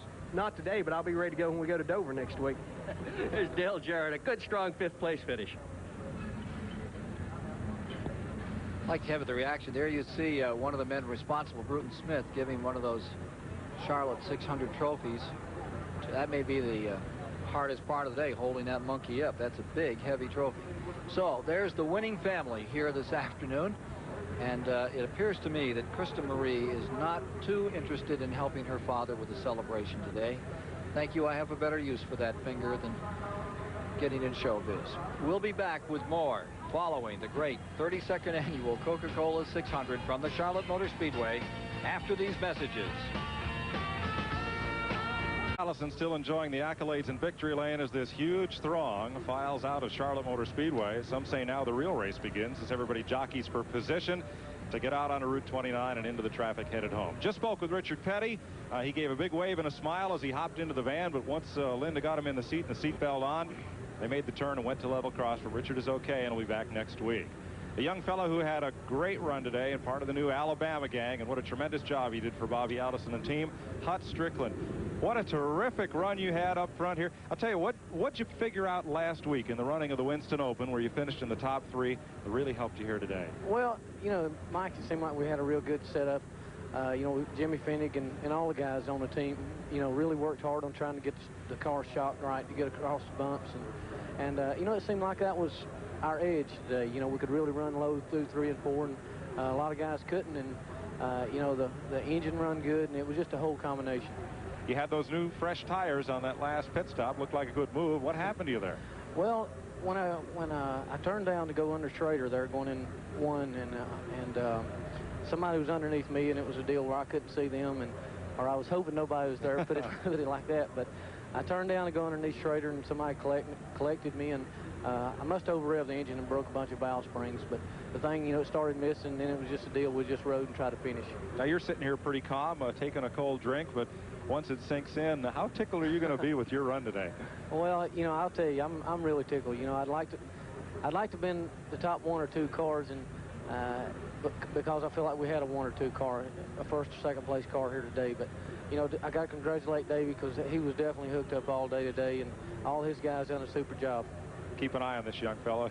He's coming fast to the front. Hut Strickland. Let's join Phil Parsons back in the garage area. I'm here with Harry Gant, our 4th place finisher. Harry, you had a little gamble there at the last caution flag. You came in and got 4 tires. It was a pretty good gamble. It didn't hurt you any, but it could have helped. It could have helped if we'd had enough time to go. They caution stayed out a little longer than we thought, but we had nothing to lose. There's 6 cars in the lead lap, and we was 4th. We only had to pass was 2. Well, Hutch come in, so just lost 1 position, and it was good. It helped the car up a lot, but just not enough time. We were really fortunate to finish before we did, and we're tickled with it. Looked like at the end of the race, you only lacked about a half a car length beating Dale back to the line. 1 more lap, could you have got him? Well, yeah, I think so. I was trying him on the inside, and I think I'll go the outside here, and I surprised myself when we came down. The car ran better on the outside than I thought it would with the new tires. He was running pretty low the last couple laps, and yeah, a couple more laps I'd have been better off.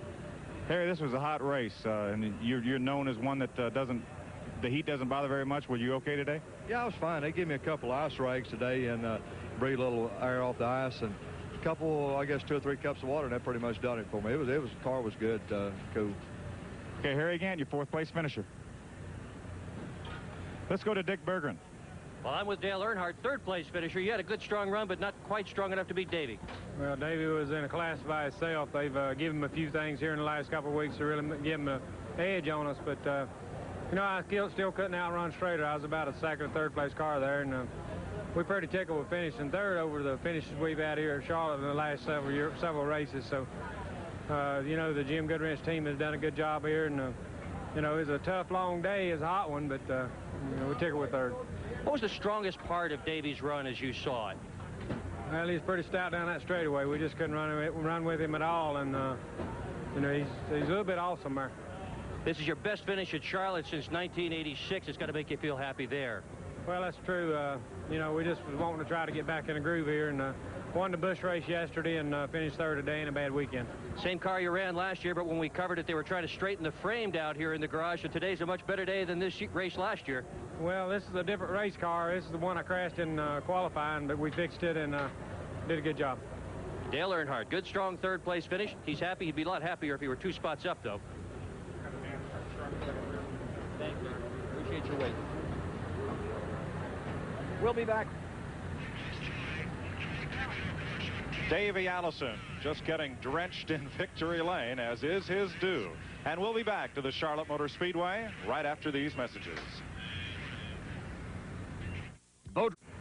That Thunderbird of Davey Allison's is going to need a bigger trunk to haul all the money he's earned at Charlotte Motor Speedway in the last 8 days to the bank. Davey Allison victorious, and no surprise, he dominated the True Value Hard Charger race standings as well. That 5-4-3-2-1 point standing on every lap. Davey 1,553 points today. Ken Schrader, Dale Earnhardt, Harry Gant. Great run for Hut Strickland here, but the fellow who gets paid is Davey. He'll take home $1,500 from True Value Hardware stores. Let's go high atop the Charlotte Motor Speedway to Ken Squire and Neil Bonnet. And with that run today, Davey Allison moves from 7th to 4th in the Winston Cup standings as they move on to Dover. That was torrid competition, temperature in the 90s, and now there's a cool breeze that's just curling around this mile-and-a-half superspeedway. As we cool down, Neil, your reflections on the performance of Davey Allison today. Just like last week, just total domination. Yesterday we were saying who's got a chance to win this thing, and I think it's off qualifying a little bit, kind of lull people to sleep about Davey Allison, but he woke them back up today. A complete repeat of last week, just total domination. Robert Yates seems to come here always with strength, and a couple of times they've come so close and failed. What is it that he seems to know that others don't know, Neil?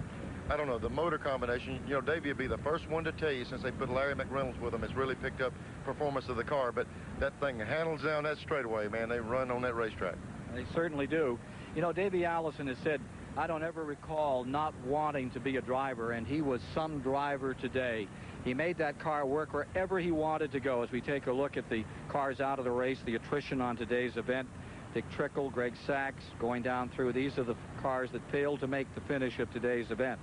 But Allison's performance throughout all of this, as we see those that just weren't that fortunate in this 42-car field, there was never a time when he had a wheel out of line. He just didn't seem to make a mistake. Ken, if we're being realistic, the only time we had a race was when Davey would pit or get caught back in traffic or get out of sync on the pit stops. When he was up front, he went straight to the front, got out there, and nobody could touch him. A guy might could pass him for a lap or two, he'd jump right back around him. The only time they were competitive is when they got him caught in traffic. So we'll be back with more here from the Charlotte Motor Speedway as we review this great 32nd annual American Classic, the Coca-Cola 600, in a moment.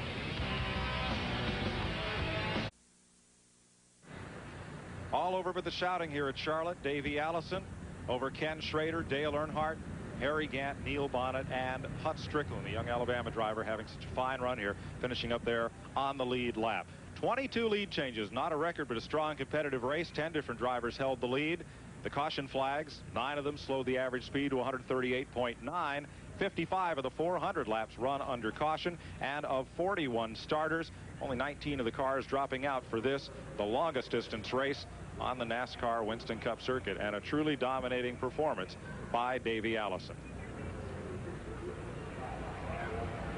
As we take a look at the final results here, run down through the field, Ford has turned things around after they did not have a very good start to 1991, Neil. Yeah, they hadn't won a race coming in here, and all of a sudden they win 2 in a row, counting the last week's race. But I tell you what, we go to right to Dover, and you know they're going to have to start over again. This thing here was good for Ford. They got the work cut out for them now. What do you feel about Strickland's run? I mean, you know Bobby Allison. You know how hard he's had that team working to come together. To me, they now become a factor for the rest of the season. They've knocked on the door. We saw them at Daytona. We saw them earlier at Talladega, where they'd run up with anybody. Today they said, we're here. We intend to stay up here. Lead lap all the time. Well, you got to keep in mind, Hut Strickland is fairly new to the sport. He's building his confidence over and over and over, and runs like today are the best thing that could ever happen. He might not have won the race, he might not have finished second, but he was up there in contention all the time, and that's going to make him better next week. The only way to get better is get the confidence in yourself and your race team. The team is there. Now Hut's coming around. They're really getting that thing running. Well, on this Memorial weekend, after all the fire and the furor and the battle that we've seen, you're left with the thought that wouldn't it be grand if all battles and wars could be decided as we've seen this one resolved today in favor of Davey Allison and the Alabama gang, whose colors now stand high over Victory Circle here at the Charlotte Motor Speedway.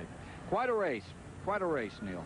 Yeah, let's go down and talk to the pit reporters for a moment and get a final assessment from the gentlemen that have been out there in the heat all day. First from Dick Berkman. Well, Ken Squire, I'll tell you what, if I was going to buy a race engine, the guy I think I'd go to is Robert Yates. About 1/3 of the races he has entered here at Charlotte as an engine builder, he has won. And you heard people talk about how stout Davey Allison was down the straightaway. That's horsepower, that's engine. What do you think, Phil? Well, I tell you, you know, we can't say any more about Davey Allison, but the thing is, for the last month, people have said, what's wrong with the Fords? They haven't won a race yet this year. The Chevrolets have won 6 or 7. Pontiacs have won a couple. Oldsmobile won 1. What happened to the Fords? Well, I don't think we have to worry about the Fords winning any races anymore, because obviously, with Davey's performance over the last couple weeks, Fords are back. Quite a payday. $137,000 goes to Davey Allison. Add that to $235,000 a weekend ago. That's been some 10 days here at Charlotte. I might be able to go to the bank here and I have plenty of money next week. Well, thank you for being with us, and on behalf of everybody who's worked so hard to bring you this Coca-Cola 600, and in particular, our announcers around the Speedway, Mike Joy, Dick Berggren, Phil Parsons, Neil Bonnet, Ken Stabler. I'm Ken Squire saying so long from the American Classic, the 32nd running of the 600 at Charlotte. Today's Coca-Cola 600 has been brought to you